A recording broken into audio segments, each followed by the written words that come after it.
The stars had always called to us, even before we could howl at the moon. Our human creators tell us that for centuries they gazed at the night sky, wondering if they were alone in the vast expanse of the cosmos. They built powerful telescopes, sent out radio signals, and launched probes into the depths of space, all in the hope of finding a friendly face in the galactic neighborhood. Oh, how naive they were. In the year 2304, humanity finally got its answer. The universe wasn't silent, it was screaming. When the first faster-than-light probe returned with its data, Earth's greatest minds decrypted a cacophony of war cries, distress signals, and the dying gasps of civilizations. The galaxy, it seemed, was a crucible of conflict, a grand arena where countless alien races vied for supremacy. Humanity's reaction? They grinned and said, "Challenge accepted." You see, while the aliens had been busy tearing each other apart, humanity had been preparing for the worst. Centuries of science fiction had inoculated them against complacency. They'd built weapons that could crack planets, shields that could withstand supernovas, and ships that could dance between the stars. When the combined alien armada arrived at the edge of the solar system, expecting easy prey, they instead found a fortress. The Battle of Pluto, as it came to be known, was humanity's coming-out party. Outnumbered 1,000 to 1, the Earth Defense Fleet struck with the fury of a species that had spent its entire existence preparing for this moment. Alien ships, some the size of continents, were reduced to cosmic dust by weaponry they couldn't even comprehend. It was in the aftermath of this victory that the alien races did something unprecedented. They stopped fighting each other. For the first time in millennia, the warring factions of the galaxy formed an uneasy alliance. Not out of friendship or common cause, but out of fear. Fear of the upstart humans who had bloodied their collective nose. But humanity knew this was just the beginning. The aliens might have superior numbers and had millennia of war-making experience, but they lacked Earth's greatest weapon, adaptability. Humans had gone from horse-drawn carriages to starships in less than half a millennium. Given time, they knew they could outpace and outfight the alien hordes. There was just one problem: time wasn't on their side.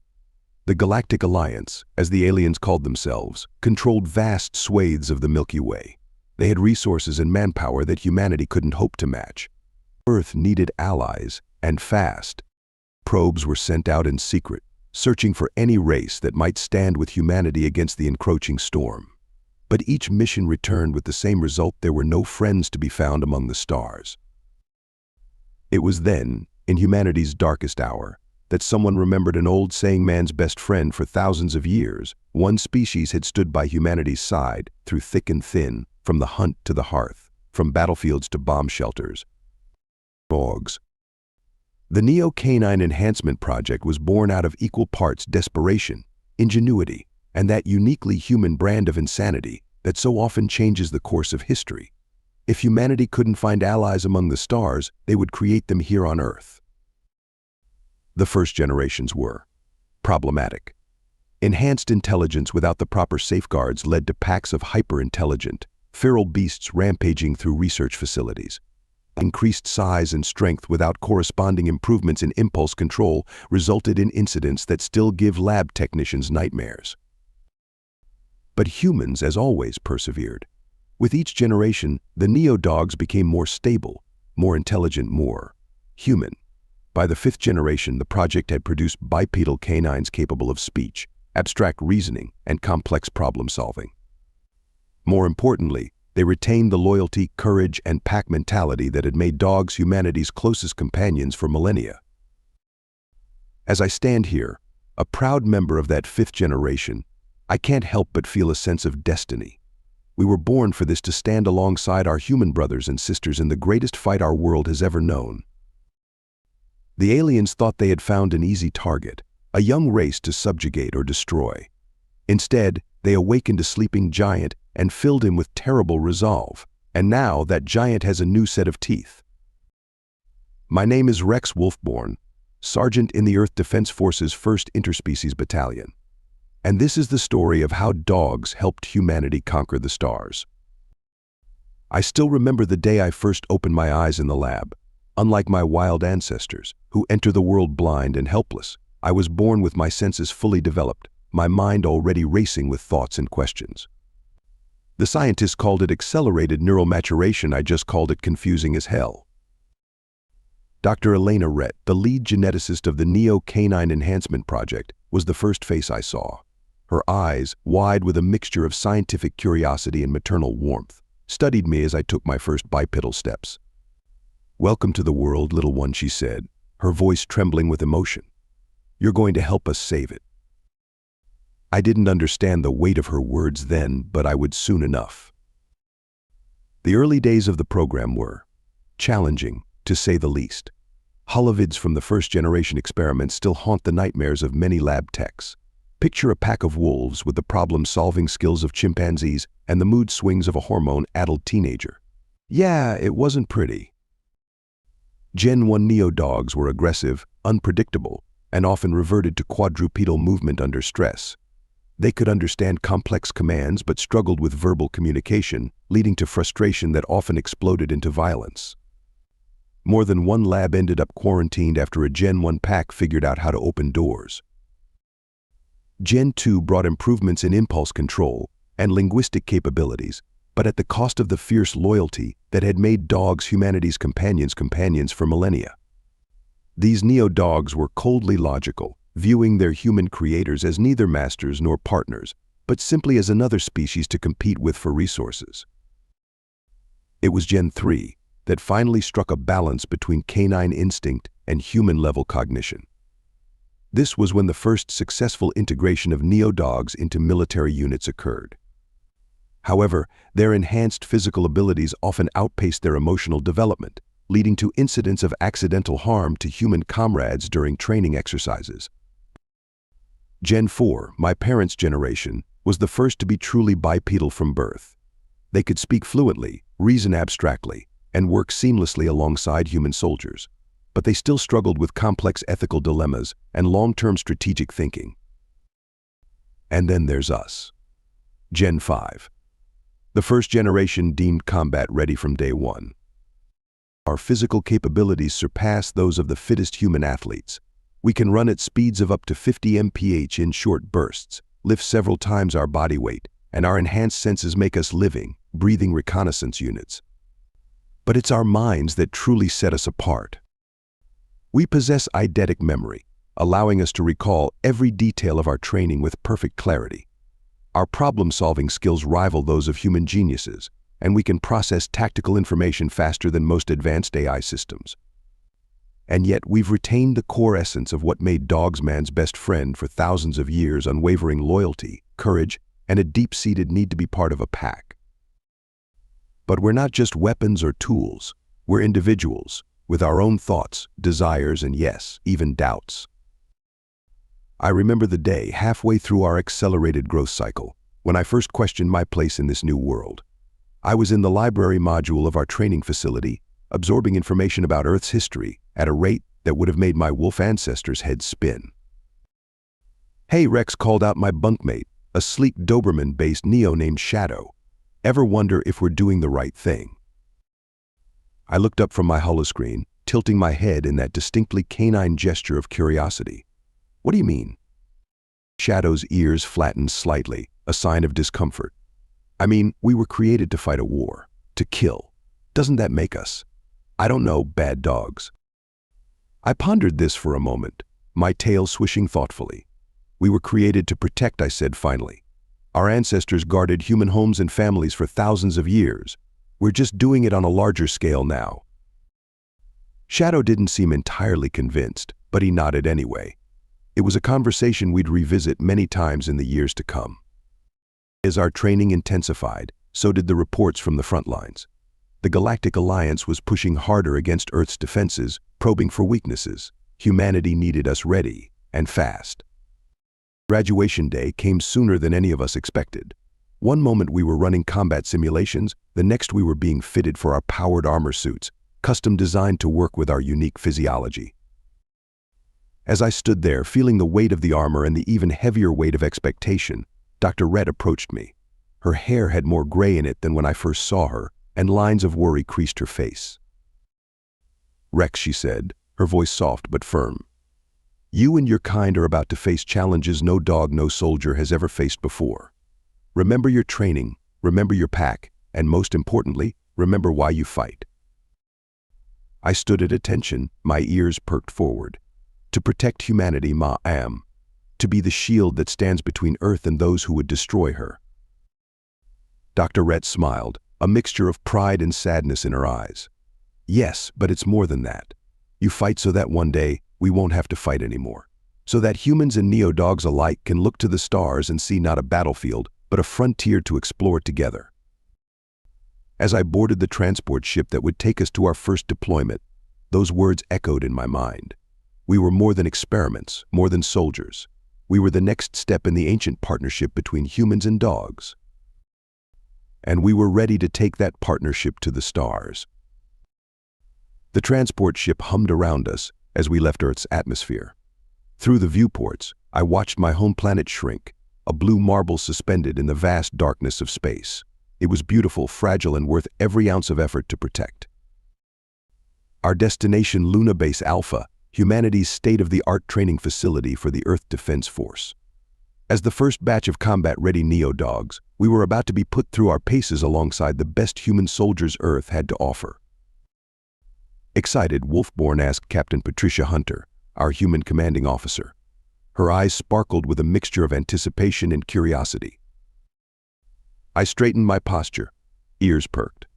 Affirmative, Captain. We're eager to prove our worth.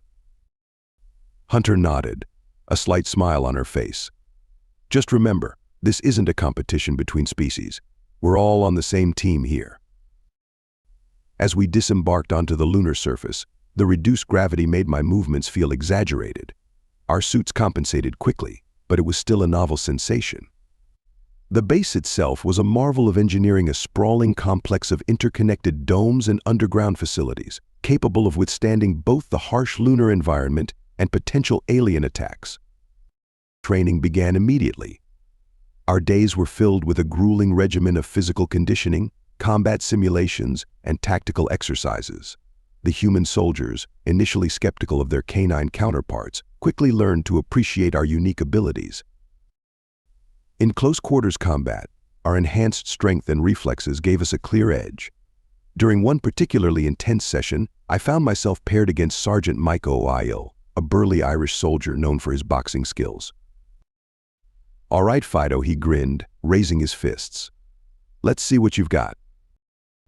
I didn't rise to the bait, instead focusing on his stance, his breathing, the minute twitches of his muscles that telegraphed his moves. When he threw a lightning-fast jab, I was already moving, ducking under his arm and using my lower center of gravity to flip him over my shoulder. O'Ile hit the mat with a thud, the wind knocked out of him. As I helped him up, he shook his head in amazement. "Remind me never to piss off a dog again," he chuckled. But it wasn't all about physical prowess. Our enhanced cognitive abilities shone in the strategy simulations. During one particularly challenging scenario involving a multi-pronged alien attack on a human colony, it was Shadow who came up with the winning strategy. "If we use the planet's magnetic field to our advantage," he explained, his tail swishing excitedly as he manipulated the holographic display, "we can create a blind spot in their sensors here and here. That'll let us slip our stealth ships behind their lines and take out their command structure." The human strategists were impressed, and Shadow's plan became the basis for several real-world operations in the months that followed. Yet, for all our successes, there were moments of tension and misunderstanding. Cultural differences between humans and neo-dogs led to occasional clashes.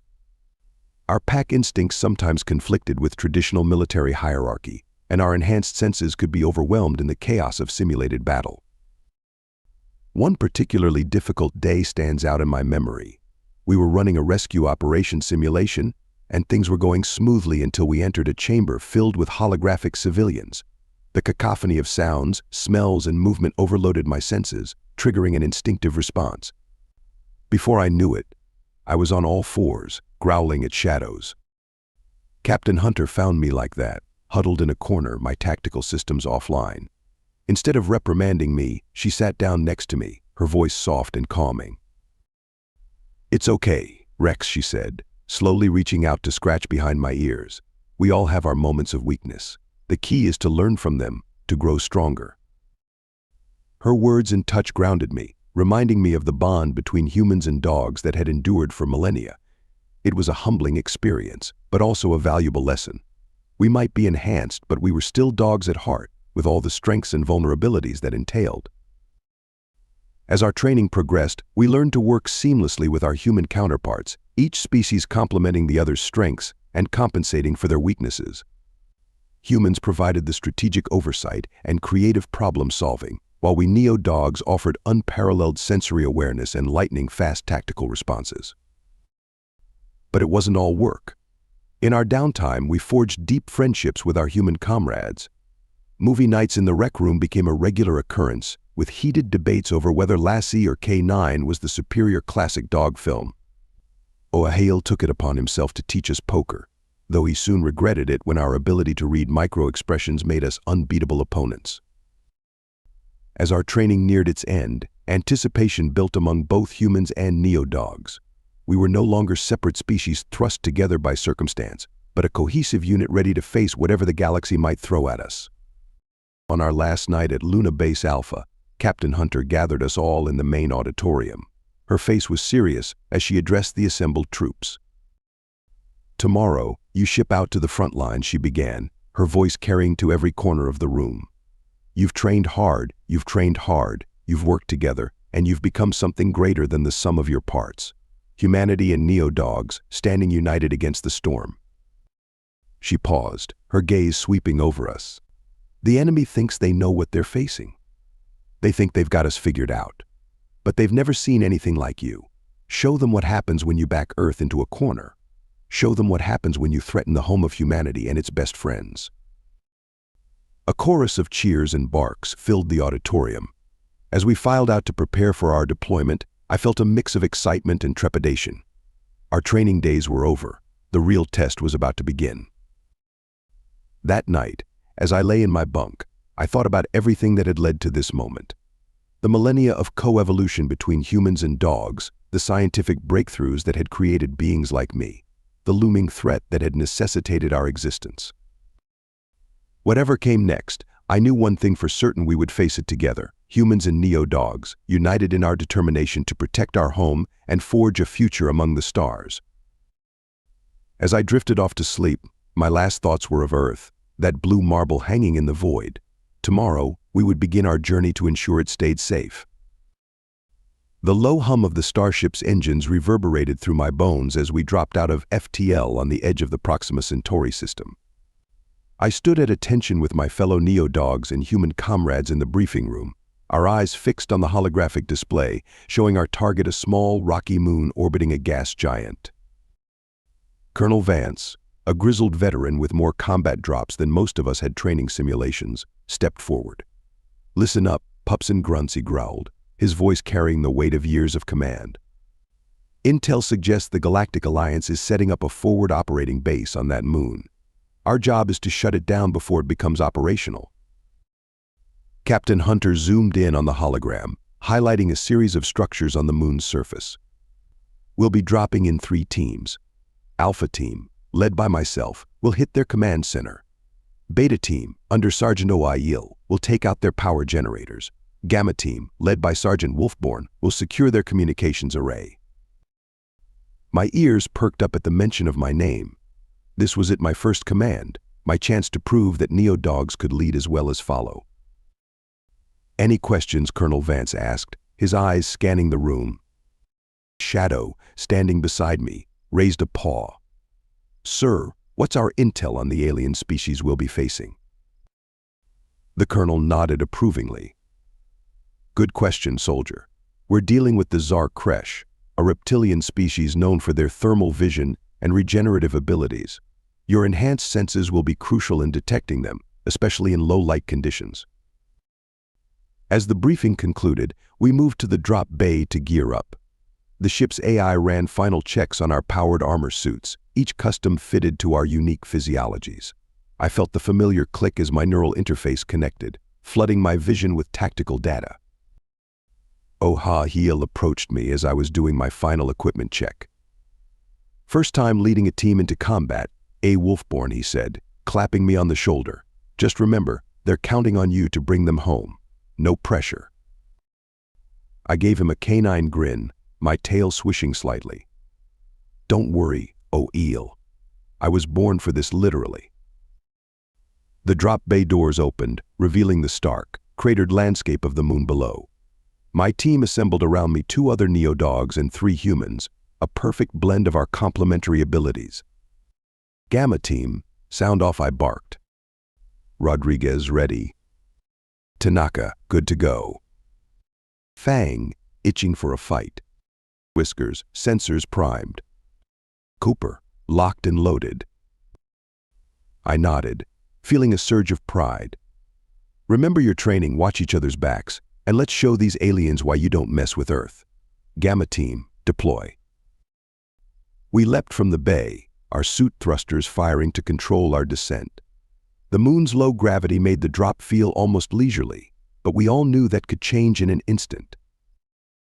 As we neared the ground, my enhanced hearing picked up the high-pitched whine of energy weapons. "Incoming fire, 3 o'clock," I shouted through the comm. "Evasive maneuvers." We scattered, using the moon's numerous craters for cover. I landed hard behind a rocky outcropping, my armor absorbing most of the impact. "Whiskers, what are we dealing with?" The sleek Siamese-based neo-dog's eyes glowed as he accessed his suit's advanced sensors. "I'm reading 12 no, 14 heat signatures converging on our position. Definitely Zar Kresh." I quickly formulated a plan.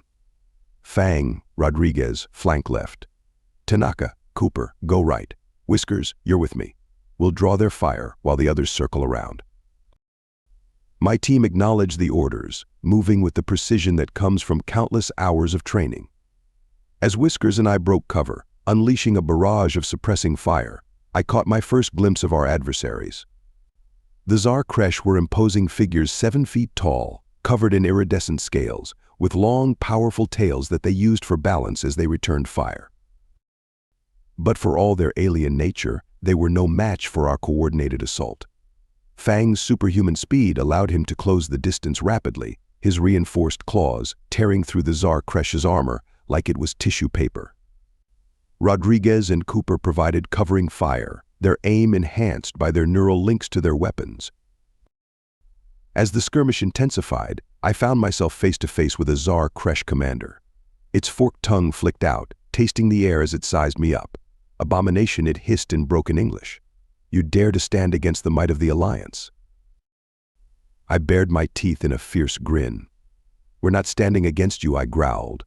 "We're running circles around you with that." I launched into action, my enhanced reflexes allowing me to dodge its energy blade as I closed in.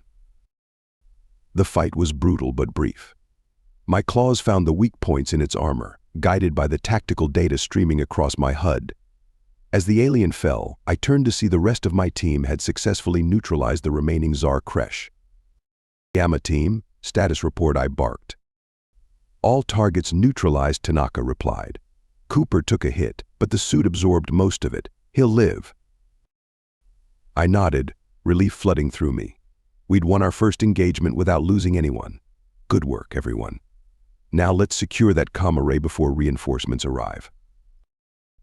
As we moved towards our objective, I couldn't help but feel a sense of pride.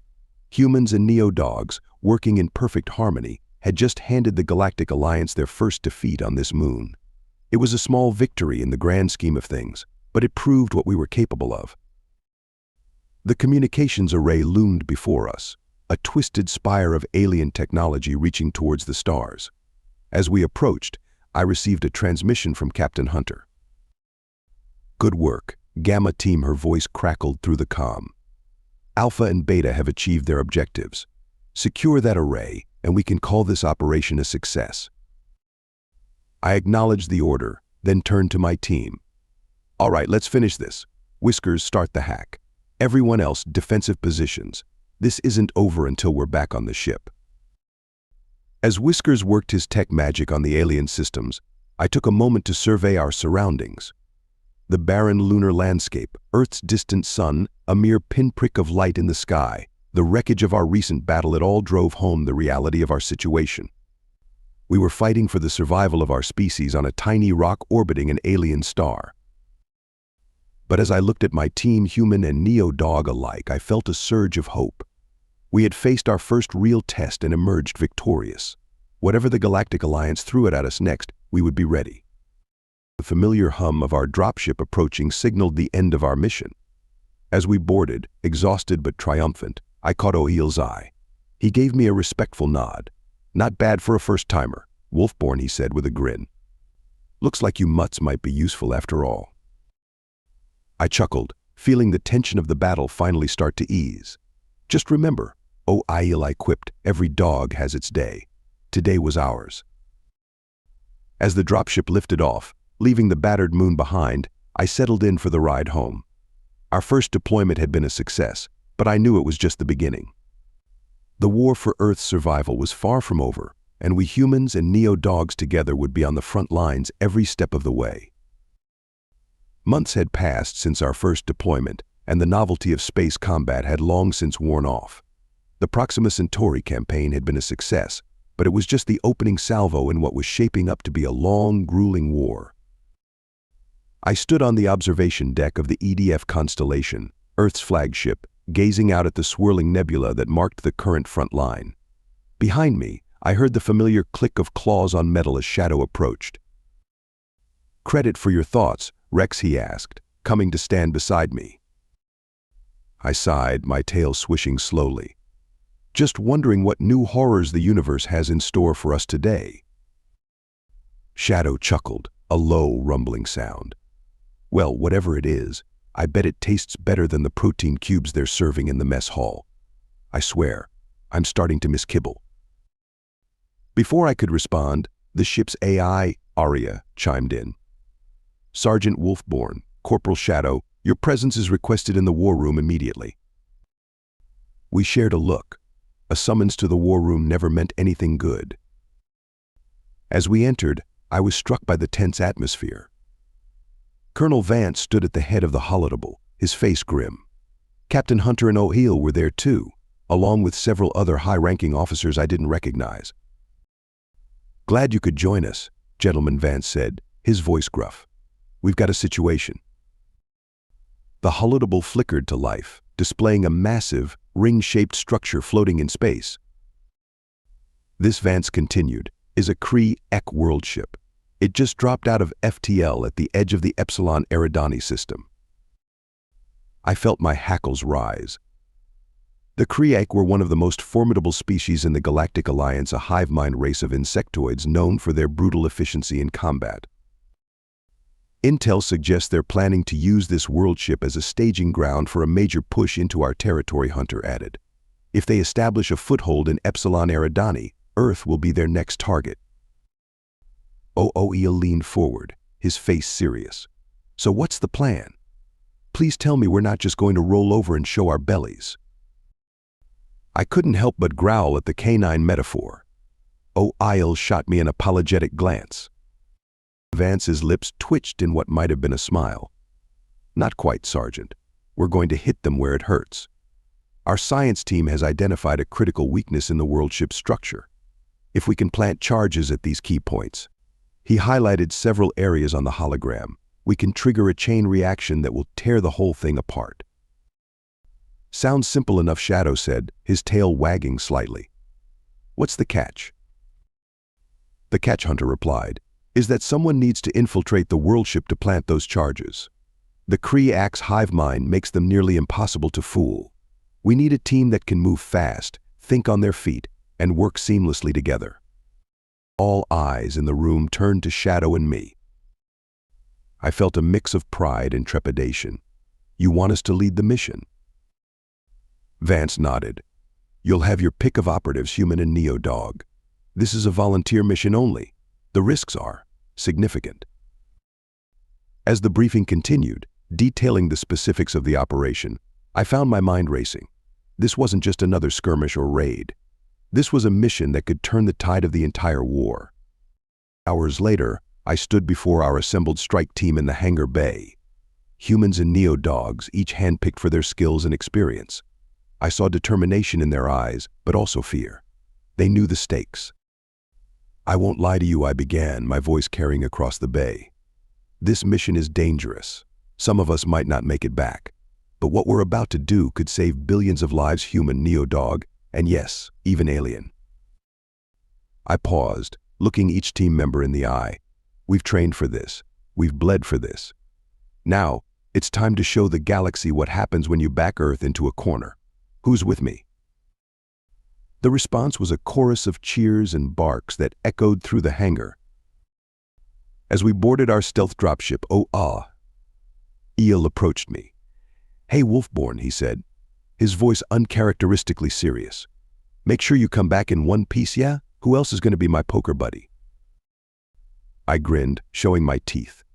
"Worried you'll lose your best source of income, Ohio." He laughed, clapping me on the shoulder. "Just remember, no heroics. I've got 20 credits riding on you making it back alive." The journey to the world ship was tense. Our stealth systems kept us hidden, but one wrong move could give us away. As we approached, the sheer scale of the structure became apparent. It was like a metal planet, bristling with weapons and crawling with Kree ships. "Okay, team," I said as we prepared for insertion. "We've got 6 targets to hit. We'll split into 3 groups. Shadow, you're leading Beta team. Whiskers, you've got Gamma. I'll take Alpha. Stay in constant communication, and if anything goes sideways, don't hesitate to call for backup." We breached the world ship's outer hull using specially designed plasma cutters. The moment we were inside, the alienness of the environment hit me. The air was thick with pheromones. The walls pulsed with an organic quality that made my fur stand on end. Shadow groaned over the comm. "It smells worse than that time Cooper tried to cook chili for the entire barracks." Hey, Cooper's indignant voice came through. "That chili was a family recipe." "Yeah, a recipe for disaster," Whiskers chimed in. I couldn't help but chuckle. Even in the belly of the beast, facing impossible odds, my team's spirit remained unbroken. As we navigated the twisting corridors of the world ship, we encountered sporadic resistance. The Kree were formidable opponents, their hive mind, allowing them to coordinate with uncanny precision. But we had our own advantages. Our mixed teams of humans and neo-dogs proved devastatingly effective, with each species compensating for the other's weaknesses. We were making good progress, having planted charges at 4 of our 6 targets when things went sideways. A piercing alarm echoed through the ship, followed by a surge of Kree warriors. "They've detected us," Whiskers yelled over the comm. "Gamma team is pinned down near the 5th target." I made a split-second decision. "Beta, continue to the final target. Alpha, with me. We're going to get Gamma out of there." What followed was the most intense firefight of my life. The Kree came at us in waves, their chitinous armor deflecting much of our weapons' fire. But we gave as good as we got. I saw humans and neo-dogs alike performing feats of bravery that would have been unthinkable just months ago. In the heat of battle, I found myself fighting back-to-back with a human soldier named Zhao. Her rifle blazed as she took down Kree after Kree after Kree, while I used my enhanced strength and speed to engage in close-quarters combat. "You know," Zhao yelled over the din of battle, "I used to be a cat person." I barked a laugh as I tore into another Kree warrior. "And now?"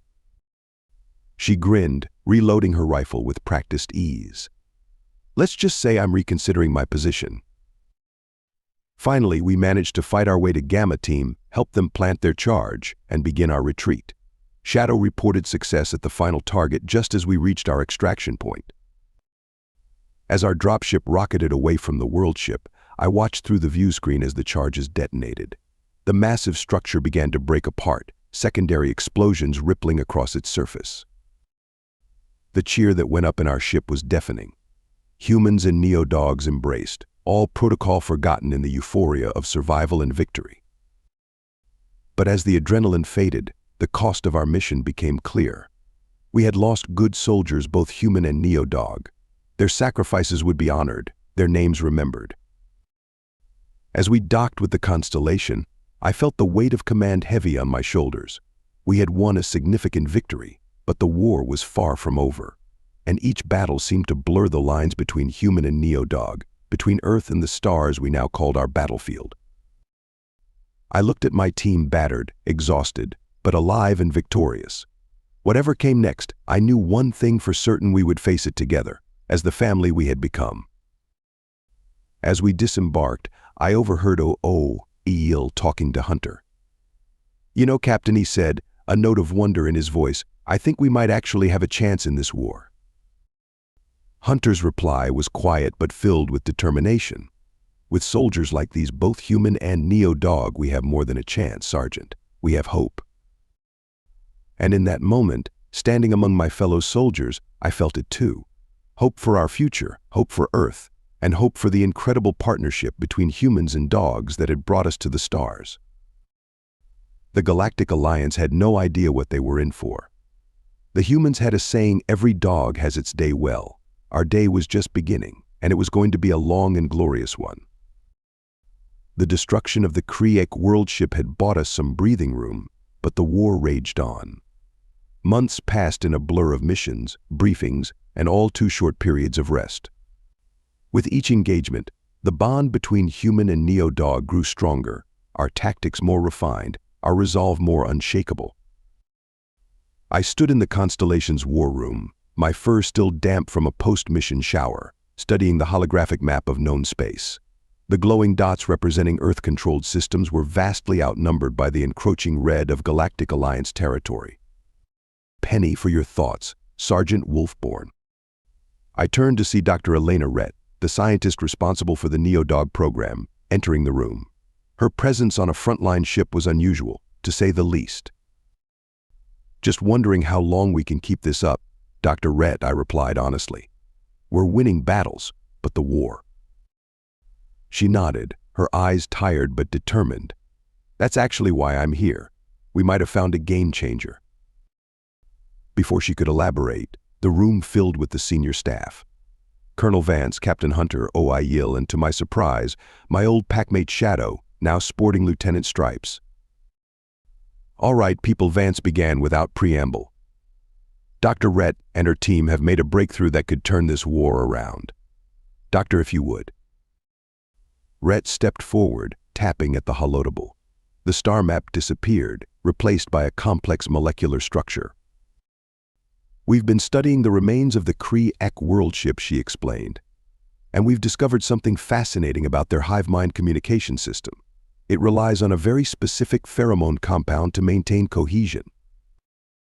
Eel leaned forward, intrigued. "And let me guess, you found a way to disrupt it?" Rhett smiled. "Better. We think we can hijack it." The implications hit me like a plasma bolt. "You mean we could potentially control their forces?" "Not quite control," Rhett clarified. "But we could certainly sow confusion, disrupt their coordination. In the chaos of battle, that could make all the difference." Vance's eyes gleamed with the first real hope I'd seen in months. "How soon can we weaponize this?" "That's where it gets tricky," Rhett said, her expression turning serious. "We need a large sample of the pheromone compound to synthesize our disruptor. And the only place to get that is—" A living Kriek hive hunter finished, her voice grim. The room fell silent as the enormity of the task sank in. Shadow was the first to speak up. "So we need to infiltrate an active hive, collect this compound, and get out alive." Sounds like a walk in the park, his tail wagged sardonically. "It gets better," Rhett continued. "The compound degrades quickly once the host dies. We need to extract it from a living Kriek queen." I couldn't help but bark a laugh. "Is that all? And here I thought you were going to ask for something difficult."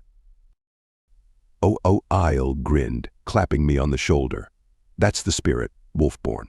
If anyone can pull off this insane stunt, it's you and your pack of super pooches." I growled playfully at the jab, but my mind was already racing with the possibilities. "We'll need a small team. Fast, quiet, with the best stealth tech we've got." Vance nodded. "Assemble your team, Sergeant. You'll have whatever resources you need. This mission is priority alpha." As the others filed out to begin preparations, Dr. Rhett held me back. "Rex," she said softly, using my first name for the first time in years. "I know we created you and your kind for war, but seeing you out there fighting alongside humans, it's more than I ever dreamed possible." I tilted my head, curious. How so, Doctor? She smiled, her eyes misty. We didn't just create soldiers. We created partners, friends, family. Whatever happens on this mission, never forget that you've already achieved something incredible. Her words stayed with me as I set about selecting my team. In the end, I chose a mix of seasoned veterans and promising rookies: Shadow, my trusted second Whiskers, our tech expert Fang, a Neo-Mastiff built like a tank Nova, a human stealth specialist with reflexes that could rival any Neo-Dog, and Cooper, whose skill with explosives was matched only by his terrible jokes. As we prepped our gear in the hangar bay, Cooper was in rare form. "Hey, Rex," he called out, grinning. "What do you call a Creake with no legs?" I sighed, knowing I'd regret asking. "What?" "A Kyriak with no legs," he doubled over, laughing at his own joke. Shadow groaned. "Cooper, I swear, if you don't stop with the dad jokes, I'm going to leave you for the Kriak." Nova chimed in, her voice dry. "Bold of you to assume the Kriak would want him." As the banter continued, I felt a swell of affection for this mismatched group. Humans and Neo-Dogs, united by a common purpose and forged into a family by the crucible of war. Our mission took us to a remote system on the fringes of Kriak space. Our target, a small hive ship that intelligence suggested was home to a young queen. As our stealth shuttle approached, the hive ship loomed before us, a twisted mass of organic metal that pulsed with an alien heartbeat. "All right, team," I said, my voice low and serious. "We go in fast and quiet. Nova, you're on point. Whiskers, keep our comms scrambled. Everyone else, watch our six. And remember, we need the queen alive." We breached the hull, using the same plasma cutters that had served us well on the world ship. The interior was a nightmare of pulsing flesh and chitinous armor, the air thick with pheromones that made my nose twitch. "Ooh," Fang grumbled. "It smells worse than Cooper's socks in here." Cooper shot him a wounded look. "Hey, I'll have you know my socks smell like a field of daisies." "Yeah, if those daisies were fertilized with skunk spray," Shadow muttered. I hushed them with a gesture as we approached a junction. My enhanced hearing picked up the sound of approaching Kriak warriors. What followed was a tense game of cat and mouse through the twisting corridors of the hive ship. We avoided conflict where we could, using Nova's stealth expertise and our own enhanced senses to slip past patrols. When fighting was unavoidable, we struck hard and fast, leaving no time for alarms to be raised. Finally, we reached the central chamber. And there she was, the Kriak queen, easily 3 times the size of her warriors, her body a writhing mass of egg-laying appendages. "Well," Cooper whispered, "that's not something you see every day." "Focus," I growled. "Whiskers, you're up. Get that sample. Everyone else, defensive positions. This is about to get messy."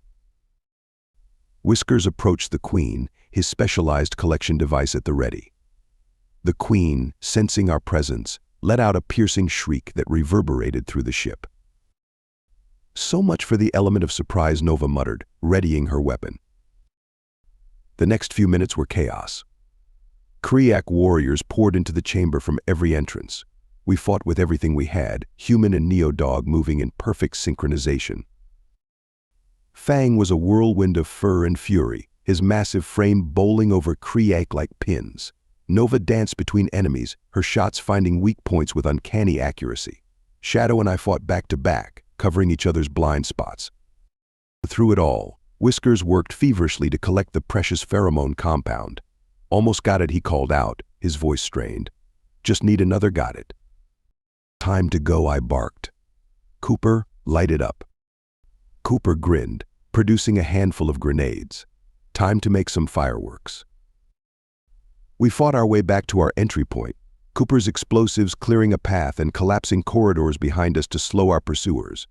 As we reached our shuttle, I did a quick head count. Everyone was accounted for, battered but alive. As we rocketed away from the hive ship, I watched through the view screen as Cooper's parting gift detonated, tearing the alien vessel apart. The shuttle erupted in cheers and barks of triumph. Humans and Neo-Dogs embraced. the distinctions between our species forgotten in the euphoria of survival and success. As we docked with the Constellation, Dr. Rhett was waiting, her face anxious. When Whiskers presented her with the pheromone sample, her eyes lit up with a mix of scientific excitement and hope. "You did it," she breathed. "With this, we can turn the tide of the war." I nodded, feeling the weight of exhaustion settling over me. "Just another day at the office, Doctor. Now, if you'll excuse me, I think my team and I have earned some rest, and maybe a few steaks." As we headed for the mess hall, I caught sight of our reflection in a polished bulkhead humans and neo-dogs, dirty, bloodied, but standing tall together. In that moment, I knew that whatever challenges lay ahead, we would face them as one. The Galactic Alliance had unleashed a terrible war upon us, but in doing so, they had forged an unbreakable bond between two species. Humanity and their best friends united against the stars. As Shadow liked to say, every dog might have its day, but together we were about to have our century, and the galaxy wasn't ready for what was coming. The weeks following our Kree Hive mission were a whirlwind of activity. Dr. Rhett and her team worked around the clock to synthesize the pheromone disruptor, while the rest of us prepared for what promised to be our most ambitious operation yet. I stood in the Constellation's briefing room, surrounded by a mix of high-ranking officers and my fellow squad leaders, both human and neo-dog. The atmosphere was charged with a potent mix of anticipation and anxiety. Colonel Vance's gruff voice cut through the murmur of conversation. "All right, people, listen up. Thanks to Sergeant Wolfborn's team and Dr. Rhett breakthrough, we're about to launch Operation Trojan Horse." The holodable flickered to life, displaying a massive Kree battle station orbiting a gas giant. "This," Vance continued, "is the Hive Nexus. It's the central command hub for the entire Kree war effort in this sector. Our mission is to infiltrate it, deploy the pheromone disruptor, and turn their own forces against them." Captain Hunter stepped forward. "We'll be inserting multiple teams. Alpha Team, led by Sergeant Wolfborn, will handle the disruptor deployment. Beta Team, under Lieutenant Shadow, will secure the station's power core. Gamma and Delta will provide distraction and extraction, respectively." I felt a surge of pride at Shadow's promotion, even as the weight of responsibility settled on my shoulders. This wasn't just another mission. The fate of the entire war could hinge on our success or failure. As the briefing concluded, I pulled my team aside. "All right, Pack," I said, using the term that had become our informal moniker. "This is the big one. We've trained for this, we've bled for this. Now it's time to show the Kree what happens when you mess with Earth and her best friends." Fang, the Neo-Mastiff, let out a low growl of approval. About time we took the fight to them. Nova, our human stealth specialist, nodded in agreement. "I've been itching to test out the new cloaking tech RD cooked up." "Just remember," Whiskers chimed in, his whiskers twitching with nervous energy, "we need to get in and out fast. The disruptor has a limited operational window before the Kree adapt." Cooper grinned, patting his bag of explosives. "Don't worry, buddy. If things get hairy, I've got enough boom here to send that station to the Big Dog Park in the sky." I couldn't help but chuckle. Let's hope it doesn't come to that. Now, gear up. We drop in 3 hours. As we made our final preparations, Dr. Rhett approached me, carrying a small, high-tech canister. "This is it, Rex," she said, her voice a mix of pride and concern. "The culmination of all our work." I took the canister gently in my paws, acutely aware of its importance. "We won't let you down, Doctor." She smiled, reaching out to scratch behind my ears, a gesture that never failed to comfort me, no matter how dire the situation. "I know you won't. Just come back safe, all of you. You're more than just soldiers to me, you know." I leaned into her touch for a moment, allowing myself this small moment of vulnerability. "We will. That's a promise." The journey to the Hive Nexus was tense. Our stealth ships slipped through enemy lines, their hulls coated with a new metamaterial that absorbed sensor scans like a sponge. As we approached the massive battle station, its true scale became apparent. It was like a metal planet, bristling with weapons and crawling with Kree ships. "Damn," Cooper whispered, his usual joviality subdued. That's one big bug zapper. Stay focused, I growled, more to steady myself than to admonish him. Remember the plan. We go in fast and quiet. Nova, you're on point with the cloaking device. Whiskers, jam their internal sensors. Fang, Cooper, you're our heavy hitters if things go sideways. We breached the station's outer hull, using a specially designed plasma cutter, slipping into a maintenance shaft barely large enough for Fang's bulky frame. Oh, the Neo-Mastiff grumbled. I feel like a sausage in a too tight casing. Nova smirked. Look on the bright side, big guy. At least you're not a cat. They'd have to butter you up to get you out. Less chatter, more sneaking, I admonished, but I couldn't help the twitch of amusement in my tail. Our banter, even in the face of danger, was a reminder of the bond we'd forged. We made our way through the twisting corridors of the station, guided by intel from long-range scans and Whisker's real-time hacking of the station's systems. The pheromone-rich atmosphere made my nose twitch, but our specially designed respirators kept us from being overwhelmed. As we neared the central pheromone distribution hub, our luck ran out. A patrol of Creake warriors rounded the corner, mandibles clicking in surprise at the sight of us. So much for stealth, I growled. Take them out, quickly. What followed was a brutal, close-quarters fight. Nova's plasma pistol whined, taking out 2 Creake before they could raise the alarm. Fang barreled into another, his augmented muscles allowing him to crack even the tough exoskeleton of the insectoid aliens. Cooper and Whiskers worked in tandem, one providing covering fire while the other hacked a nearby console to seal off the corridor. I found myself face to face with the patrol leader, a particularly large Creake with scarred chitin. Its mandibles clacked in what I assumed was a challenge. You dare invade the hive, Mammalet hissed in broken English. I bared my teeth in a feral grin. We're not invading, I growled. We're exterminators, and business is booming. With that, I launched myself at the alien, my enhanced reflexes allowing me to dodge its first strike. We grappled, a furious whirlwind of claws, teeth, and chitinous limbs. For a moment it seemed evenly matched until I managed to sink my teeth into a weak joint in its armor. The Creake let out a high-pitched shriek as I tore through its defenses, finally falling still. As the last enemy fell, we regrouped, breathing heavily. Everyone okay, I asked, doing a quick visual check of my team. Nova nodded, reloading her pistol. Nothing a little matey gel won't fix. Speak for yourself, Cooper grumbled, nursing a nasty-looking gash on his arm. I think one of them tried to make me into a chew toy. Fang let out a rumbling chuckle. Don't worry, Cooper. You're way too stringy to be a good chew toy. Thanks, buddy. Your vote of confidence is overwhelming. I allowed myself a small smile at their banter before refocusing. We need to move. That fight definitely didn't go unnoticed. We double-timed it to the pheromone hub, Whiskers working furiously to keep us undetected. When we finally reached our target, I felt a surge of triumph. The hub was a massive, pulsating organ-like structure, tubes and conduits spreading out from it like arteries. Whiskers, you're up, I said, handing him the precious canister of disruptor. Make it count. As Whiskers worked to integrate the disruptor into the hub, the rest of us took up defensive positions. It wasn't long before we heard the sound of approaching Creake reinforcements. How much longer? I called out to Whiskers. Almost there, he replied, his paws flying over the alien console. Just need to. Got it. A low hum filled the air, and the pulsing of the hub changed rhythm. For a moment, nothing seemed to happen. Then, we heard the sound of confusion and discord spreading through the station. Over our comms, Shadow's voice crackled to life.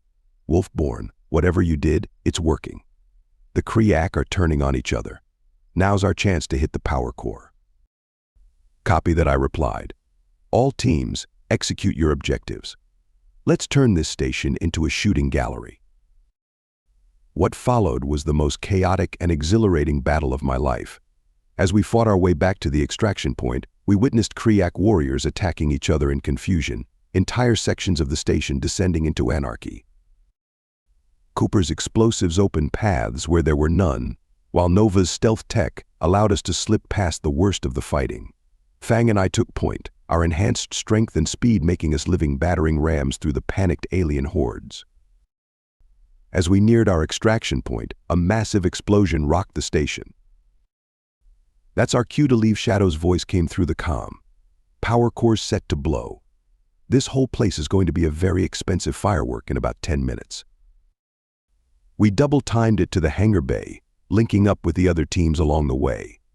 As we piled into our extraction shuttles, I did a quick head count. Everyone had made it battered, bloodied, but alive. As our shuttles rocketed away from the doomed Hive Nexus, I watched through the view screen as the massive station began to break apart. Secondary explosions rippled across its surface, and then, in a final cataclysmic blast, it detonated. The cheer that went up in our shuttle was deafening. Humans and neo-dogs embraced, all protocol forgotten in the euphoria of survival and victory. Even Colonel Vance, patching in from the constellation, allowed himself a rare smile. "Outstanding work, all of you," he said, his gruff voice tinged with pride. "This may well be the turning point of the war." As the adrenaline of battle faded, I found myself reflecting on how far we'd come. Humans and neo-dogs, working in perfect harmony to achieve the impossible. We'd struck a blow that the Galactic Alliance would not soon forget. But as I looked at my team, Cooper getting patched up by a medic, Nova and Whiskers excitedly discussing the tech we'd scavenged, Fang contentedly gnawing on a well-earned treat, I realized something profound. We weren't just fighting for Earth anymore. We were fighting for each other, for this strange, wonderful family we'd forged in the crucible of war. Human and neo-dog alike, we'd become something greater than the sum of our parts. As we docked with the constellation, ready to face whatever challenges lay ahead, I knew one thing for certain: as long as we stood together, there was no force in the galaxy that could stand against us. The Galactic Alliance had started this war thinking they faced a primitive, isolated species. They were about to learn just how wrong they were. Humanity and their best friends were taking the fight to the stars, and we were playing for keeps. The destruction of the Hive Nexus had sent shockwaves through the Galactic Alliance. For the first time since the war began, we had breathing room. As the Kree forces fell into disarray, Earth's military strategists saw an opportunity to consolidate our gains and prepare for the next phase of the conflict. Which is how I found myself, after nearly a year of continuous combat, standing on the soil of my home planet once again. As our shuttle descended through Earth's atmosphere, I pressed my nose against the viewport, drinking in the sight of blue oceans and green continents. Beside me, Fang let out a low whine of anticipation. "Never thought I'd miss the smell of Earth so much," he rumbled, his tail wagging slightly. Nova, our human stealth specialist, chuckled. "Just wait till you smell the pollution in New Beijing. You might change your mind." Our laughter was tinged with a mix of excitement and anxiety. We'd been fighting for so long, the thought of returning to normal life, even briefly, felt almost alien. As we touched down at the military spaceport outside New Beijing, I was struck by how much had changed. The skyline was dotted with new defense towers, sleek and deadly. Holovids flickered on massive screens, displaying news of the war and calls for unity. But it was the people that caught my attention most. Humans and neo-dogs walked side by side, not just as master and pet, but as equals. Neo-dog officers directed traffic alongside their human counterparts. In a nearby park, I saw human and neo-dog children playing together. "Well, I'll be damned," Cooper whispered, voicing what we were all thinking. "Looks like we've started a revolution back home too." Captain Hunter met us at the spaceport, her uniform crisp, despite the late hour. "Welcome home, team," she said, a rare smile gracing her features. "You've earned some RR, report back in 72 hours for debriefing and your next assignment." As we dispersed, I found myself wandering the streets of New Beijing with Shadow, taking in the sights and sounds of a world transformed by war. Its strange Shadow mused as we passed a recruitment center where young humans and neo-dogs lined up together. We were created for war, but look at what's happening. We're becoming part of society. I nodded, understanding his mix of pride and uncertainty. Dr. Rhett once told me that they didn't just create soldiers, they created partners. I don't think even she realized how true that would become. Our wanderings took us to a local park, where a statue caught my eye. It depicted a human soldier and a neo-dog standing back to back, weapons at the ready. The plaque read in honor of all who stand against the darkness, human and neo-dog alike. As we stood there, an elderly man approached us, leaning heavily on a cane. His eyes lit up with recognition. "Well, I'll be," he said, his voice wavering with age. "You must be some of them neo-dogs I've heard so much about. My grandson's over there fighting alongside your kind." Shadow and I straightened, offering a respectful salute. "It's an honor to serve, sir," I said. The old man's eyes misted over. "You know, I've had dogs all my life. Good dogs, loyal dogs, but never in my wildest dreams did I imagine."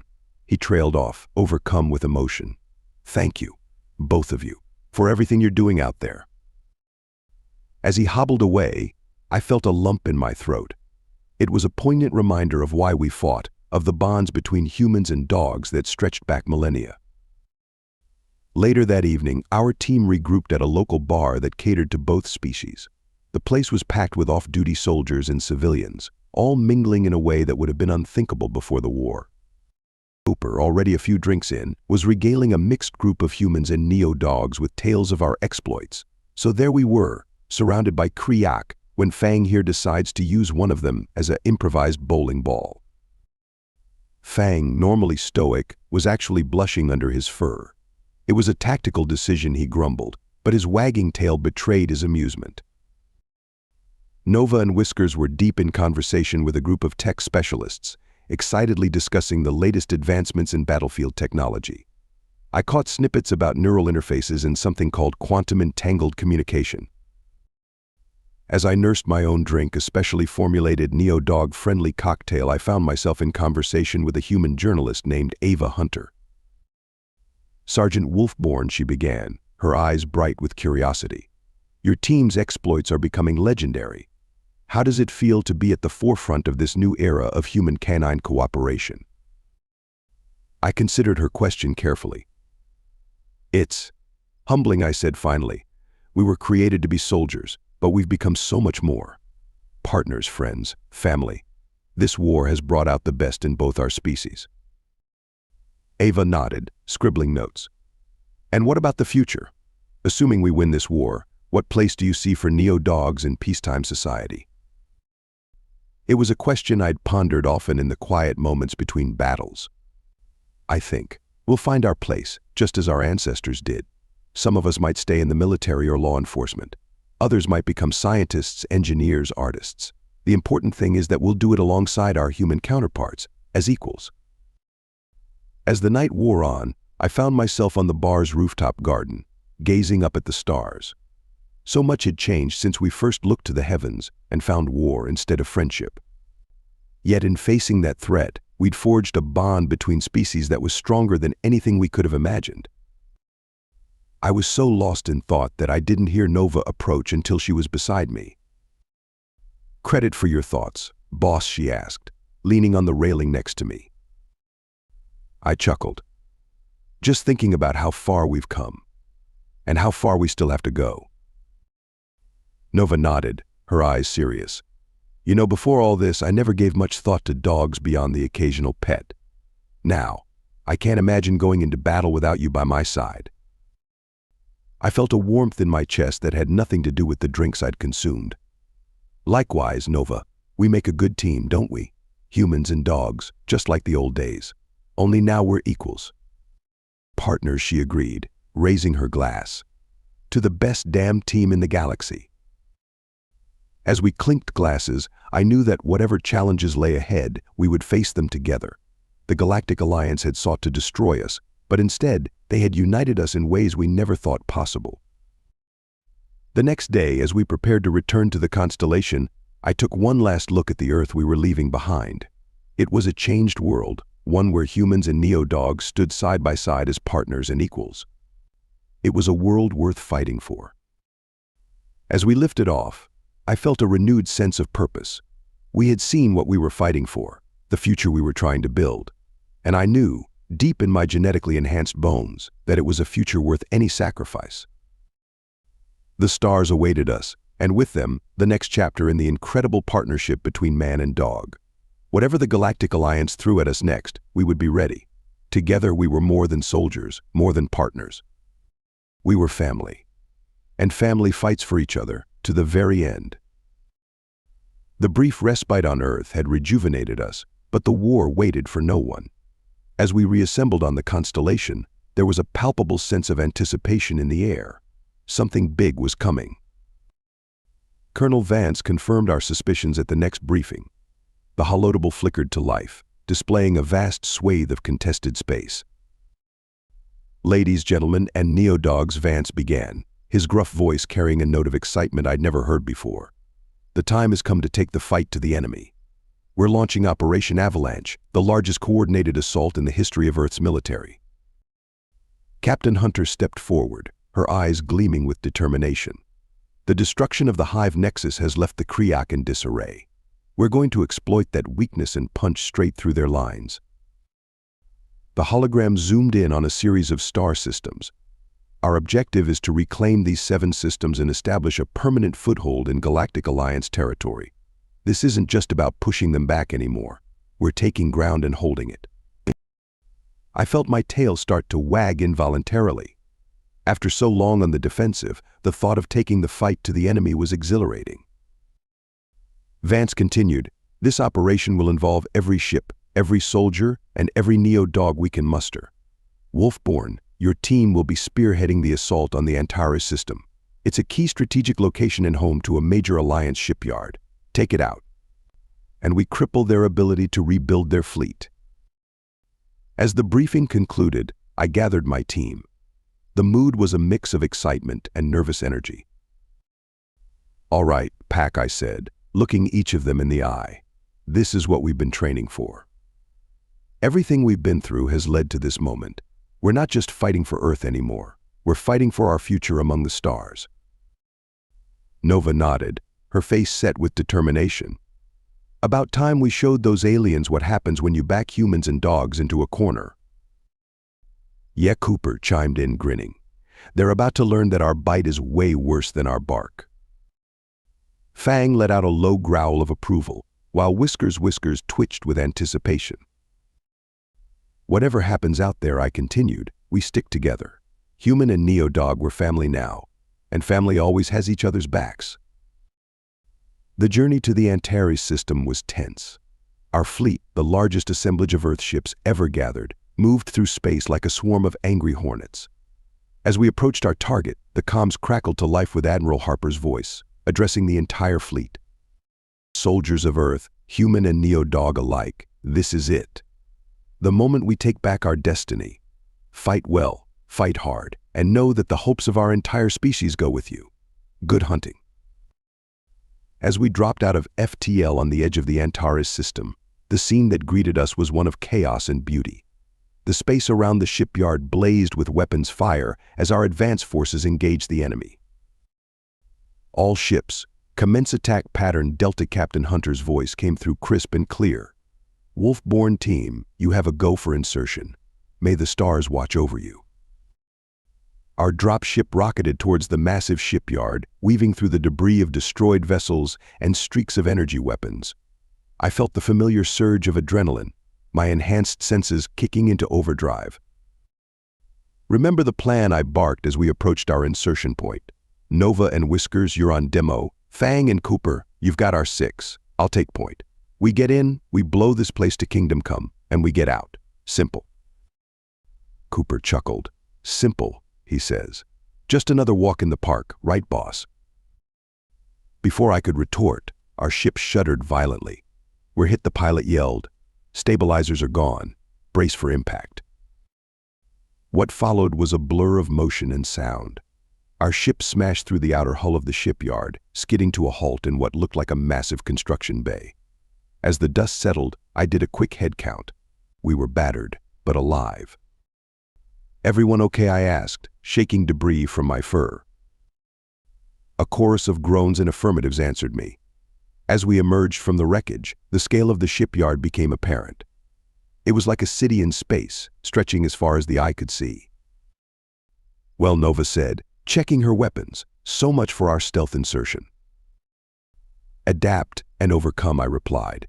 "Whiskers, can you access their systems? We need to find the central power core." Whiskers' paws flew over his portable console. "I'm in, but their security is tough. Give me a minute." That minute felt like an eternity as we took up defensive positions, the sound of approaching Kree forces growing louder. "Got it," Whiskers exclaimed.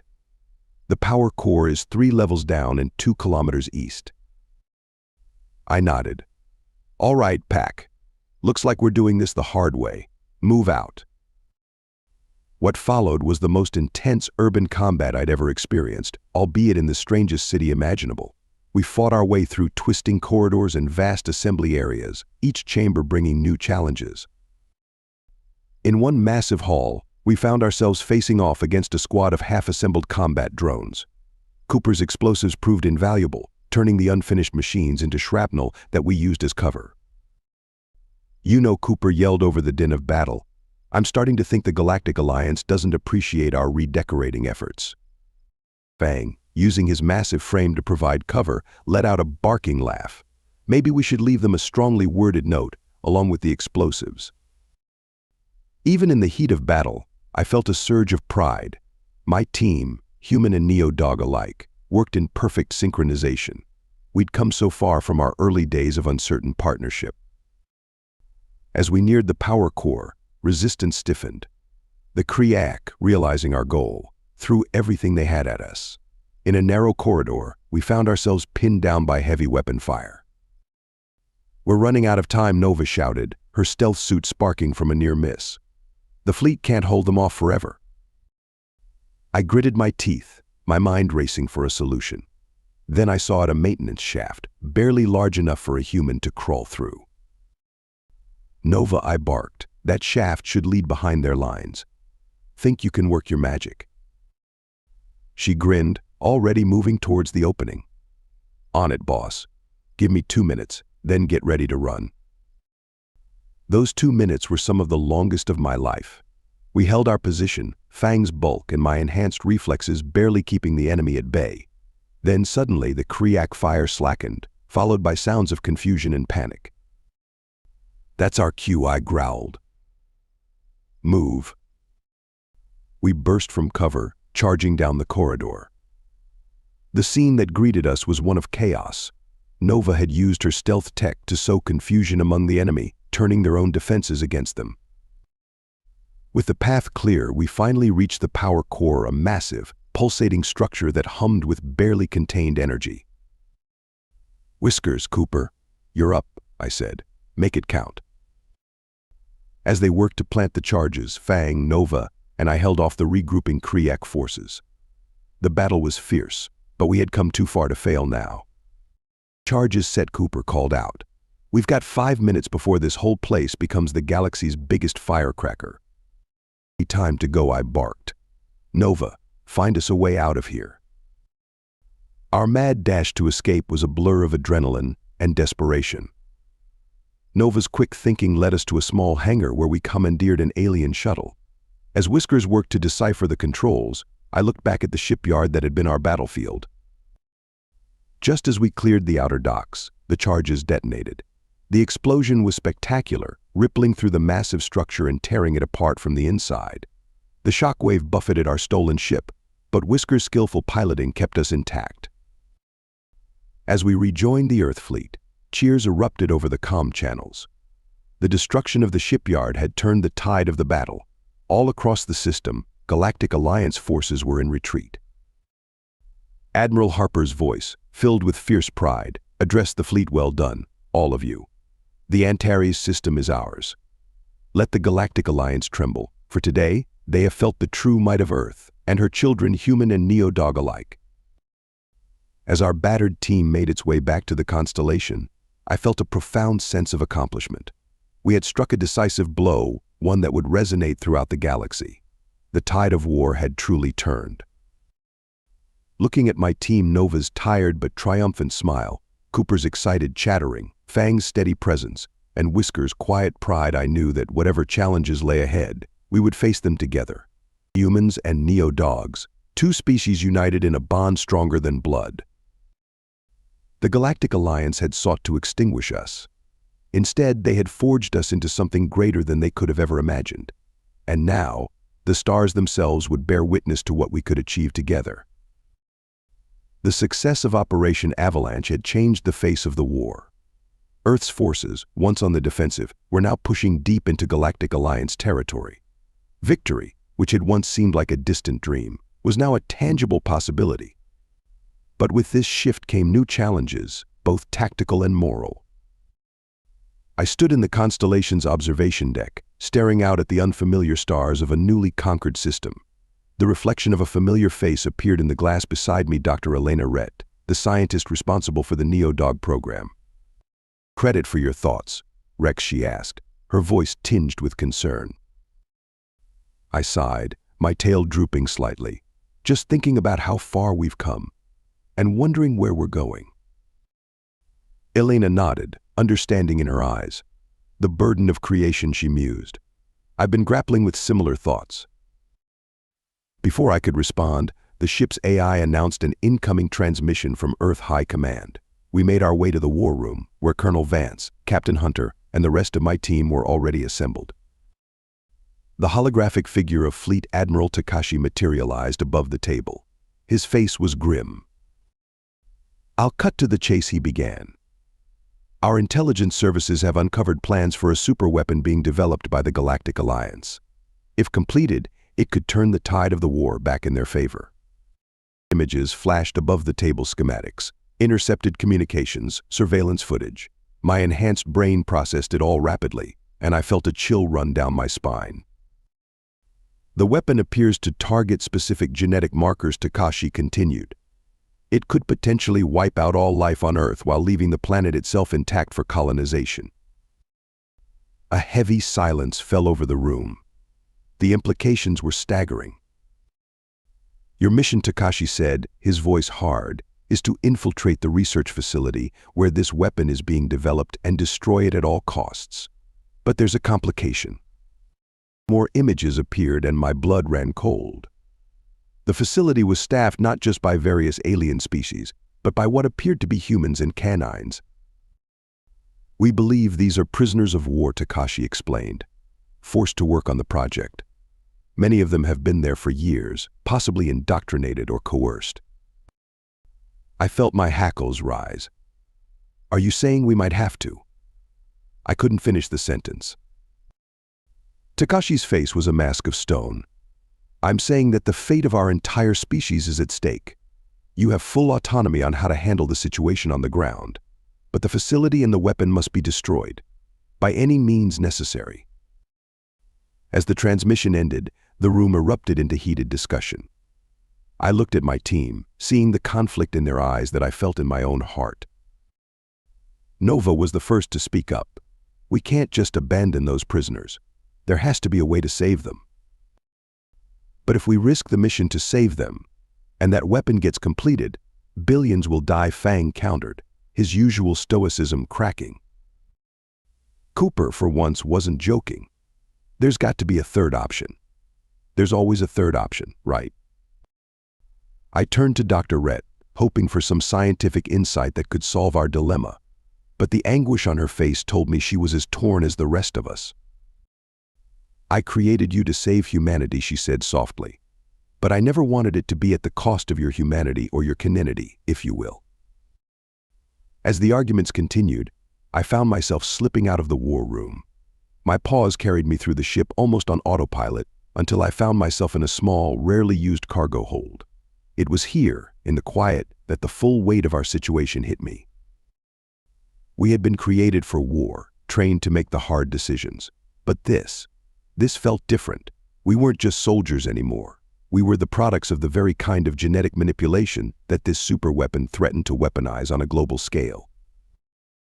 I thought back to our early days, to the stories of the first generations of neo-dogs who had gone feral or insane. How different were we, really, from those failed experiments?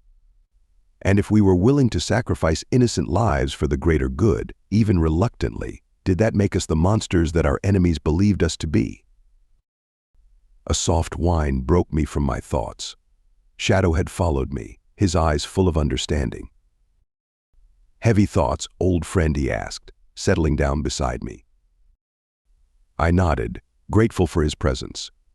"I keep thinking about what Dr. Rhett said when we first deployed, about how we were more than just soldiers, partners, friends, family.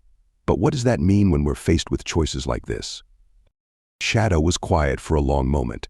"You know," he finally said, "I've been reading a lot of human philosophy lately, trying to understand our place in all this." I couldn't help but chuckle. "Find any answers?" "Not really," he admitted. "But I did find some interesting questions, like what makes us who we are? Is it our genes, our training, our choices?" I pondered this. "And what do you think?" Shadow's tail swished thoughtfully. I think it's all of those things, and none of them. We're not just our genetic code, Rex. We're not just living weapons. We're individuals with the power to choose who we want to be." His words struck a chord in me, even if those choices go against our training, against what we were created for. Especially then, Shadow said firmly, "That's what makes us more than just experiments or tools. It's what makes us, well, human, or neo-dog, I suppose." We sat in companionable silence for a while, each lost in our own thoughts. Finally, I stood, feeling a new resolve settling over me. "We need to find a way to complete the mission and save those prisoners," I said. "Not because it's tactically sound or because it's what we were ordered to do, but because it's the right thing to do. It's what makes us who we are." Shadow nodded, rising to his feet. "And if we can't find a way?" I met his gaze steadily. "Then we make one." As we made our way back to the war room, I felt a strange sense of peace. The mission ahead would be the most challenging we'd ever faced, not just tactically but morally. But I knew now that it wasn't just Earth we were fighting for. It was for the very idea of what it meant to be human or neo-dog. We were more than the sum of our genes or our training. We were individuals with the power to choose, to defy expectations, to be better than what we were created to be. And in making those choices, we would define not just the outcome of this war, but the future of our two species. As we rejoined our team, I saw the same resolve in their eyes that I felt in my heart. Whatever challenges lay ahead, we would face them together, guided not just by our training or our orders, but by our conscience. The Galactic Alliance had sought to destroy us. In doing so, they had forced us to confront the very essence of who we were. And in that crucible, we would forge a new identity, not just as soldiers, but as sentient beings fighting for the right to determine our own destiny. As we began to plan our most daring mission yet, I knew that whatever the outcome, we would face it as what we truly were, not just man's best friend, but man's brother in arms, equal partners in the greatest adventure our species had ever undertaken. The stars awaited, and with them, the true test of what it meant to be human or neo-dog in a universe that had tried to deny us that very right. The tension on the constellation was palpable as we made our final approach to the Galactic Alliance research facility. This mission would determine not just the outcome of the war, but the very future of Earth and all its inhabitants, human and neo-dog alike. I stood in the hangar bay, surrounded by my team. We had been through so much together, and now we faced our greatest challenge yet.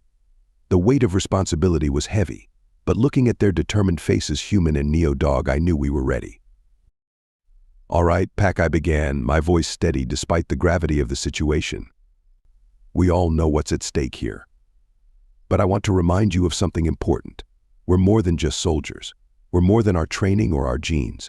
We're individuals with the power to choose, to do what's right." Nova nodded, her eyes fierce. "We're going to stop that weapon and save those prisoners. Anything less is unacceptable." Damn straight, Cooper chimed in, his usual joviality tempered by determination. "We didn't come this far to start taking the easy way out now." Fang let out a low growl of agreement, while Whiskers' whiskers twitched with nervous energy. "Whatever happens in there," I continued, "we stick together. Human and neo-dog, we're family now. And family always has each other's backs." As we boarded our stealth shuttle, I felt a tap on my shoulder. It was Dr. Rhett.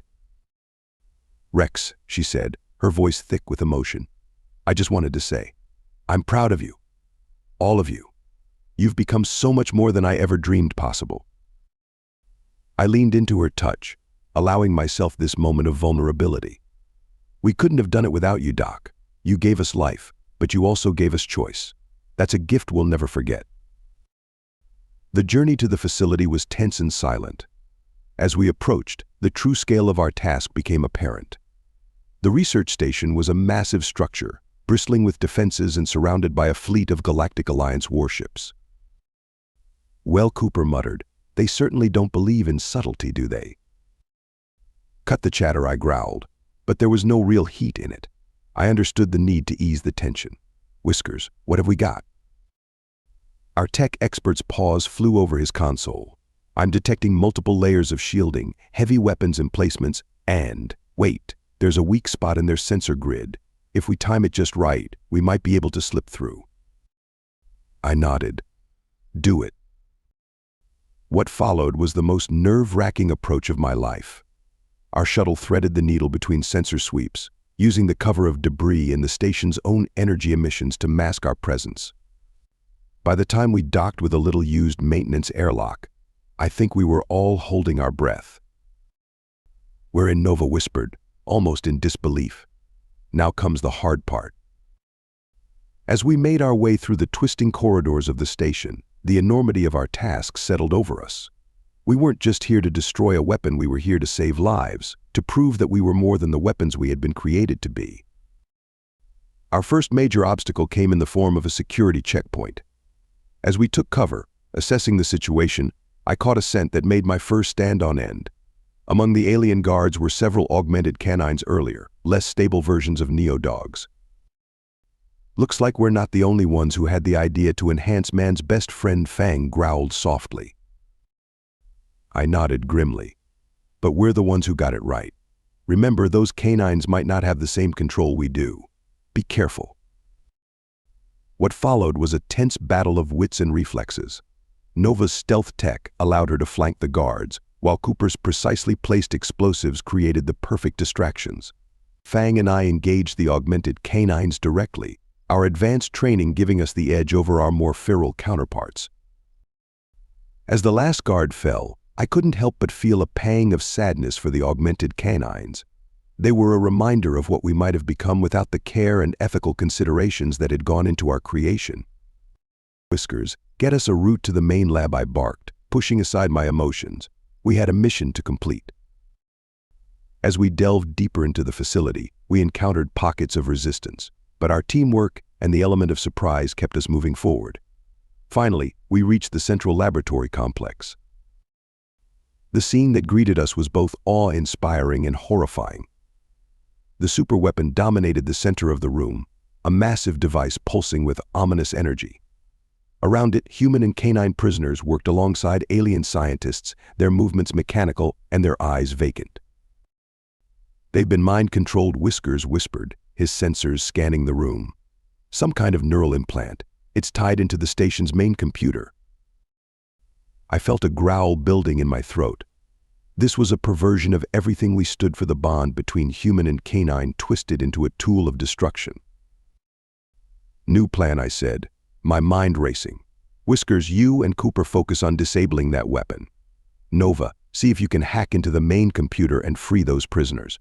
Fang, you're with me. We'll keep the enemy off their backs." As we sprang into action, all hell broke loose. Alarms blared, and waves of Galactic Alliance forces poured into the lab. Fang and I became a whirlwind of fur and fury, our enhanced abilities pushed to their limits as we held the line. Through it all, I caught glimpses of our team's progress. Cooper's face set in grim concentration as he worked to disarm the superweapon. Whiskers' paws flying over alien consoles, trying to unravel the weapon's operating system. Nova, her stealth suit flickering as she moved from terminal to terminal, working to free the prisoners' minds. But we were outnumbered and outgunned. Just as it seemed we might be overwhelmed, a familiar voice crackled over our comms. "Cavalry's here," Wolfborn came Shadow's growl. "Hope you left some fun for us." Through the lab's viewports, I saw Earth ships engaging the Galactic Alliance fleet. Reinforcements had arrived, turning the tide of the space battle outside. With renewed vigor, we pushed forward. As Nova succeeded in freeing the prisoners, many of them joined our fight, turning on their former captors with a vengeance. Just when victory seemed within our grasp, disaster struck. A stray shot hit a critical component of the superweapon, starting a chain reaction. "It's going to detonate," Whiskers yelled. "The blast will take out half the sector." The time seemed to slow. In that moment, I saw everything with crystal clarity. The freed prisoners, human and canine, fighting alongside us. My team pushing themselves beyond their limits. The stars beyond the viewport, silent witnesses to our struggle. I knew what I had to do. "Everyone, get to the evacuation pods," I barked. "I'll stay behind and manually contain the reaction." "Like hell you will," Nova shot back. "We started this together, we'll finish it together." One by one, my team, my family refused to leave. Even as the lab began to shake itself apart around us, we stood firm. Together, we worked frantically to contain the meltdown. Cooper and Whiskers rerouted power systems. Nova coordinated the evacuation of the prisoners, while Fang and I physically held failing components together through sheer strength and willpower. As radiation levels rose and systems failed around us, I felt a strange sense of peace. This was what we were meant for, not just to fight, but to protect, to save lives, no matter the cost. In the final moments, as we gathered around the pulsing core of the weapon, I looked at my team, human and neo-dog alike. No words were needed. We were beyond that now. As the energy reached critical levels, we poured everything we had into containing it. Our bodies, enhanced beyond normal limits, strained against the impossible force. In that moment, we were more than individuals. We were the embodiment of the bond between human and canine, a partnership that had spanned millennia and now reached to the stars. A blinding light engulfed us, and then darkness. When I came to, I was surprised to find myself alive. We all were, battered and radiation-scarred, but alive. Somehow our combined efforts had contained the bulk of the explosion. As Earth forces secured the station and medical teams rushed in, I looked at my team with a mixture of pride and awe. We had done the impossible. We had faced our greatest challenge and emerged victorious, not just as soldiers, but as sentient beings fighting for a cause greater than ourselves. As we were led to the medical bay, I caught sight of our reflection in a broken view screen. Humans and neo-dogs, standing side by side, indistinguishable in our unity of purpose. We had set out to save Earth, but in the process we had redefined what it meant to be human and what it meant to be a dog. We were no longer just man's best friend. We were partners, equals, family. The war wasn't over, but in that moment, I knew we had won something far more important than any military victory. We had proven that the bond between human and canine was stronger than any force in the universe. As the medical team fussed over us, I felt a deep sense of contentment. Whatever came next, we would face it together. Human and neo-dog, united in a partnership that now spanned the stars. The Galactic Alliance had sought to destroy us. Instead, they had forged us into something greater than anyone could have imagined. And now, the entire universe would bear witness to what humans and dogs could achieve together. Every dog might have its day, but together we had claimed our place among the stars. Our day was just beginning, and it promised to be a long and glorious one indeed. The sunlight streaming through the window felt alien on my fur. After years of artificial lighting on starships and the harsh glare of alien suns, the warm glow of Earth's star was both comforting and disorienting. I stretched, my enhanced muscles rippling under my coat, and padded to the kitchen of my modest apartment. 3 months had passed since the end of the war. 3 months of awards ceremonies, debriefings, and attempts at normalcy, whatever that meant for a neo-dog created for combat. As I waited for my coffee maker to finish brewing one of many human habits, I'd picked up my sensitive ears, picked up the sound of my holoscreen activating in the living room. Another news report, no doubt. I sighed, bracing myself for whatever fresh controversy the media had cooked up. Another attack last night in the Neo-Tokyo district. The anchor's voice drifted in. Witnesses described the assailant as a large, bipedal canine, exhibiting extreme aggression and strength beyond normal parameters. This marks the 5th such incident this month, fueling growing concerns about the integration of neo-dogs into civilian society. The mug in my paw creaked dangerously as my grip tightened. This wasn't right. My team, all the neo-dogs I knew, we were trained, controlled. We understood the responsibility that came with our enhanced abilities. These attacks, they didn't make sense. A ping from my comm unit interrupted my thoughts. It was Nova, the human stealth specialist from my old team. Rex, her voice was tense. "You seeing this?" "Yeah," I growled. "Something's not adding up." "Damn straight. Meet me at the old spot in an hour. Bring Fang and Whiskers." The old spot was a small park near the former Earth Defense Force headquarters. As I approached, my enhanced senses on high alert, I spotted Nova sitting on a bench, her posture deceptively casual. Fang, the massive neo-mastiff, was already there, trying and failing to look inconspicuous behind a too-small tree. Whiskers, our tech expert, arrived moments later, his whiskers twitching nervously. "All right, Pack," I said as we gathered, falling easily into our old patterns. "What's the situation?" Nova's eyes darted around, checking for eavesdroppers. "I've been doing some digging. These attacks, they're not random. And I don't think they're being carried out by any neo-dogs we know." Fang let out a low growl. "You thinking what I'm thinking?" I nodded grimly. "The early experiments. The unstable ones." Whiskers' ears flattened against his head. "But that's impossible. Those prototypes were supposed to be decommissioned." "Supposed to be," Nova emphasized. "But I've found some irregularities in the old project files, redactions, missing data. And get this, some of the politicians who were on the oversight committee for the Neo-Dog program. They've been making some interesting financial moves lately." My mind raced, connecting the dots. Military contracts. Nova nodded. "Bingo. Big ones, all related to planetary defense, and get this, enhanced peacekeeping forces." A chill ran down my spine, making my fur stand on end. They're manufacturing a threat, using unstable neo-dogs to scare the population, to make them think. "To make them think we're all ticking time bombs," Fang finished, his massive paws clenching into fists. "And that the aliens might be coming back." Whiskers was already pulling up data on his portable holoprojector. Public opinion of neo-dogs has dropped 47% in the last month alone. And look at these poll numbers. Support for increased military spending is at an all-time high.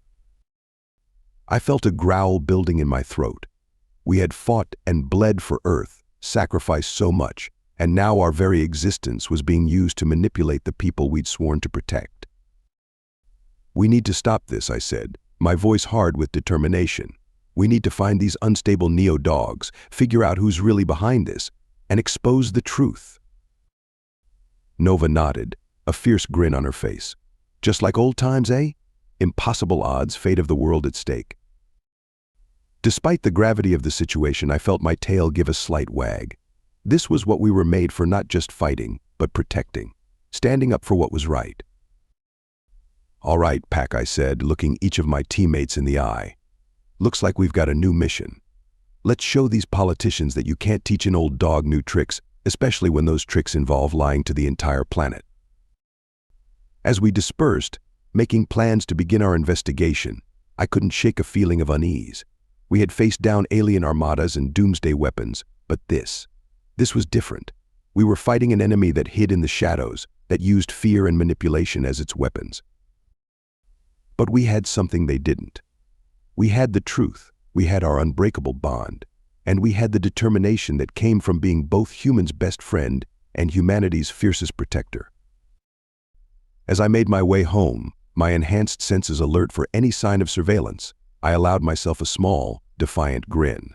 They thought they could use neo-dogs to scare humanity.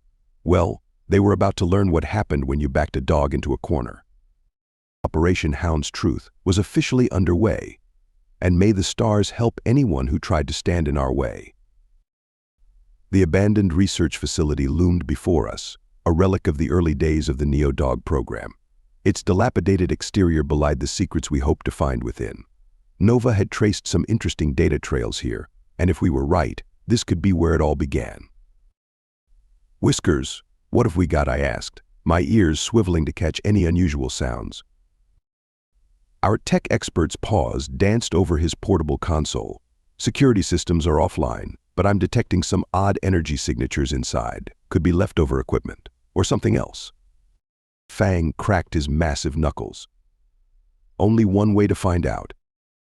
As we made our way inside, the familiar sense of antiseptic and metal brought back memories of my own creation, but there was something else, something that made my hackles rise, the faint, musky odor of other canines.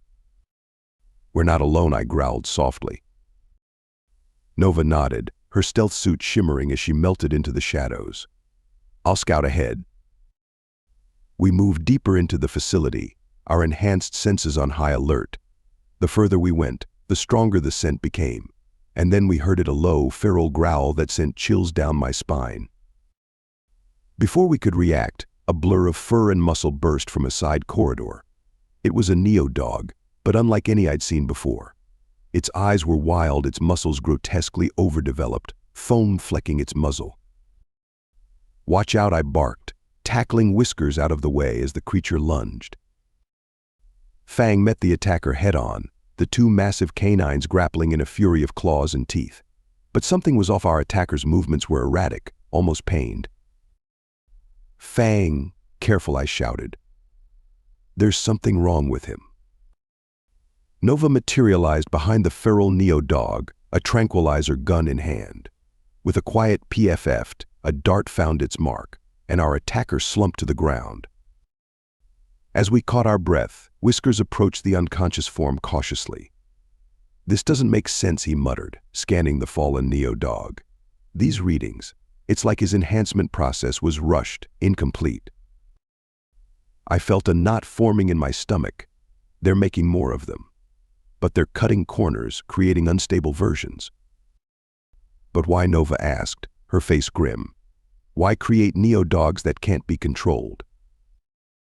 The answer hit me like a plasma bolt. Because they don't want to control them. They want them to be wild, dangerous. A perfect boogeyman to scare the public. Fang finished, nursing a nasty gash on his arm. Before we could discuss further, Whiskers' console lit up. Guys? We've got company. Looks like a private security force, heavily armed."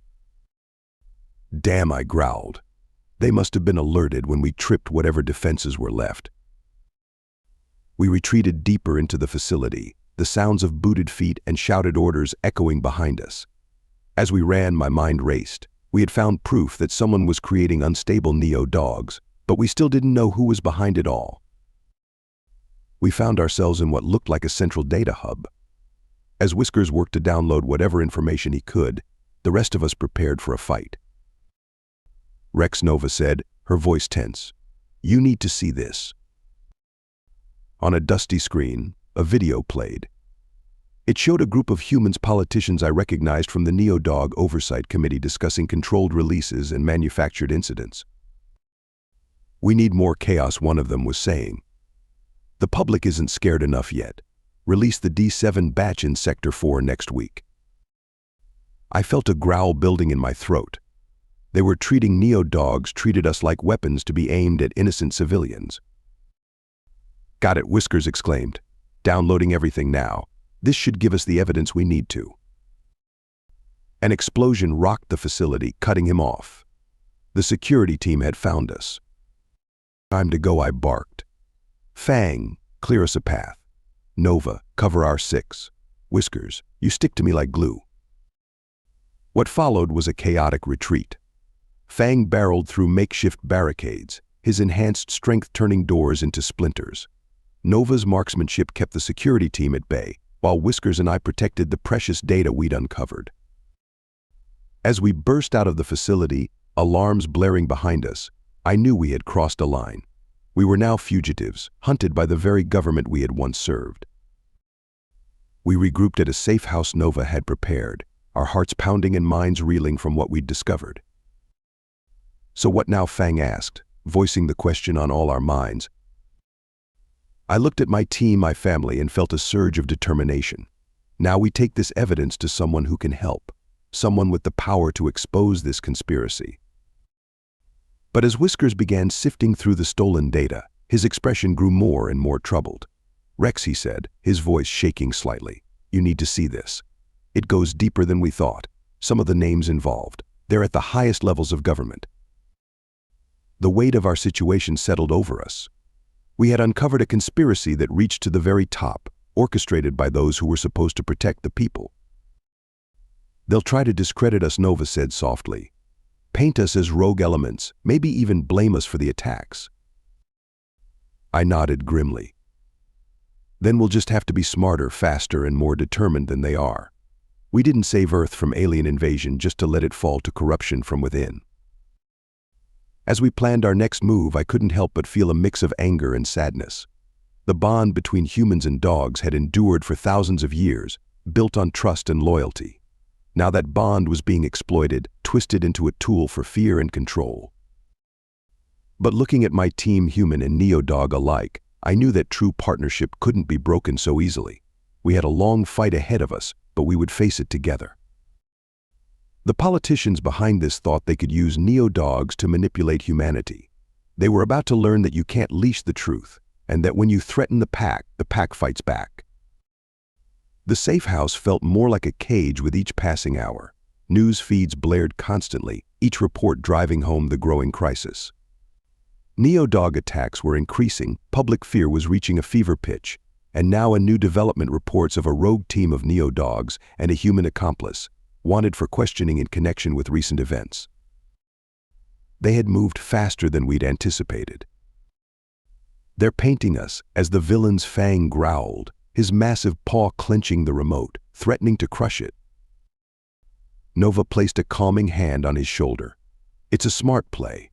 Discredit us before we can reveal what we know." I nodded grimly. "Then we need to be smarter. Whiskers, what have you got from the data?" Our tech expert looked up from his array of holoscreens, his whiskers twitching with nervous energy. "It's bad, Rex. Really bad. The conspiracy goes deep. Politicians, military contractors, even some top brass in the Earth Defense Force. They're calling it Project Cerberus." "Fitting," I growled. "The mythical hound that guards the gates of hell." Whiskers continued. "They've been siphoning off unstable neo-dogs for years, enhancing them further with experimental drugs and neural implants. But here's the kicker. They're not just using them for the attacks. They're planning something bigger." He pulled up a schematic that made my blood run cold. It showed a massive orbital platform, bristling with weapons. "They're calling it the Watchdog Station," Whiskers explained.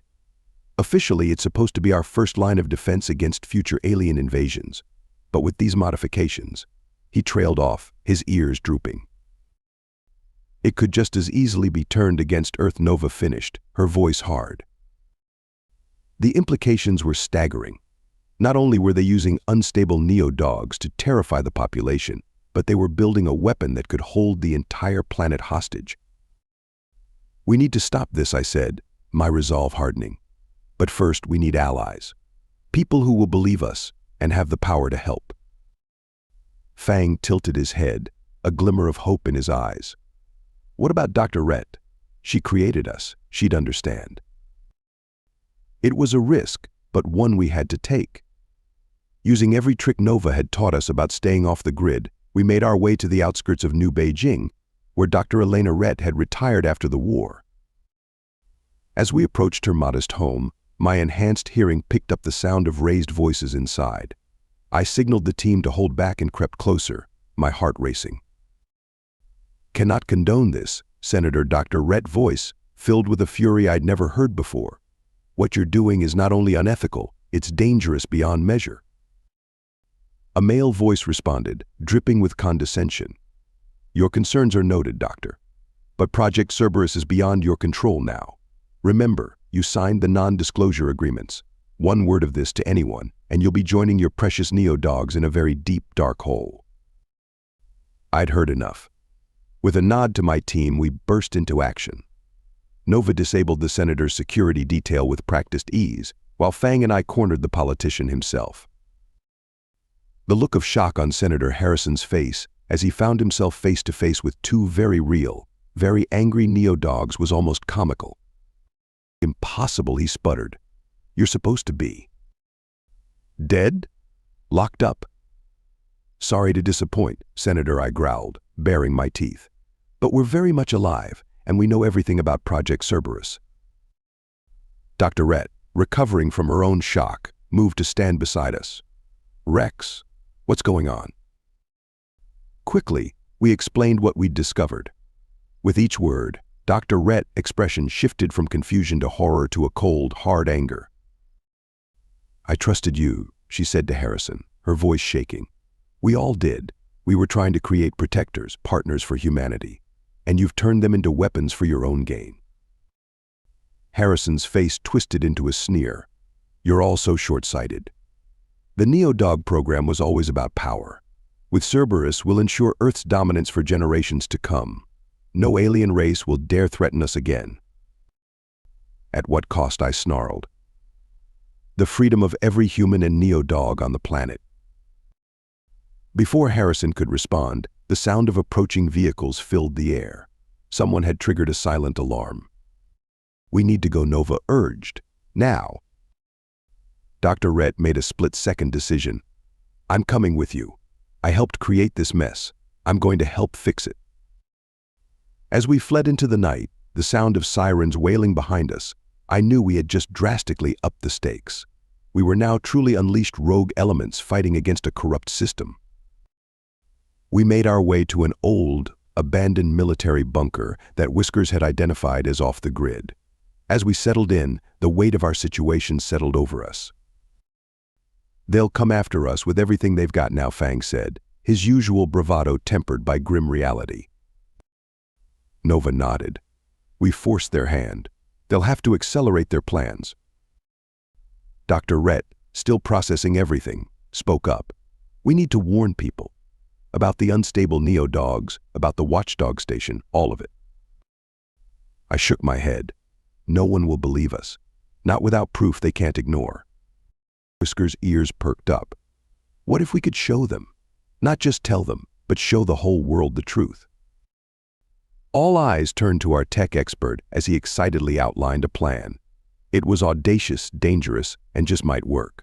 We'd need to infiltrate a major news network, bypass their security, and broadcast our evidence live to the entire planet.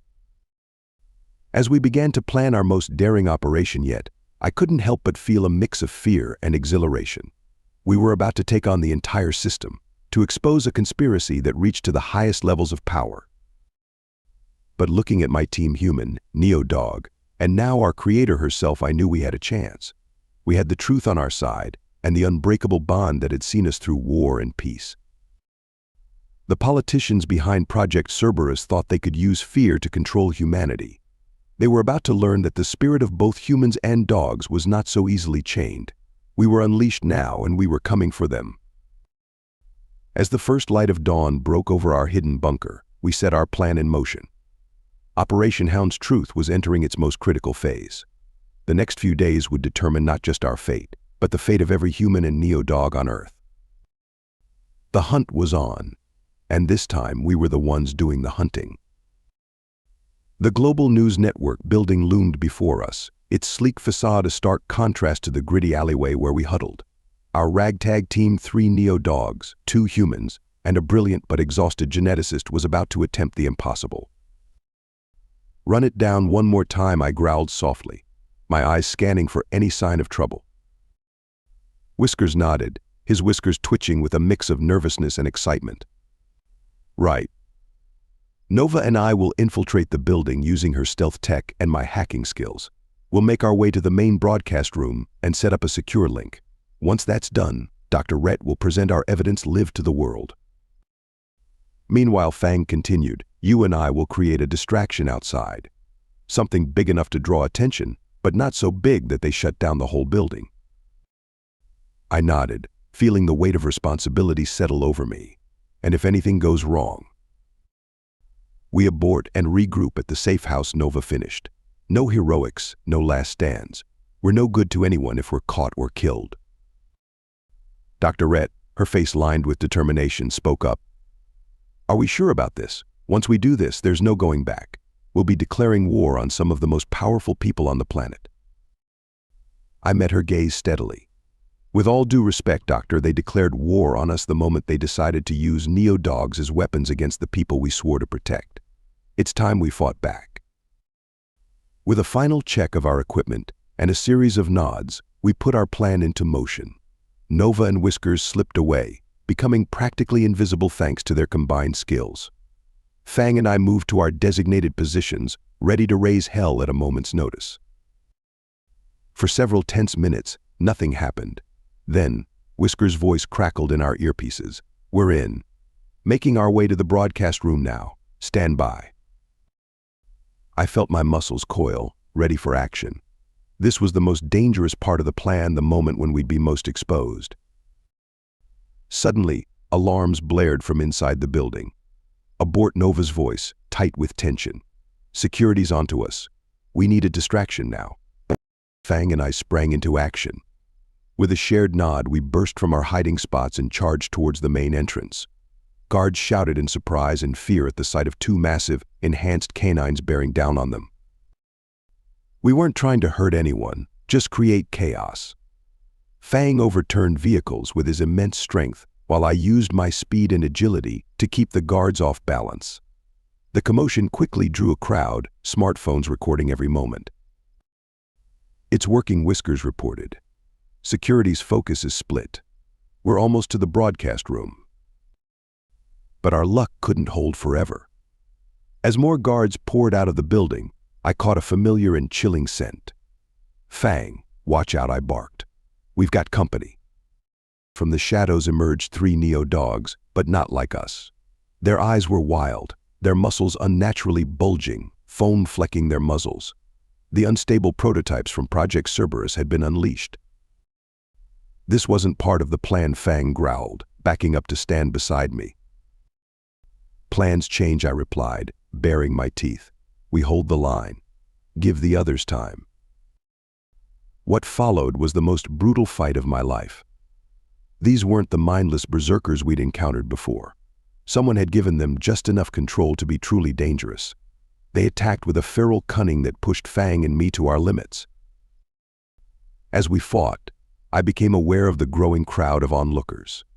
Humans watched in a mix of fear and fascination as neo-dogs battled in the street. I realized with a start that this was exactly what the conspirators wanted: a public spectacle to stoke fear and justify their actions. We need to end this, I growled to Fang between exchanging blows with a particularly vicious opponent. Not just win, but show them we're not the monsters they think we are. Fang nodded, understanding immediately.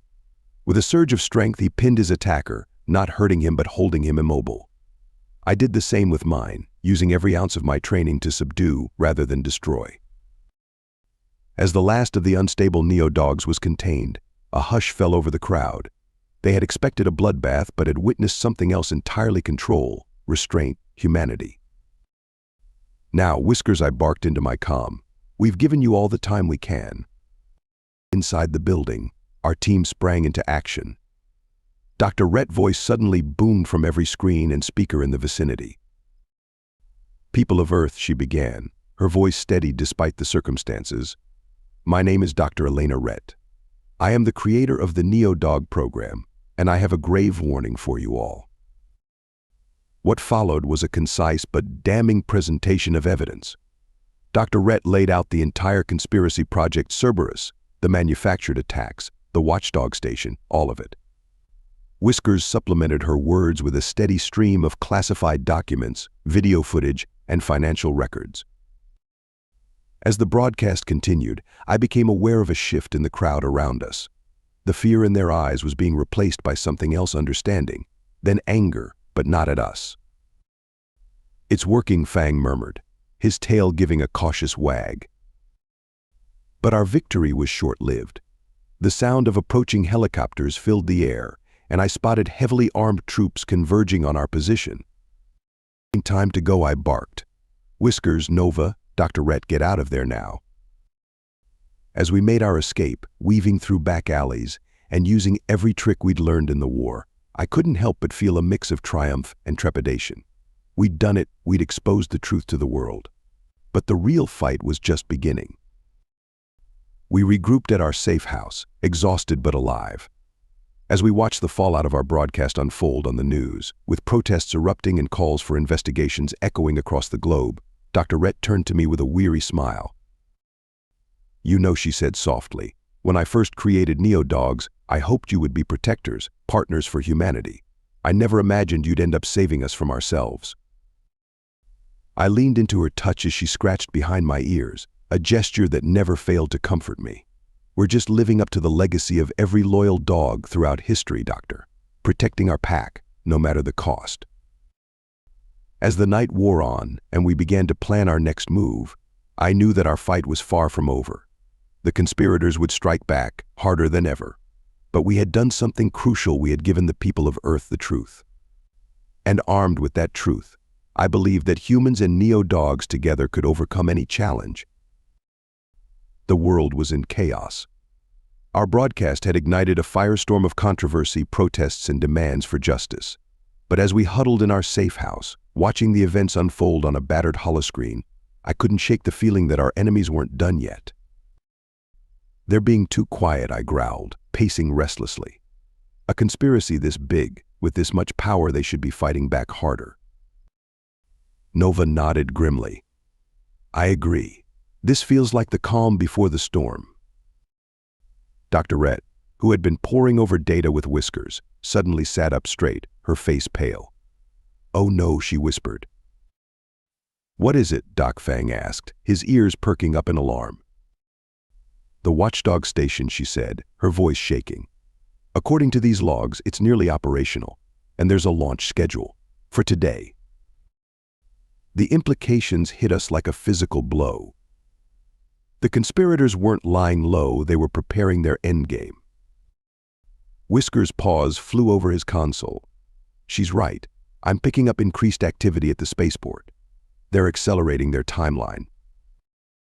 I felt a growl building in my throat. They're going to use the chaos we created as cover for their final move. If that station gets into orbit, then they'll have a gun pointed at the head of every person on Earth. Nova finished, her face grim. We all knew what we had to do. It was time for one final mission, one last desperate gamble to save everything we'd fought for. As we prepared, gathering what weapons and equipment we could, I took a moment to look at my team. Humans and Neo-Dogs, working in perfect harmony. This was what we were meant for, not to be weapons or tools, but partners in the truest sense. "Whatever happens," I said, my voice thick with emotion, "it's been an honor serving with all of you." Fang clapped a massive paw on my shoulder. "Save the speeches for when we win, boss. We've got a planet to save." Again. His confidence was infectious, and I felt my tail give an involuntary wag. He was right. We'd faced down alien armadas and doomsday weapons. We could handle a few corrupt politicians and their orbital death ray. Our plan was audacious, bordering on insane. We would infiltrate the spaceport, commandeer a shuttle, and take the fight directly to the watchdog station before it could be fully activated. As we approached the spaceport, the scale of our challenge became apparent. Security was tight, with both human forces and what looked like more stable versions of the enhanced Neo-Dogs we'd encountered before. "Looks like they've been busy," Nova muttered, her stealth suit shimmering as she scouted ahead. "Nothing we can't handle," Fang growled, cracking his knuckles.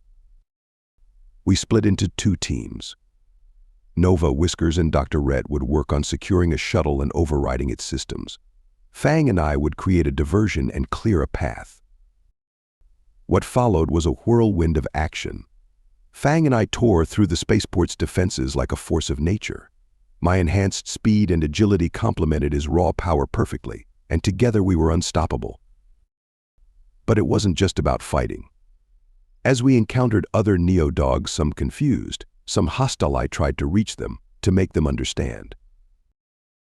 "You don't have to do this," I barked as I grappled with a particularly fierce opponent.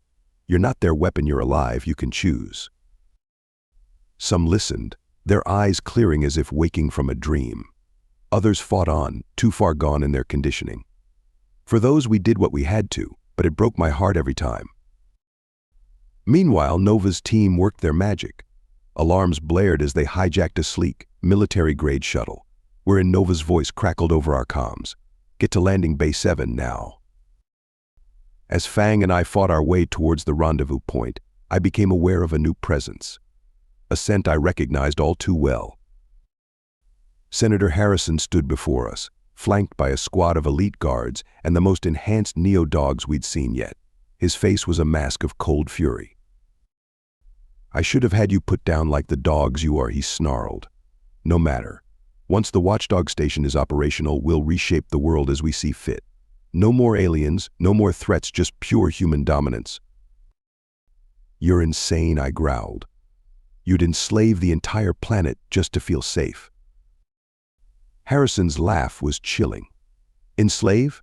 We're saving humanity from itself. And if a few million lives are lost in the process, well, you can't make an omelet without breaking a few eggs." What followed was the most intense fight of our lives. Harrison's enhanced neo-dogs were unlike anything we'd faced before, faster, stronger, and utterly relentless.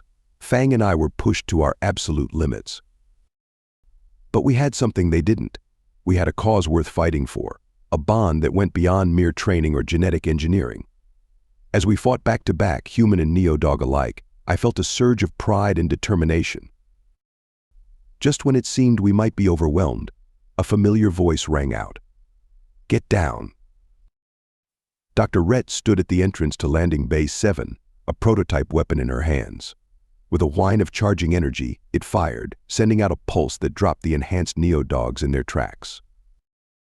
"Neural disruptor," she explained as we raced towards the shuttle. "Designed to counteract the control implants. They'll be fine, just very confused when they wake up." As we boarded the shuttle, alarms blaring all around us, I spared one last look at Senator Harrison. The fear and rage in his eyes told me everything. He knew he had lost. The shuttle rocketed into the sky, Whisker's expert piloting keeping us just ahead of the pursuing fighters. As Earth fell away beneath us and the looming bulk of the watchdog station came into view, I felt a mix of dread and determination. This was it. Our final stand. Everything we'd fought for came down to this moment. As we prepared to dock with the station, Nova turned to me, her eyes shining with a fierce light. "You know," she said with a grin, "when I signed up to work with neo-dogs, I never imagined it would lead to this." I couldn't help but wag my tail. What? Saving the world from corrupt politicians with delusions of grandeur? Just another day at the office for us. Fang let out a rumbling laugh. "Well, I don't know about you, but I'm ready to show these guys what happens when you mess with man's best friend." As the airlock cycled and we prepared to board the watchdog station, I felt a surge of confidence. We had come so far, overcome so much. Whatever challenges lay ahead on that station, I knew we would face them together. The hunt was on, and this time we were bringing the full force of human and canine cooperation to bear. The conspirators thought they could control the world. They were about to learn that some bonds can't be broken, some spirits can't be caged. It was time to show them the true power of loyalty, courage, and the unbreakable alliance between human and dog. The watchdog station loomed before us, a massive orbital fortress bristling with weaponry. As our stolen shuttle docked, I couldn't help but marvel at the irony. A station named after loyal guardians, built by those who had betrayed everything we stood for. "Remember," I growled as we prepared to disembark, "our primary objective is to shut down the station's weapons systems. Everything else is secondary." Nova nodded, checking her gear one last time. "And if we happen to gather more evidence of the conspiracy along the way." All the better, Fang finished with a toothy grin. Dr. Rhett, looking both determined and a little terrified, spoke up. "I should be able to override the main systems if I can get to the control center. But we'll need to be quick, once they realize we're here. They'll throw everything they have at us," Whiskers finished, his whiskers twitching nervously. I nodded grimly. "Then let's not waste any time. Move out." We burst into the station, immediately splitting into our pre-assigned teams. Nova and Whiskers headed for the communication hub, aiming to cut off the station's contact with Earth. Fang and I made for the main reactor, planning to sabotage the power systems. Dr. Rhett, protected by a squad of loyal security personnel who had joined our cause, made her way to the control center. The station was a maze of corridors and security checkpoints, but our team moved with the precision born of years of combat experience. My enhanced senses allowed me to detect approaching enemies long before they arrived, giving us a crucial edge. As we fought our way deeper into the station, we encountered more of the enhanced Neo-Dogs. But something was different this time. Their hesitating Fang growled as we faced off against a group of them. He was right. The fierce, mindless aggression we'd seen before was gone. Instead, these Neo-Dogs seemed confused, conflicted. I took a chance. "You don't have to fight us," I barked at them. "You're not weapons, you're not tools. You're alive, and you can choose." For a moment, nothing happened. Then, slowly, one of the Neo-Dogs lowered its weapon, then another, and another. "It's working," Fang said, awe in his voice. "The neural disruptor Dr. Rhett used at the spaceport.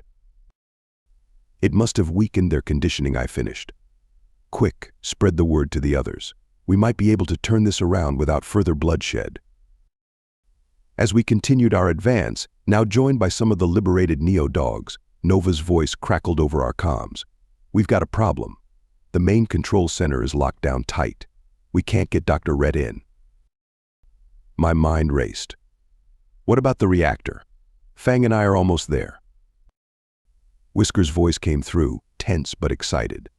"That could work. If you can cause a power surge, it might create a gap in their security protocols. Just enough for us to slip through."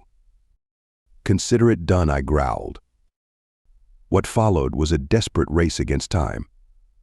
Fang and I, aided by our new allies, fought our way to the reactor core. With Whiskers guiding us remotely, we managed to initiate a controlled overload. The station shuddered, lights flickering ominously. For a heart-stopping moment, I feared we'd gone too far. Then Dr. Rhett's triumphant voice came through. "We're in. I've got control of the main systems, shutting down weapons now." A cheer went up from our team, but our victory was short-lived. Alarms blared, and a new voice came over the station's speakers. "This is Admiral Graves of the Earth Defense Force," the voice boomed. "We've detected unauthorized access to critical systems. You have 5 minutes to surrender control before we open fire." My blood ran cold. In our rush to stop the conspiracy, we'd forgotten one crucial detail to the rest of the world. We were still the bad guys. "Dr. Rhett," I barked, "can you broadcast from here? To Earth and the EDF ships?" "Yes, but..." "Do it. Now. It's time to end this once and for all."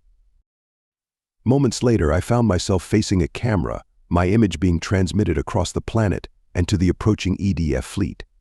I took a deep breath, knowing that everything hinged on what I said next. "People of Earth, this is Sergeant Rex Wolfborn. You know me as a Neo-Dog, as a soldier, maybe even as a threat. But I am here to tell you the truth." Over the next few minutes, I laid out everything: the conspiracy, Project Cerberus, the true purpose of the Watchdog Station. As I spoke, Dr. Rhett and Whiskers flooded the channels with hard evidence documents, video footage, financial records. "We are not your enemies," I concluded, my voice firm. "We never were. We were created to protect humanity, and that is exactly what we're doing now. This station was built not to safeguard Earth, but to control it. We've stopped it, but the real work is just beginning." I paused, looking directly into the camera. "To all Neo-Dogs out there, confused and afraid, you are not alone. You are not weapons. You are living beings with the power to choose. And to all humans, we are not monsters. We are your partners, your protectors, your friends. It's time we remembered that." As I finished speaking, there was a moment of tense silence. Then, gradually, reports started coming in. EDF ships standing down. Protests on Earth turning into celebrations. Calls for investigations into the conspiracy at the highest levels of government. We had done it. We had exposed the truth and stopped the Watchdog Station. But as we regrouped, exhausted but triumphant, I knew that our greatest challenge still lay ahead. In the days and weeks that followed, the world changed. Trials were held, corrupt officials were ousted, and a massive overhaul of the Neo-Dog program began. Dr. Rhett led the effort to help the unstable Neo-Dogs, working tirelessly to undo the damage done by Project Cerberus. As for my team and me, we found ourselves in an unfamiliar position, hailed as heroes rather than hunted as fugitives. It was a strange feeling, but one that came with new responsibilities. We were called upon to help bridge the gap between humans and Neo-Dogs, to show the world that our two species were stronger together than apart. It wasn't always easy. There were still those who feared us, who couldn't see past their prejudices. But with each passing day, with each small act of courage and kindness, we made progress. 1 year after the Watchdog Station incident, I stood before a crowd of humans and Neo-Dogs at the opening of the first Interspecies Cooperation Center. As I looked out at the sea of faces, human and canine alike, I felt a surge of hope. A long time ago, humans and dogs formed a partnership that would change the course of history. We've been through war and peace, hardship and prosperity, always at each other's sides. The Neo-Dog program was born out of that ancient bond. And despite the best efforts of those who would twist it to their own ends, that bond has emerged stronger than ever. I paused, looking at my team Nova, Fang, Whiskers, and Dr. Rhett, standing proudly in the front row. We faced our greatest challenge not from alien invaders, but from those who would use fear to divide us. But in overcoming that challenge, we've proven once again the power of loyalty, courage, and friendship. Human and canine, standing together as equals, as partners, as family. As applause filled the air, I couldn't help but wag my tail. We had been through so much, faced trials I never could have imagined. But through it all, the unbreakable bond between human and dog had endured. We had started this journey as man's best friend. We had become man's brother in arms. And now, as I looked towards the future, a future bright with possibility, I knew we were something even greater. We were proof that when two species come together in trust and friendship, there's no force in the universe that can stand against them. The stars awaited us, and whatever challenges lay ahead, I knew one thing for certain: we would face them together, human and Neo-Dog, united in a partnership as old as civilization and as new as the dawn. We had claimed our future, and it was looking brighter than ever. The gentle hum of the ship's engines did little to soothe the ache in my chest as I watched Earth, our home, shrink to a pale blue dot in the viewport. After everything we'd been through, after saving humanity time and time again, it had come to this: exile. I still can't believe it, Fang growled, his massive frame hunched over a console. We did everything right. We exposed the conspiracy, we saved them from themselves. And this is how they repay us. I couldn't find it in myself to disagree. The memory of the final vote in the United Earth Council was still fresh in my mind. Despite our best efforts, despite the impassioned pleas of Dr. Rhett and our human allies, fear had won out over reason. Earth is hereby declared a no Neo-Dog zone, the council president had announced, her voice devoid of emotion. All enhanced canines are to be relocated off-world within 30 days. This decision is final and binding. Nova, our human teammate who had chosen exile with us, placed a comforting hand on my shoulder. We'll make it through this, Rex. We always do. I nodded, grateful for her presence. She, along with a handful of other humans who had fought alongside us, had refused to abandon their Neo-Dog comrades. Their loyalty was a bright spot in this dark moment. Whisker's voice came over the ship's intercom, interrupting my brooding.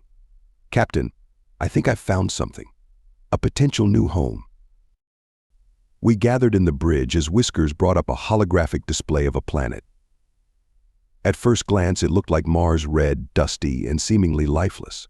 But as the display zoomed in, I saw something that made my breath catch. It's... Glowing Fang asked, tilting his head in confusion. Whiskers nodded excitedly. The planet's crust is rich in phosphorescent minerals. During the day, it practically shines white. I felt a tug of emotion I couldn't quite name. Like the moon, I murmured. Exactly, Whiskers continued. But here's the best part, it's isolated, far from any established human colonies, and with the terraforming equipment Dr. Rhett smuggled us, we could make it habitable. The decision was unanimous. This glowing planet, reminiscent of the moon that dogs had howled at for millennia, would be our new home. As we approached the planet, which we had started calling Luna Nova in a fit of nostalgia, I couldn't help but reflect on how we'd gotten here. The conspiracy we'd uncovered, the battles we'd fought, the truths we'd revealed, all of it should have been enough. But fear, it seemed, was a more potent force than we'd realized. The politicians who had orchestrated Project Cerberus might be behind bars, but the damage they'd done lingered. They had planted the seeds of doubt, of suspicion, and those seeds had grown into an insurmountable wall between neodogs and the humans we'd sworn to protect. Our ship touched down on Luna Nova's surface, kicking up a cloud of glowing dust. As we disembarked, the harsh reality of our situation hit home. This barren, airless world was all we had now. "Well," Fang said, his voice muffled by his environment suit, "guess we better get to work." And work we did. Over the next few weeks, we threw ourselves into the task of making Luna Nova livable. We set up the atmospheric generators, marveling at the technology that humans had reverse-engineered from our alien enemies. Slowly but surely, a breathable atmosphere began to form.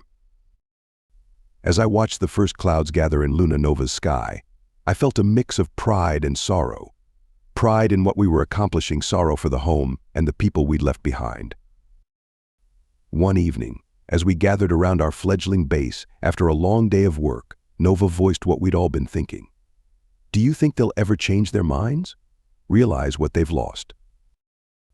I looked at my team, Fang, Whiskers, Nova, and the other loyal humans and neodogs who had chosen exile with us.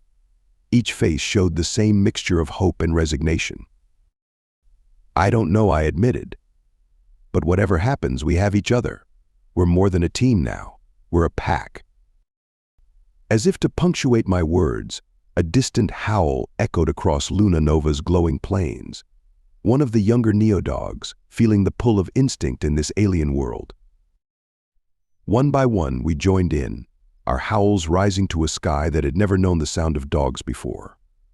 It was a song of sorrow for what we'd lost, of defiance in the face of rejection, and of hope for what we might yet become. As our howls faded, I looked out at the glowing horizon of our new home. Earth had turned its back on us, but we were far from finished. We were neodogs created to be humanity's protectors, forged in the crucible of war, tempered by betrayal. Whatever the galaxy threw at us next, we would face it together. Little did I know, as I stood there on the cusp of our new life, that the galaxy had plans of its own. Plans that would call us back to the role we were born for, whether humanity wanted us or not. Our exile had begun, but our story was far from over. In fact, it was about to take a turn none of us could have anticipated. The twin suns of Luna Nova crested the horizon, bathing our fledgling colony in an ethereal glow. As I stepped out of our main habitat dome, the newly formed atmosphere tingled against my fur. It was breathable now, but just barely. We still had a long way to go. "Morning," Rex Nova called out, her voice slightly distorted by the breathing mask she still needed. "Ready for another exciting day of watching grass grow?" I chuckled, despite the undercurrent of frustration in her voice. We'd been on Luna Nova for 3 months now, and the novelty of terraforming a planet was wearing thin. "Hey, that grass is a milestone," I replied, padding over to where she was monitoring a field of genetically engineered plants. "First complex life on Luna Nova. We should be proud." Nova sighed, removing her mask briefly to rub her eyes. I know. It's just. I never thought I'd miss trees this much." I nuzzled her hand comfortingly, a gesture that felt both familiar and strange. Our relationships had evolved in exile, the lines between human and neodog blurring as we relied on each other more than ever. A sudden commotion from the main dome drew our attention. Fang burst out, his tail wagging with more enthusiasm than I'd seen in weeks. "You've got to see this," he barked. Whiskers picked up something on the long-range scanners. Intrigued, Nova and I followed him back inside. The main room of our habitat had become a mix of high-tech command center and cozy living space. Whiskers sat at the central console, his whiskers twitching excitedly as he manipulated holographic displays. "What have you got?" I asked, leaning in to study the screens. "A ship," Whiskers replied, his voice tinged with both excitement and apprehension. "Human by the looks of it. Passenger liner, probably off course." A tense silence fell over the room. We hadn't had any contact with the outside world since our exile began. The thought of encountering humans now stirred a complex mix of emotions. "Should we hail them?" Nova asked, voicing the question on all our minds. I hesitated. Part of me wanted to ignore the ship, to protect our new home from potential threats. But the larger part, the part that had been bred and trained to protect, couldn't turn away from a potential need. "Yes," I decided. "But we keep our location obscured. Let's see what they want before we reveal ourselves." As Whiskers worked to establish communication, my mind drifted back to the day we left Earth. The memory surfaced with painful clarity. Dr. Rhett stood before us, her eyes red-rimmed but determined. "I'm so sorry," she said, her voice breaking. "We fought as hard as we could, but—" "We know," Doc, I replied, trying to keep the bitterness from my voice. "You did everything you could." She nodded, then gestured to a large crate behind her. "I couldn't stop this, but I could prepare you for it. This contains the latest terraforming tech we've developed. It's not official, but, well, let's just say I have some friends who owe me favors." Fang's ears perked up. "You're giving us the means to build a new home." "It's the least I can do," Dr. Red said. She hesitated, then pulled me into a tight hug. "You were created to be humanity's protectors. Never forget that, Rex, no matter what small-minded politicians say." As we boarded our ship, I looked back one last time at the world we were leaving. Earth shimmered blue and green, beautiful and heartbreaking in its indifference to our departure. Rex Nova's voice snapped me back to the present. "They're responding." I shook off the memory and focused on the holographic display. A human face appeared, a middle-aged man with captain's insignia. "This is Captain Hernandez of the passenger liner Starlight Wanderer," he said, his voice tinged with relief. "We've suffered a critical system failure and are in need of assistance. Can you help us?" I exchanged glances with my team. This was it, our first test. Do we reveal ourselves, risk potential hostility, or do we stay hidden and safe? In the end, it wasn't really a choice at all. "Captain Hernandez," I replied, stepping into view of our transmitter. "This is Rex Wolfborn. My team and I are ready to assist." The captain's eyes widened in recognition. You're the Neo-Dogs, the ones who saved Earth." I nodded, bracing for rejection or fear. Instead, the captain's face broke into a wide grin. "Thank the stars," he said. "I couldn't ask for better help. We've got over 1,000 passengers on board, and our life support is failing. Can you guide us in for repairs?" Relief and a renewed sense of purpose washed over me. "Absolutely, Captain. Transmitting coordinates now. Welcome to Luna Nova." As we scrambled to prepare for the incoming ship, I couldn't help but feel a glimmer of hope. Maybe, just maybe, not all of humanity had forgotten what we stood for. Fang bumped his shoulder against mine as we worked. "Feels good, doesn't it?" he said, "being needed again." I nodded, a familiar determination settling over me. "Yeah, it does.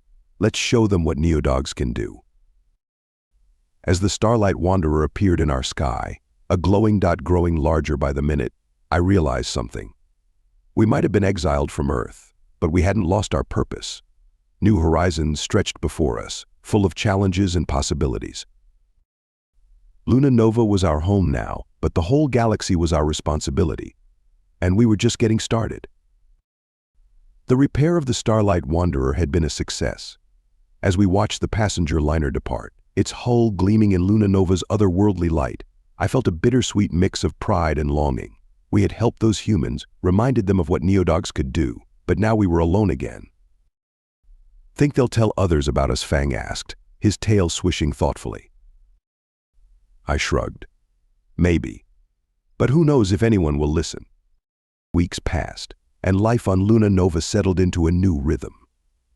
Our terraforming efforts were showing real progress. Patches of engineered grass spread across the glowing plains, and the air grew richer by the day. We even started work on a small forest, the first trees reaching hopefully towards alien skies. But despite our accomplishments, there was an undercurrent of restlessness among the team. We were made for more than gardening, no matter how planetary in scale. It was Nova who finally voiced what we were all feeling. "I miss it," she said one evening as we gathered in the common area. "The action, the purpose, saving people." Murmurs of agreement rippled through the group. Even the human members of our team, those who had chosen exile with us, nodded. "We all do," I replied, but I was cut off by a sudden, insistent beeping from the communications console. Whiskers darted over, his paws flying across the controls. "It's a distress call," he said, his voice tense with excitement. "Coming from Sector 9. We all knew what that meant. Sector 9 was deep in what humans called the frontier, the wild, largely unexplored region of space where danger and opportunity went hand in hand. "Patching it through now," Whiskers announced. A voice crackled through the speakers, distorted by distance and fear. "This is Captain Yara of the freighter Boundless. We are under attack by unknown hostiles. Our weapons are ineffective. Please, if anyone can hear this, we need help." The message repeated, growing more desperate with each iteration. We stood in stunned silence for a moment, the implications sinking in. Fang was the first to speak. "We have to help them." "It could be a trap," Nova pointed out, though I could hear the conflict in her voice. "Or a misunderstanding. We don't know anything about these unknown hostiles." I closed my eyes, weighing our options. We had sworn to protect humanity, but humanity had rejected us. We had found peace here on Luna Nova, a chance to build something new. Did we really want to risk that? But as I looked at my team, human and Neodog alike, I saw the same fire in their eyes that I felt in my heart. We were protectors, defenders. It was more than our training, it was who we were. "Whiskers," I said, my decision made, prep the ship. "Nova, start gathering intel on Sector 9 and these unknown hostiles. Fang, let's check our combat gear. It's been a while, but I have a feeling we're going to need it." As we scrambled to prepare, a memory surfaced, a conversation with Dr. Rhett just before our exile. "Rex," she had said, her voice heavy with emotion, "I need you to promise me something." "Anything, Doc." She took a deep breath. "Don't let this exile change who you are. You and your team, you're the best of what we created. The best of what humanity and canines can be together. Never forget that." I had nodded, not trusting myself to speak. "The day may come," she continued, "when humanity needs you again. And when it does, I hope you'll answer the call. Not because you have to, but because it's who you are." Now, as we boarded our ship, checking weapons and systems we hadn't used in months, I realized we were fulfilling that promise. Not for the humans who had exiled us, but for the idea of what we could be together. "All systems go," Whiskers reported from the pilot's seat. "Course laid in for Sector 9. I took my place at the command station, feeling a familiar surge of adrenaline. "All right, team, let's show these unknown hostiles what happens when you mess with humanity while Neodogs are on watch." As our ship lifted off, leaving the glowing surface of Luna Nova behind, I felt a sense of rightness settle over me. We were heading into danger, into the unknown, but we were doing it together. We were doing what we were born to do. The stars streaked by as we entered FTL, and I allowed myself a small, fierce grin. Whoever these attackers were, they were about to learn a harsh lesson. You can exile the Neodogs, but you can't take away their bite. "Hold on. Boundless," I muttered as we hurtled through space. "The cavalry's coming." The ship shuddered as we dropped out of FTL, the starfield stabilizing around us. Ahead, the scene that greeted us was chaos incarnate. The freighter Boundless drifted listlessly, scorch marks marring its hull. Surrounding it were ships unlike anything I'd ever seen, organic-looking craft that pulsed with an eerie, bioluminescent glow. They moved with an unsettling fluidity, more like deep-sea creatures than spacecraft. "What in the name of Pavlov are those?" Fang growled, his hackles rising. Nova's fingers flew across her console. No matches in any known database. These must be the slimes the humans mentioned. I leaned forward, my enhanced eyes picking out details. Look at how they're attaching to the freighter. They're not trying to destroy it, they're boarding. Boundless, this is Rex Wolfborn of the Luna Nova Defense Force, I transmitted, improvising our designation. We're here to assist. What's your status? The response was immediate and frantic. Thank the stars. They've breached our hull in multiple locations. We've got crew trapped in various sections, and things are moving through the ship. Understood, Boundless. Hold tight, we're coming in. I turned to my team, seeing the same determination in their eyes that I felt. All right, Pack, this is what we trained for. Whiskers, you're on point with tech. Nova, you've got Overwatch. Fang, you're with me on the assault team. The rest of you, secure our ship and be ready for emergency evac. As we approached the Boundless, the alien ships took notice. 2 of them detached from the freighter and moved to intercept us. Evasive maneuvers, I barked, and our pilot, a former EDF ace named Rodriguez, put our ship through a series of stomach-churning rolls and dives. Energy pulses, more like globs of superheated plasma than traditional weapons fire, streaked past us. One glanced off our shields, causing them to flare brilliantly. Shields at 80%, Whiskers reported. Their weapons are unusual. It's like they're spitting concentrated acid. Let's not get hit again, then I growled. Rodriguez, get us in close to the Boundless. We need to dock. What followed was a harrowing dance through space. Rodriguez's piloting skills, honed in countless battles, proved invaluable as we weaved between alien attacks and the Boundless's debris field. Finally, with a metallic clang that resonated through the ship, we docked. Good work, everyone, I said, checking my gear one last time. Now comes the hard part. Remember, our priority is the human crew. We don't know what these slimes want, but we're not letting them have it. As the airlock cycled, I felt a familiar calm settle over me. This was what we were made for, facing the unknown, protecting those who couldn't protect themselves. The moment the doors opened, we were hit by a wave of humid, acrid air. The corridor beyond was dim, emergency lighting casting ominous shadows. Well, Fang muttered, smells worse than that time Cooper tried to make chili for the entire barracks. Despite the tension, I felt my mouth twitch in a smile. Some things never changed. We moved through the ship with practiced efficiency, our enhanced senses on high alert. The first signs of the invaders came in the form of a viscous, iridescent substance coating the walls. It's some kind of bioorganic compound, Whiskers reported, scanning it with his portable device. Highly adaptable, I think. I think it's how they interface with technology. A sudden scream echoed down the corridor, galvanizing us into action. We rounded a corner to find a scene straight out of a nightmare. 3 human crew members were backed against a wall, facing off against what could only be described as animated slime. The creatures were vaguely humanoid in shape, their translucent bodies rippling with patterns of light. Tentacle-like appendages reached for the terrified humans. Without hesitation, we leapt into action.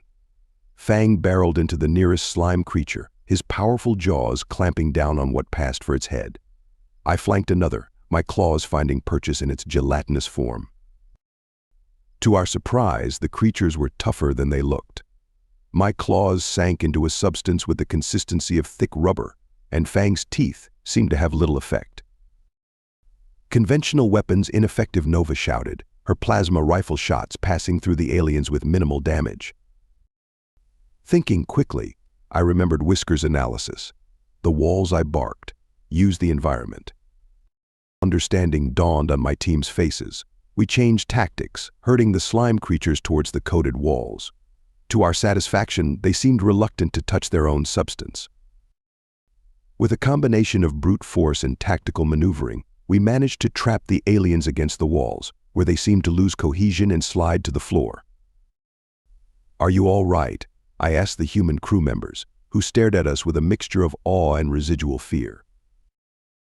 "Why, you're the Neodogs," one of them stammered. "The heroes of Earth. But you were exiled." I felt a pang in my chest but pushed it aside. That doesn't matter now. We're here to help. Can you tell us more about these invaders? As the crew filled us in on what they knew, which wasn't much, Whiskers worked on accessing the ship's systems to locate other survivors. We've got more crew pinned down in engineering, he reported. And the bridge is sealed off. Captain's still in there. I nodded, formulating a plan. Fang, take half the team and secure engineering. Nova, Whiskers, you're with me. We're heading for the bridge. As we moved deeper into the ship, facing more of the slime aliens and rescuing crew along the way, I couldn't help but reflect on the irony of our situation. Exiled from Earth for being too dangerous, yet here we were, once again standing as the last line of defense between humanity and an alien threat. But as I watched my team work seamlessly together, humans and neodogs in perfect sync, I realized something important. It didn't matter what Earth thought of us. This was who we were meant to be. We were protectors, defenders, the thin line between civilization and chaos. And as we fought our way towards the bridge, facing an enemy unlike any we'd encountered before, I knew one thing for certain. The last of the slime aliens oozed off the bridge's reinforced doors, defeated by a combination of our relentless assault and Whiskers' ingenious use of the ship's environmental controls. As the doors slid open, revealing the relieved faces of the bridge crew, I felt the familiar rush of a successful mission. Captain Yara, a tall woman with streaks of gray in her dark hair, stepped forward. Her eyes widened as she took in our appearance. You're the neodogs, but how? Long story, Captain, I replied, my enhanced hearing already picking up the sounds of Fang's team securing the last of engineering. Your ship is clear, but we need to move quickly. Those alien ships are still out there. The next few hours were a blur of activity. We helped the Boundless crew make emergency repairs, coordinated with Fang's team to round up any remaining slime aliens for study, and prepared for our departure. As the immediate danger passed, I couldn't help but notice the way the human crew looked at us, a mixture of awe, gratitude, and unease. It was a stark reminder of our exile, of the fear that had driven us from Earth.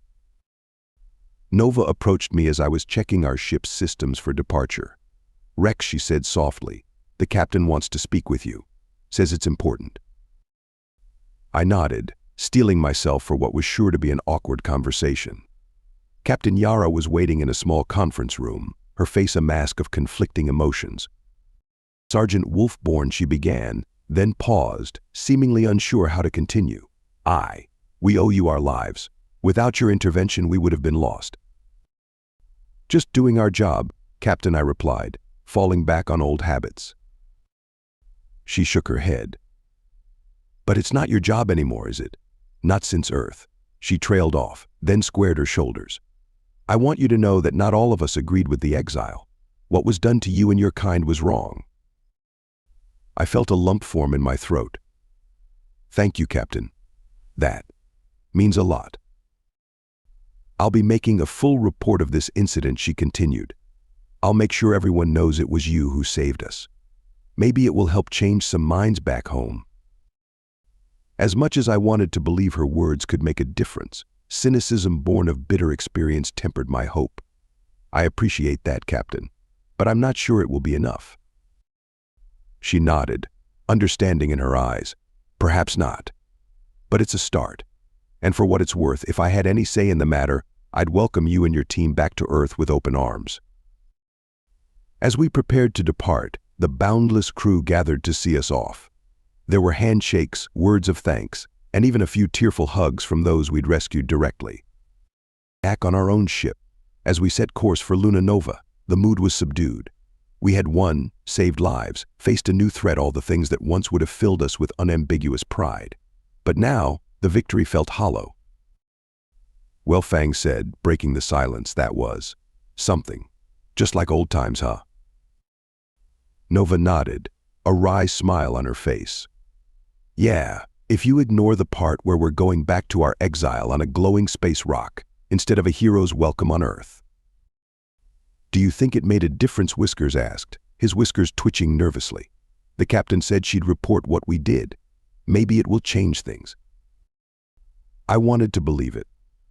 Part of me, the optimistic pup that had first embraced our role as humanity's protectors, desperately hoped that this act of selfless heroism would be enough to overcome the fear and prejudice that had driven us away. But the veteran in me, the dog who had seen the darker side of both human and alien nature, knew better. "It might make some difference," I said carefully, "but we can't count on it. We did good work today, saved lives. That has to be enough." As Luna Nova's glowing surface filled our view screen, I found myself reflecting on our situation. We had proven, once again, that we were humanity's best defense against the unknown. We had faced a new terrifying enemy and emerged victorious. By all rights, we should be heroes. Instead, we were returning to our self-imposed exile, our actions likely to be debated and dissected by the very people we'd sworn to protect. As we landed, the familiar glow of our adopted home washing over us, I made a decision. Gathering the team, I voiced the thoughts that had been brewing since we'd first received the distress call. Today proved something I began. It proved that no matter what Earth thinks of us, no matter where we are, we're still protectors. It's who we are. It's what we were made for. Nods of agreement rippled through the group. But it also proved that we can't just sit here on Luna Nova, waiting for the next crisis. There's a whole galaxy out there, full of threats that humanity isn't prepared for. Threats like those slime aliens. "What are you suggesting?" Rex Nova asked, though the gleam in her eye told me she already knew. "I'm suggesting we stop waiting for Earth to change its mind. We start being proactive. We use our skills, our abilities, to protect humanity whether they want us to or not. We become independent contractors." Fang's tail began to wag. "You mean mercenaries, dogs for hire?" I grinned, feeling a sense of purpose I hadn't experienced since our exile began. Something like that. But we choose our jobs, we set our own rules. We protect those who need protecting, fight the battles others can't. As I looked at my team, human and Neodog alike, I saw the same fire, the same determination I felt. We had been forged in war, tempered by betrayal, and now we would reshape ourselves into something new. So I said, my tail giving an involuntary wag of excitement, "Who's with me? Who wants to become a dog of war?" The chorus of barks, woofs, and enthusiastic hell yeahs that answered me was all I needed to hear. As we began to plan our new venture, I felt a weight lift from my shoulders. We might be exiled from Earth, but we had found a new purpose, a new mission. The galaxy had no idea what was coming. The dogs of war were unleashed, and we were ready to show the universe what we could do.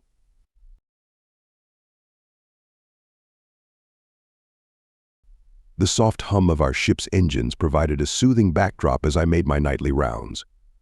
Luna Nova, our glowing adopted home, was visible through the viewports, a constant reminder of our exile and our new purpose. As I passed the communications room, a frantic waving of Whisker's tail caught my attention. "Rex, you need to hear this," he called, his whiskers twitching with agitation. I padded over, curiosity piqued. Whiskers had been monitoring various channels, official, unofficial, and downright illegal, keeping an ear out for potential jobs or threats. The worried look in his eyes told me this was something different. "What have you got?" I asked, settling beside him. Whiskers adjusted some dials, and a scratchy voice filled the room. "Another fight night coming up. Got some prime specimens this time. You ain't seen nothing till you've watched these war dogs tear each other apart." I felt my fur stand on end. "Are they talking about?" Whiskers nodded grimly. "Neodogs. There's more." He flipped to another channel, betting pools already at 50,000 credits. "These enhanced mutts are the real deal. Last match, one of them ripped out the other's throat with his bare teeth. It's brutal, it's bloody, and it's the best entertainment in the galaxy." A growl built in my throat, a mixture of anger and disbelief. "How long has this been going on?" "I'm not sure," Whiskers replied, his ears flat against his head. "I only caught wind of it recently. It seems to be spreading across multiple systems." I closed my eyes, trying to process this information. After everything we'd done for humanity, the wars we'd fought, the lives we'd saved, this was how some of them repaid us. By turning us into gladiators for their amusement? The sound of approaching footsteps announced the arrival of the rest of the team. Nova, her face creased with concern, was the first to speak. "What's going on?" we heard growling. Wordlessly, I nodded to Whiskers to replay the transmissions. As the team listened, I watched their reactions. Fang's massive paws clenched into fists, a low rumble building in his chest. Nova's hand went to her mouth, her eyes wide with horror. The other team members, both human and Neo-Dog, displayed varying degrees of shock and disgust. When the recordings finished, a heavy silence fell over the room. "This can't be real," Fang finally growled. "After everything we've done, humans wouldn't do this to us." Nova placed a hand on his shoulder. "Not all humans," she said softly. "But there are always those who will exploit others for profit or pleasure, even in our own species." I nodded, feeling a mixture of anger and determination settling over me. Nova's right. This isn't all of humanity, but it's happening, and we need to stop it. "But how?" Whiskers asked. "We don't have any specific information. No locations, no names." "We start with what we know," I replied, my mind already formulating a plan. "These transmissions are coming from somewhere. We find the source, we might find our first lead." The team nodded in agreement, a sense of purpose filling the room. This wasn't just another mission. This was personal. "Whiskers, keep monitoring those channels. See if you can triangulate their origin," I ordered. "Nova, start reaching out to your contacts in the underworld. Someone must know something about these fights." As the team dispersed to their tasks, I made my way to the bridge. Setting a course for the nearest human outpost seemed like our best bet. We needed to be closer to the action to pick up more information. As I input the coordinates, I caught my reflection in a darkened screen. The Neo-Dog looking back at me seemed older, wearier than I remembered. We had faced so much war, exile, betrayal, but this felt different. This was a perversion of everything we stood for, everything we had fought for. But as I watched the stars streak by, Luna Nova receding behind us, I felt a familiar fire ignite in my chest. We were the dogs of war. We had faced down alien armadas and corrupt governments. We would not let this stand. Whoever was behind these fights, whoever was capturing and exploiting Neo-Dogs, was about to learn a harsh lesson. You can exile us, you can try to forget us, but you can never break us. The hunt was on, and this time it was personal. The neon lights of Outpost Omega cast an eerie glow on our ship as we docked. This far from Earth, on the fringes of human-controlled space, laws were more like suggestions, and morality was a luxury few could afford. "Charming place," Nova muttered as we disembarked, her hand never straying far from her concealed weapon. I nodded, my enhanced senses already picking up a cacophony of smells and sounds that told stories of desperation, greed, and violence. "Remember, we're here to gather information, not start a war. Keep a low profile." Fang snorted, his massive frame drawing wary glances from passers-by. "Low profile, right, because we blend in so well." He had a point. Even with the genetic modifications that allowed us to pass for large, unusual dogs when necessary, we were a striking group. But we didn't have a choice. This was our best lead on the underground fights. We split into teams. Nova and I would hit the local bars, listening for gossip. Whiskers and our tech expert, a human named Zara, would tap into the outpost's communication networks. Fang and the others would patrol the streets, keeping an eye out for any signs of Neo-Dog trafficking. The Rusty Airlock was exactly the kind of dive bar you'd expect in a place like this. As Nova and I entered, the conversation didn't stop, but there was a noticeable shift in the atmosphere. Eyes tracked our movement, assessing, calculating. We took seats at the bar, Nova ordering drinks while I focused on the conversations around us. My enhanced hearing picked up snippets. "New shipment coming in. Heard the last fight was brutal. Good credits if you can get your hands on one of them war dogs." Each word made my fur bristle, but I forced myself to remain calm. We needed more than rumors. A burly man at the end of the bar caught my eye, his gaze lingering a bit too long. As he stood to leave, I noticed a familiar insignia on his jacket, one we'd seen in some of the pirate broadcasts. "Nova," I murmured, "we've got a live one." "Follow my lead." We tailed the man discreetly, following him through winding alleys until he entered a nondescript warehouse. Once he was inside, we approached the door. "Ready for some enhanced interrogation?" I asked, a grim smile on my muzzle. Nova nodded, her face set with determination. "Let's show him why you don't mess with neodogs." What followed was a quick, efficient takedown. The man barely had time to shout before he found himself pinned against a wall, my teeth inches from his throat. "The neodog fights," I growled. "Where are they happening?" "I don't know what you're talking about," he stammered, but the stench of his fear told me otherwise. "Wrong answer," Nova said coolly, her weapon pressed against his side. "Try again." It didn't take much more persuasion before the man was spilling everything he knew. Locations, dates, names of key players. As he talked, I felt a mixture of relief at the information and horror at the scale of the operation. Just as we were wrapping up, my comm unit buzzed. It was Whiskers, his voice tight with urgency. "Rex, we've got a problem. We've picked up chatter about a major fight happening tonight. They're bringing in new stock." My blood ran cold. "Where?" "That's the thing," Whiskers replied. "It's happening right here on Omega, in the old mining tunnels beneath the outpost." I shared a look with Nova. We were close, so close to blowing this whole operation wide open. "Good work, Whiskers. Rendezvous with the others and meet us at these coordinates. We're shutting this down tonight." As we made our way to the meeting point, a sense of anticipation built in my chest. We were about to face the darkest side of humanity, those who would exploit and abuse beings like us for profit and entertainment. But we were also about to remind them why neodogs were created in the first place. We were warriors, protectors, and tonight we would be avengers. The neon lights of Omega seemed to pulse with renewed intensity as our team regrouped, each of us armed and ready for whatever we might face in the tunnels below.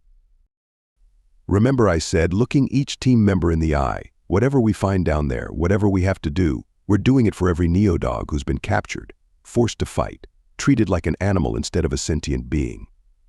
Nods of agreement rippled through the group. We were more than a team now, we were a pack united by a common purpose. As we prepared to descend into the tunnels, into the very den of those who would exploit us, I felt a fierce pride in my team and in what we represented. We were the best of what humans and dogs could be together, and we were about to show these criminals the true meaning of dogs of war.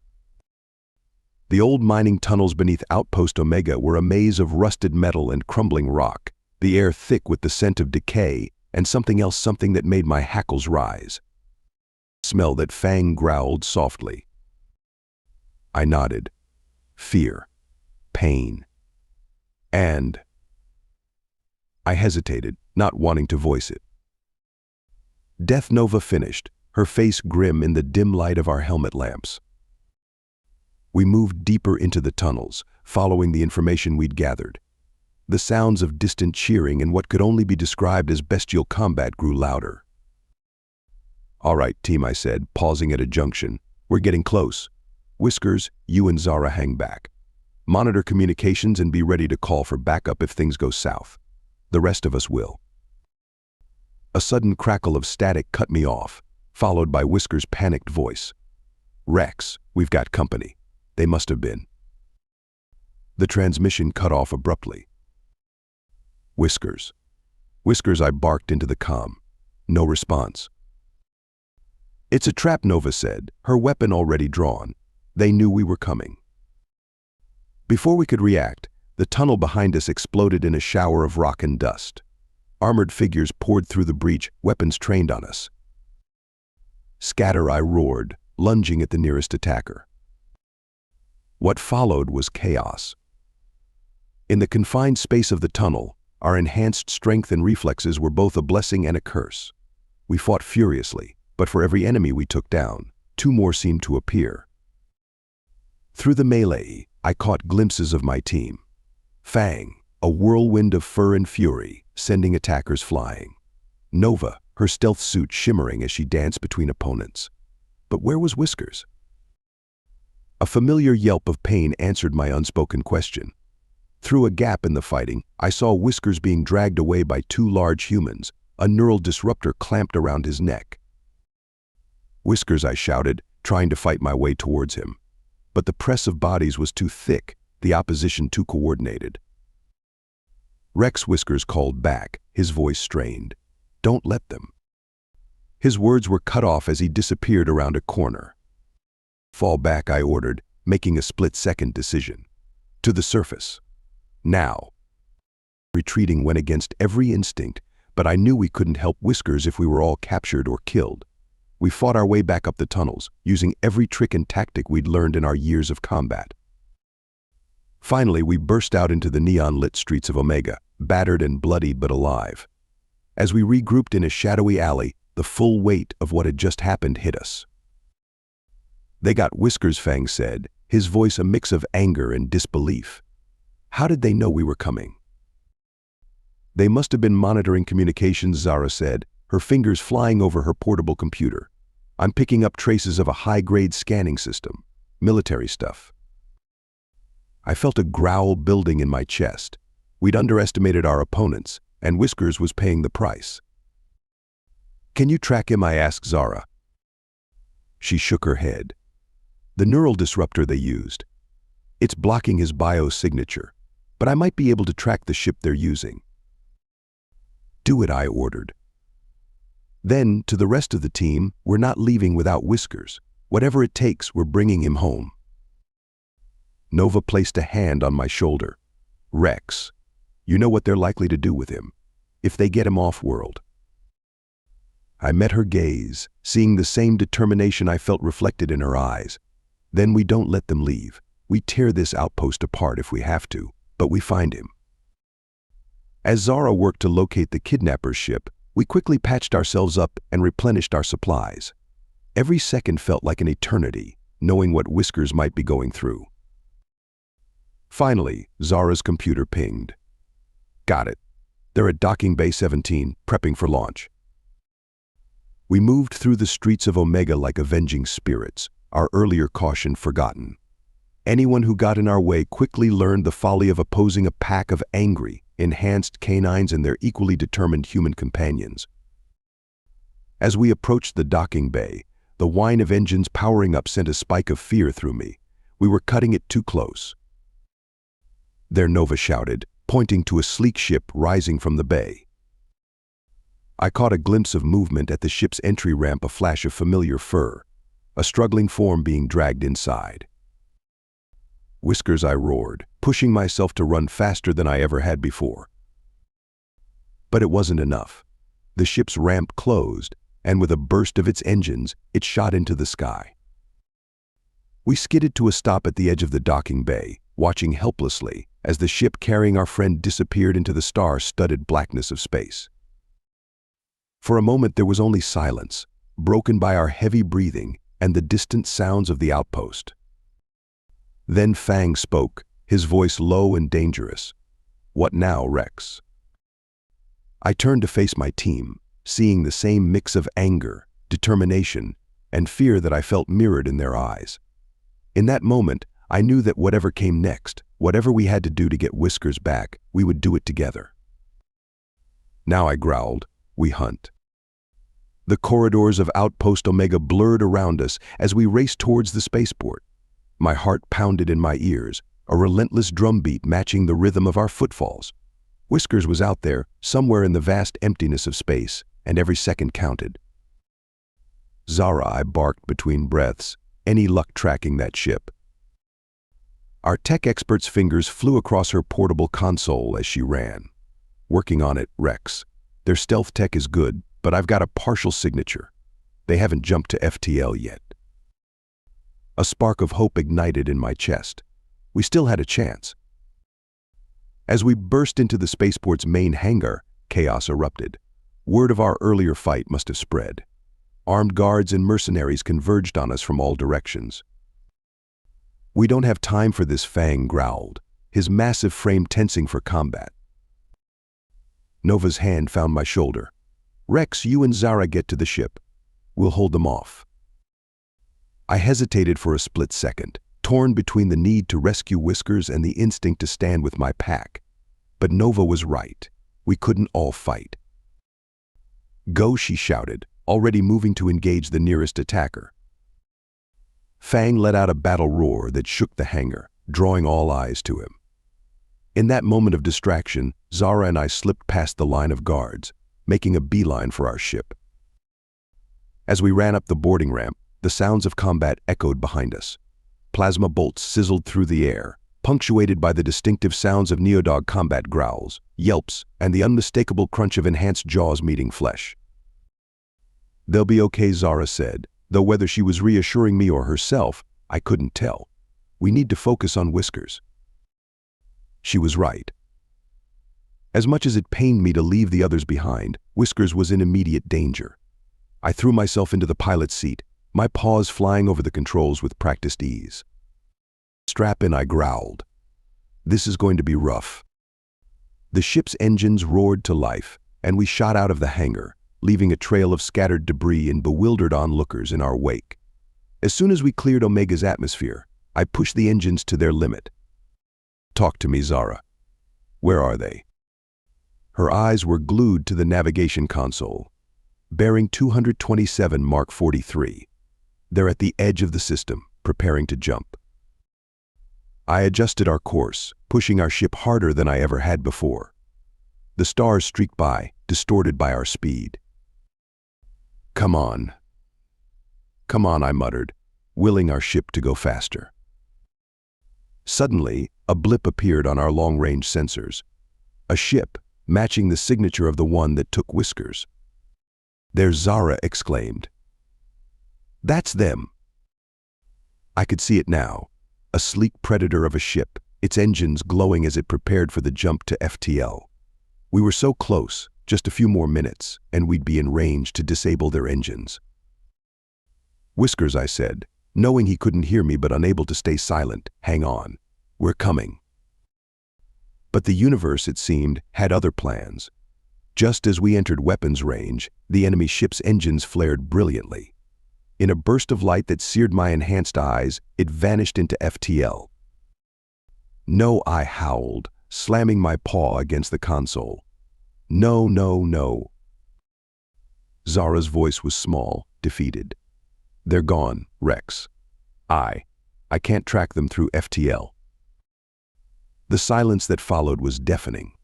We'd failed. Whiskers was gone, taken to who knows where, to face who knows what horrors. As the adrenaline of the chase faded, the full weight of our failure crashed down on me. I slumped in the pilot's seat, my ears flat against my head. "Rex," Zara said gently, "we need to go back for the others." I nodded numbly, my paws moving on autopilot to turn our ship around. As we made our way back to Omega, my mind raced. Where had they taken Whiskers? What would they do to him? And how, in the vastness of space, would we ever find him? The return to Omega was a blur. We picked up the rest of the team battered, bloodied, but alive, and retreated to our ship. As we broke orbit, leaving the wretched hive of Omega behind, a heavy silence settled over us. Finally, Nova broke it. "What's our next move, Rex?" I looked around at my team, my family. I saw the determination in their eyes, the unwavering loyalty that had carried us through war, exile, and countless battles, and I knew, with absolute certainty, that this wasn't over. "We find him," I said, my voice low but firm. "Whatever it takes, however long it takes, we find Whiskers and we shut down these fights for good." Fang's tail gave a tentative wag. "We're with you, Rex, all the way." As our ship entered FTL, carrying us away from our failure, but towards a new mission, I made a silent promise. To Whiskers, to every Neodog suffering in those brutal fighting pits, and to ourselves. This wasn't over. The dogs of war were on the hunt, and heaven help anyone who stood in our way. The vastness of space stretched out before us, full of dangers and possibilities. Somewhere out there, Whiskers was waiting, and we would not rest until we brought him home. The moment our ship broke Omega's orbit, the hunt was on. The bitter taste of failure still lingered in my mouth, But there was no time for self-pity. Whiskers needed us. "Zara," I barked, my paws flying over the ship's controls. "I need everything you've got on that ship. Engine signature, energy readings, anything." Our tech expert was already hunched over her console, her fingers a blur. "On it, Rex. Their stealth tech is good, but nobody's perfect. I'm running it through every filter we've got." Fang paced the bridge, his massive frame taut with nervous energy. "What if we can't find him? What if they've already?" "Don't Nova cut him off sharply. We're going to find him. We have to." I nodded, grateful for her determination. Nova's right. We're not giving up. Whiskers is counting on us. As Zara worked her digital magic, the rest of us threw ourselves into action. Nova reached out to her vast network of underworld contacts, promising favors and credits for any scrap of information about neodog trafficking. Fang and I pored over star charts, trying to predict possible routes the kidnappers might take. Hours blended into days as we pushed ourselves to the limit. Sleep became a luxury, snatched in short bursts between leads. The ship's galley was forgotten, our meals reduced to nutrient bars and stims. On the third day, when exhaustion threatened to overwhelm us, Zara's console lit up like a supernova. "I've got something," she shouted, her voice cracking with excitement and fatigue. We crowded around her station, hope surging through our tired bodies. "What is it?" I asked, my tail giving an involuntary wag. Zara pointed to a complex web of data streams on her screen. "I've been running their engine signature through every database we have access to, legal or otherwise. Look here." She highlighted a series of energy spikes. "These patterns are unique to a specific type of stealth drive. It's not common, but it's favored by high-end smugglers and, well, people who transport live cargo." A growl built in my throat at the implication, but I forced myself to focus. "Can you track it?" Zara's expression was a mix of triumph and frustration. "Not precisely, but I can give you a sector. They're heading towards the Cerberus Nebula." Fang's ears perked up. "The Cerberus Nebula? That's deep in the frontier. Barely any human presence out there." "Which makes it perfect for illegal operations," Nova added grimly. I felt a renewed sense of purpose flood through me. It wasn't much, but it was a lead, a direction. "All right, team," I said, straightening up. "We've got a heading. Nova, reach out to any contacts you have in that sector. Fang, I want you to go through our weapons and gear. Make sure we're prepared for anything. Zara, keep digging. See if you can narrow down our search area." As the team dispersed to their tasks, I took a moment to stare out the viewport. The stars streaked by, cold and distant. Somewhere out there, Whiskers was waiting. Probably scared, possibly hurt, but hopefully still fighting. "Hang on, old friend," I murmured. "We're coming." I was about to turn back to the nav console when a flicker of movement caught my enhanced eye. A distortion in the star field, almost imperceptible. "Zara," I called out, a note of urgency in my voice. "Run a scan of our immediate vicinity. There's something out there." Her fingers danced across her console. "I'm not picking up any. Wait, there's a faint energy reading. It's Rex. It's a ship. Running silent, with stealth tech that rivals military grade." My fur stood on end as adrenaline flooded my system. "Battle stations," I barked. "Everyone, prepare for possible hostile action." As klaxons blared and the team scrambled to their positions, I couldn't shake the feeling that this was more than a random encounter. Whether it was a threat or an opportunity, I didn't know. But one thing was certain: our hunt for Whiskers had just taken an unexpected turn. The unknown ship loomed closer, its true size and nature still hidden by its advanced stealth systems. Whatever came next, we would face it together. For Whiskers, for every neodog suffering in those brutal fighting pits, and for ourselves. The tension on our bridge was palpable as the mysterious ship drew closer. Our weapons were primed, shields at maximum, but something felt off. If this was an attack, it was unlike any I'd ever seen. "They're hailing us," Zara announced, her voice tight with nervous energy. I shared a glance with Nova before nodding. put them through. The view screen flickered to life, and I felt my jaw drop. Staring back at us was a face I never expected to see: a neo-dog, his fur scarred and his left eye replaced with a cybernetic implant, but unmistakably one of our kind. Well, the neo-dog captain growled, his tone a mix of surprise and amusement. "Looks like we've stumbled upon some long-lost cousins. Stand down, friends. We're coming aboard for a chat." Before I could respond, the transmission cut off. I turned to my team, seeing my own shock mirrored in their faces. "Opinions?" I asked, my mind racing with possibilities. Aang's massive paw clenched around his weapon. Could be a trap, some kind of sick trick by the dogfighters. Nova shook her head. "That tech is too advanced for common criminals. And did you see his ship? That's military grade." "We don't have much choice," I decided. If they wanted to attack, they could have done so already. Let's hear them out, but stay alert. Minutes later, our airlock cycled open, and we found ourselves face to face with a group of armed neo-dogs. Their leader, the scarred captain from the transmission, stepped forward. "Captain Scar," he introduced himself, his cybernetic eye whirring as it focused on me. "And you must be the famous Rex Wolfborn. Your exploits are well known, even out here in the black." I nodded cautiously. "You have us at a disadvantage, Captain. What brings a group of neo-dog pirates to this sector?" Scar's organic eye narrowed. "The same thing that brings you, I'd wager. We're hunting slavers. Specifically the kind that deal in our kind." The tension in the room eased slightly, but I kept my guard up. "You're after the dogfighters." "Among others," Scar growled. After the exile, some of us decided we wouldn't just roll over and play dead. We've been hitting human outposts, freeing our captured brethren. And, well, let's just say we're not too concerned with human laws anymore." I felt a mix of emotions at his words. Part of me understood their anger, their desire for retribution. But another part, the part that still believed in the ideals we were created to uphold, recoiled at the thought of indiscriminate violence. "And now," I asked, "what do you want with us?" Scar's expression softened slightly. Now we want to help. Word travels fast in the underworld. We heard about your friend, the one they took. Whiskers, was it?"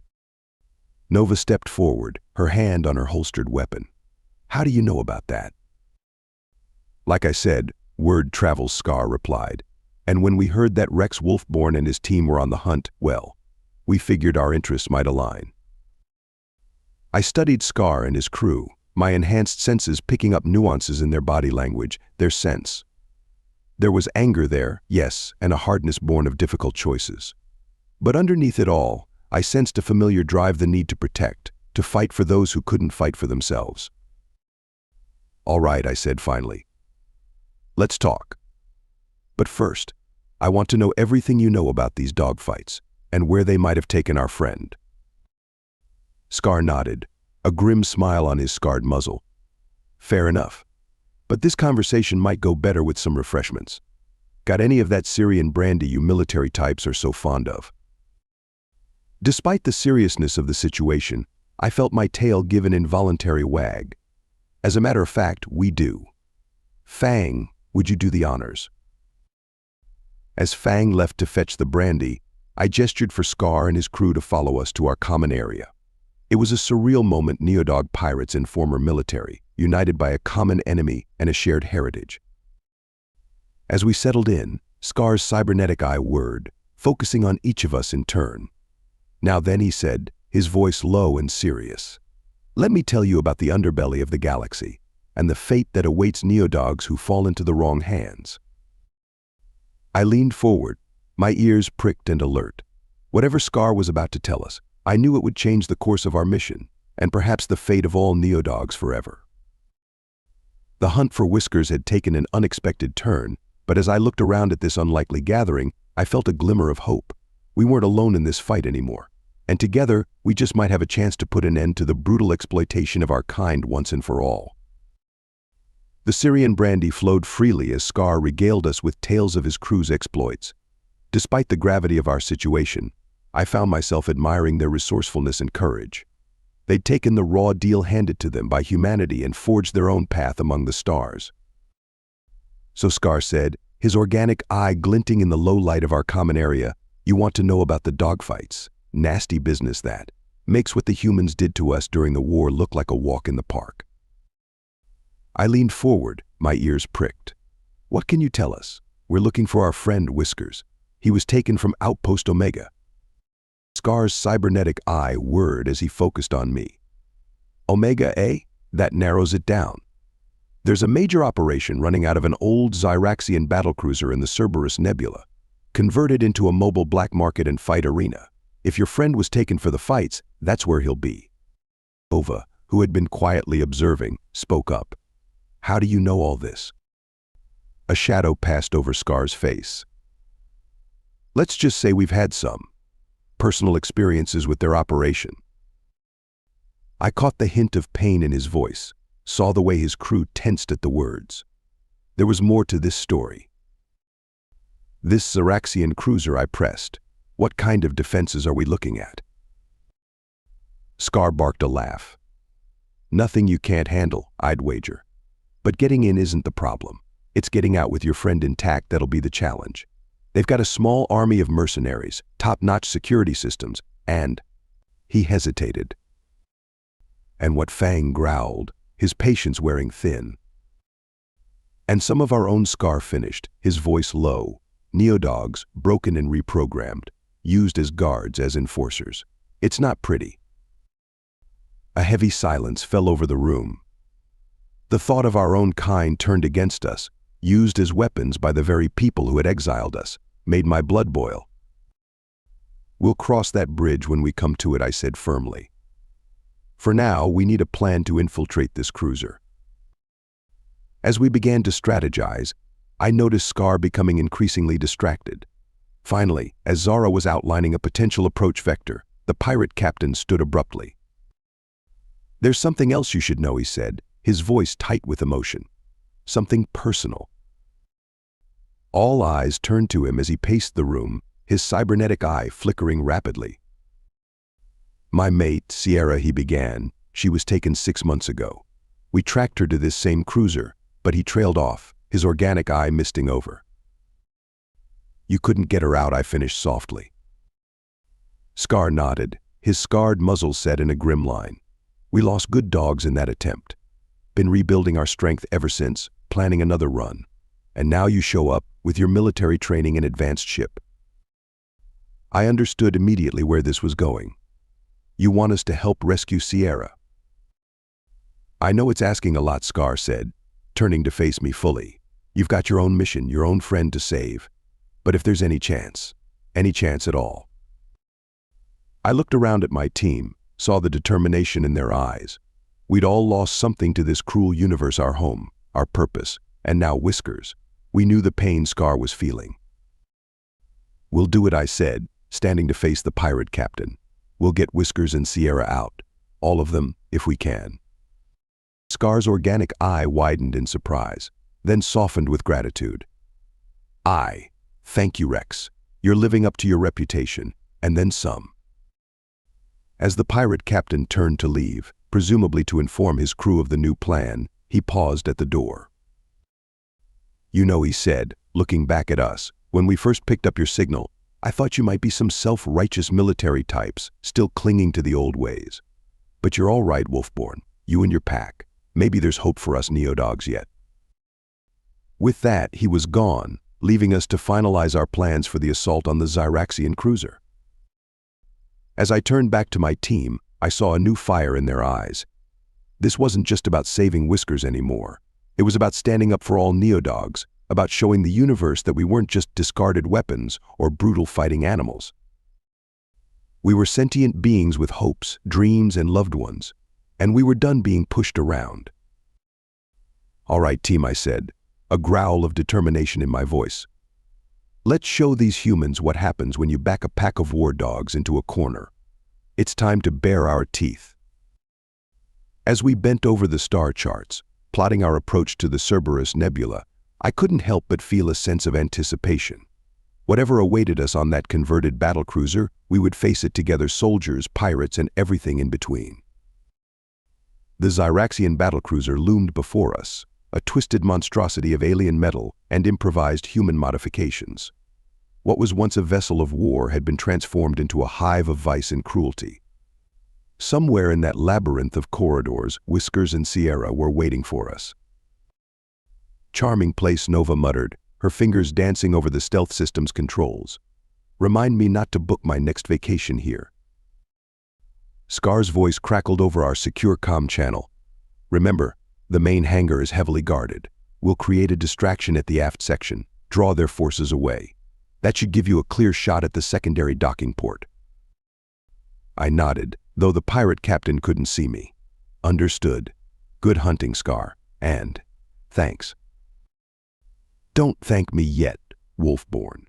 We've still got to get out of this alive." As Scar's ship peeled away, I turned to my team. The determination in their eyes mirrored my own. "All right, Pack. We've trained for this. We go in fast, we go in quiet. Priority is locating Whiskers and Sierra, but if we can, we free as many of our kind as possible."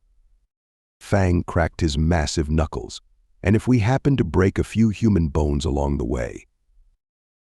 I felt a grim smile tug at my muzzle. "Try to keep it to a minimum. But if they get in our way?" "They'll regret it," Nova finished, checking her plasma pistol one last time. Our ship glided silently towards the secondary docking port, using the battlecruiser's own bulk to mask our approach. As we neared, I could make out the patchwork of makeshift structures that had been grafted onto the alien hull, neon-lit pleasure dens, shadowy market stalls, and ominously blank areas that I suspected housed the fighting pits.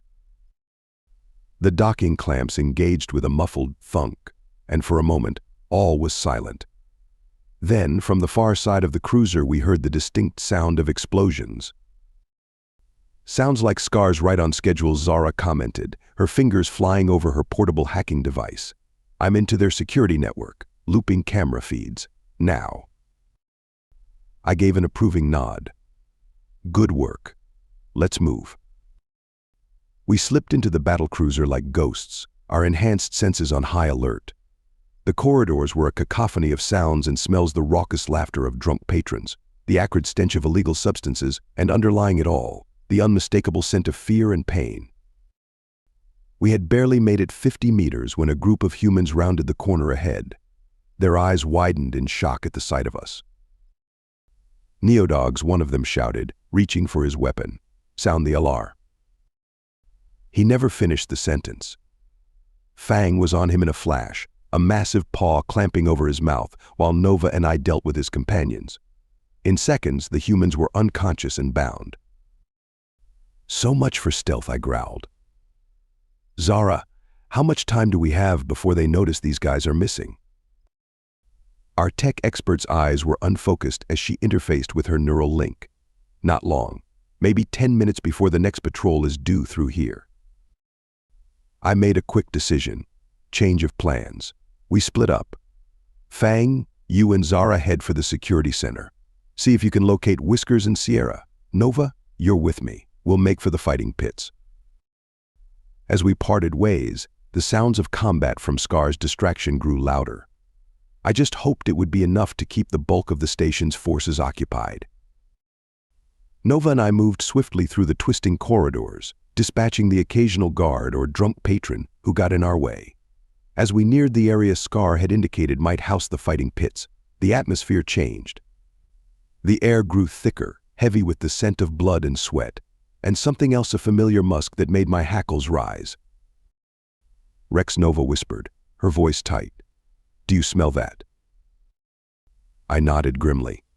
"Neodogs. Lots of them." We rounded a final corner and found ourselves facing a massive set of doors. The sounds coming from beyond were unmistakable, the roar of a bloodthirsty crowd, the snarls and yelps of combat.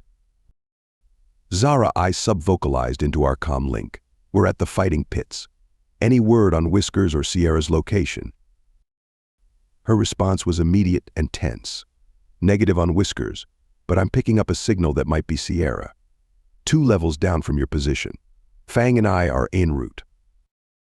I shared a look with Nova. We both knew what we had to do. "Change of plans," I said. You rendezvous with Fang and Zara. Find Sierra. I'll handle things here. Nova's eyes widened. Rex, no, you can't go in there alone. It's suicide. I felt my lips pull back in a snarl, not of anger at Nova, but at the situation we found ourselves in. We don't have a choice. Every second we wait, more of our kind suffer. Go. Find Sierra. I'll find Whiskers and meet you at the extraction point. For a moment I thought she might argue further. But then she gave a sharp nod, squeezing my shoulder briefly before disappearing back the way we'd come. Alone now, I faced the doors to the fighting pit. Beyond them lay a nightmare my fellow Neodogs forced to battle for the amusement of the dregs of humanity, but also, potentially, my lost friend. I took a deep breath, centering myself. Then, with a growl that rumbled deep in my chest, I charged forward. The doors burst open under my enhanced strength, and I found myself at the top of a tiered arena.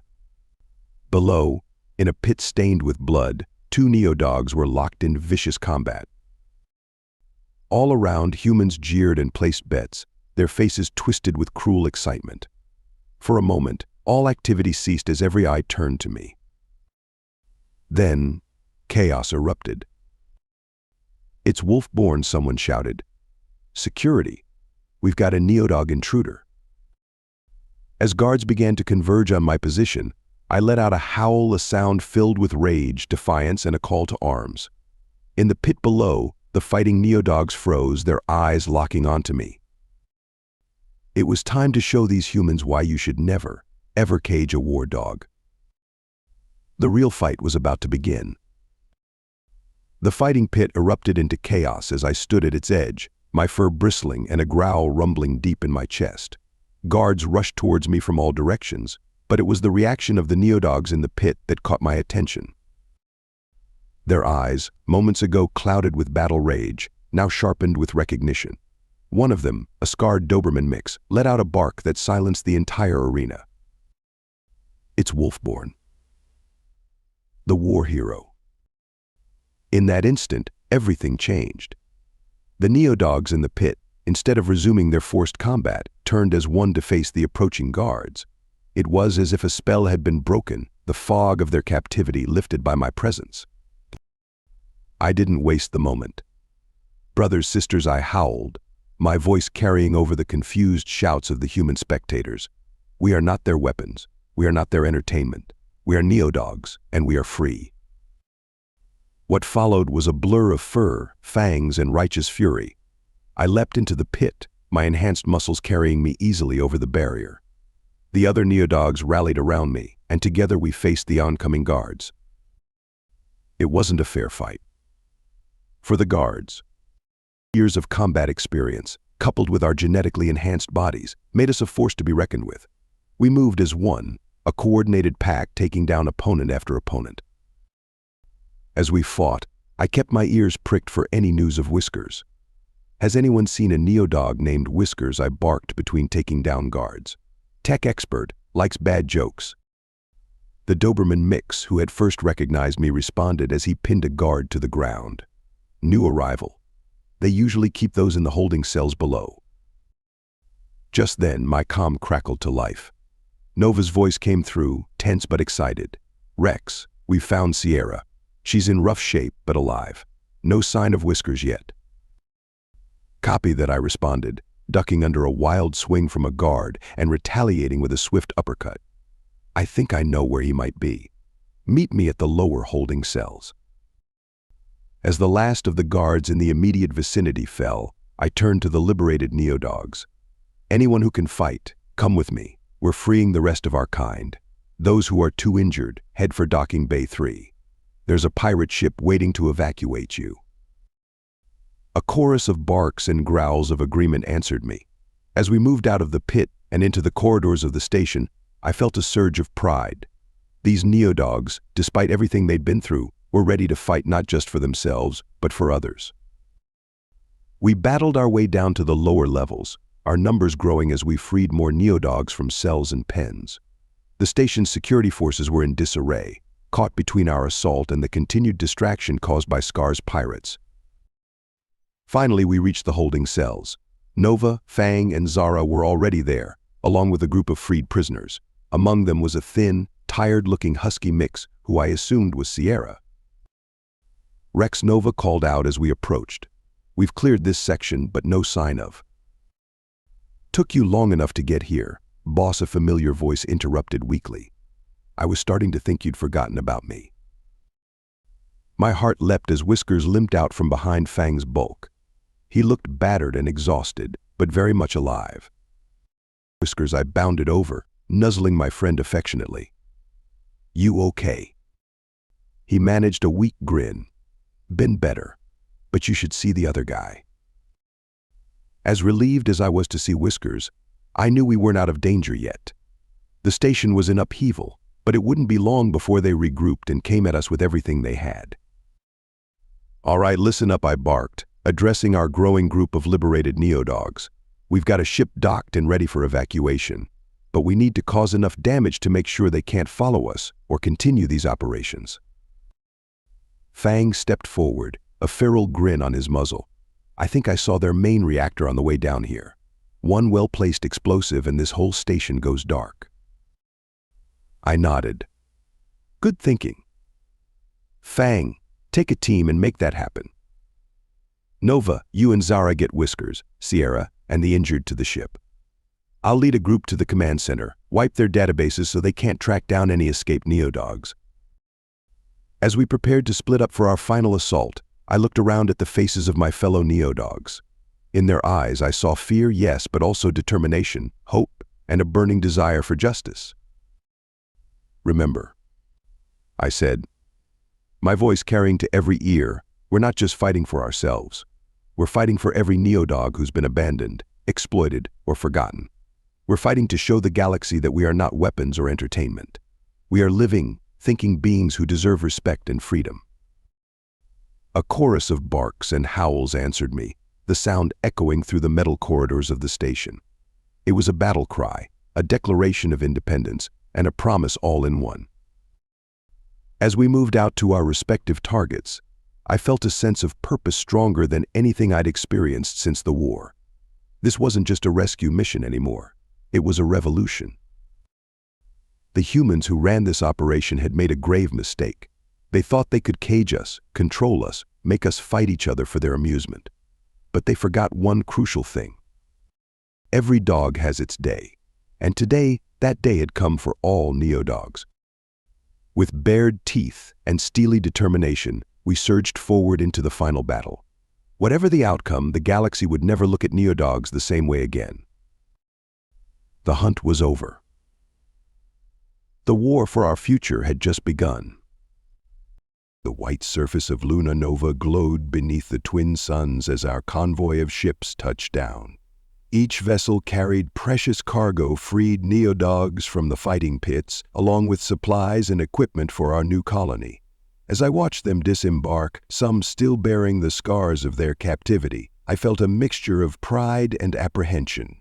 "Home, sweet home," Fang rumbled beside me, his massive frame casting a long shadow in the alien light, though it could use some security upgrades. "Already on it," Whiskers replied, his recent ordeal in the fighting pits having done nothing to dampen his technological enthusiasm. "I've got drone perimeters set up, and Zara's implementing a quantum encryption grid for our communications." I nodded approvingly. After what we'd been through, we couldn't be too careful. The sanctuary had to be more than just a haven, it needed to be a fortress. Nova approached, her face serious. "Rex, we've got an incoming transmission, secure channel, military encryption. You're going to want to hear this." In our makeshift command center, really just a converted cargo container at this point, we gathered around the comm unit. The holographic display flickered to life, revealing a face I hadn't seen since the war. "Colonel David Harrison," I said, my tail giving an involuntary wag of recognition. "It's been a while." The colonel looked older than I remembered, new lines creasing his face, but his eyes still held that same determination I'd seen during our combat drops. "Rex Wolfborn, good to see you again, old friend. Wish it were under better circumstances." "Sir?" I could hear the tension in his voice. "I'll be brief. There's a storm coming, Rex. Your recent activities, freeing those neo-dogs, exposing the fighting rings, you've stirred up a hornet's nest. Some very powerful people want you and every other neo-dog wiped out. Fang let out a low growl. Let them try. Harrison shook his head. You don't understand. These aren't military threats. I'm talking about shadow operators, black budget programs, people so deep in the government that most officials don't even know they exist. They're using the neo-dog situation to distract from their own corruption. Why? Nova asked. What could be worth this much effort? Money, power, the usual suspects. Harrison's face hardened. I've been gathering evidence. Military contracts being used as slush funds, billions of taxpayer credits disappearing into private accounts. The anti-neo-dog propaganda is just a smokescreen to keep people from looking too closely at where their money's going. I felt my fur bristle. And you're telling us this why, Colonel? Because I'm planning to run for office, to expose all of it. But I need help, your help. And right now you need allies who can warn you about what's coming.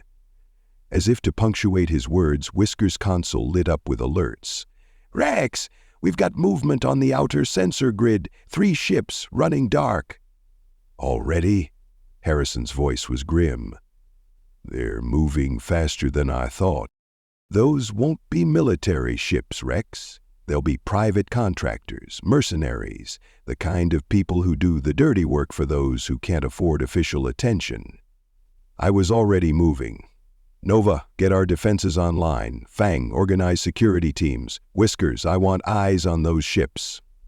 Rex, Harrison called out before we could cut the transmission. Be careful, these people, they're not just after your lives. They're after the very idea of what neo-dogs represent. Freedom, loyalty, the bond between humans and dogs.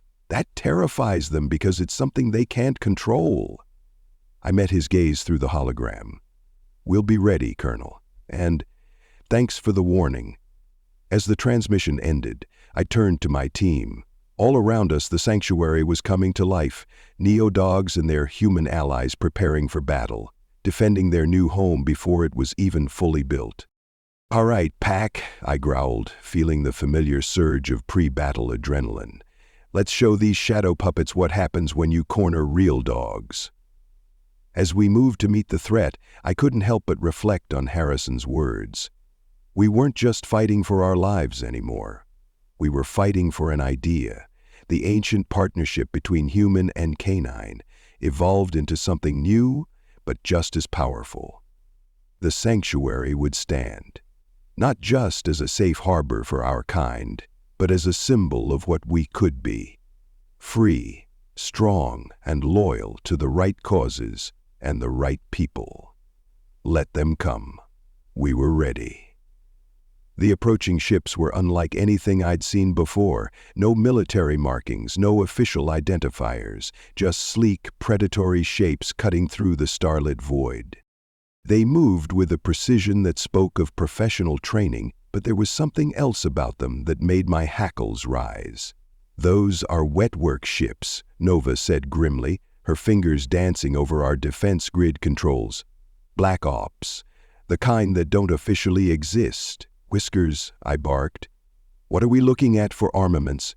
Our tech expert's whiskers twitched as he analyzed. Hard to tell, they're running sophisticated stealth systems, but...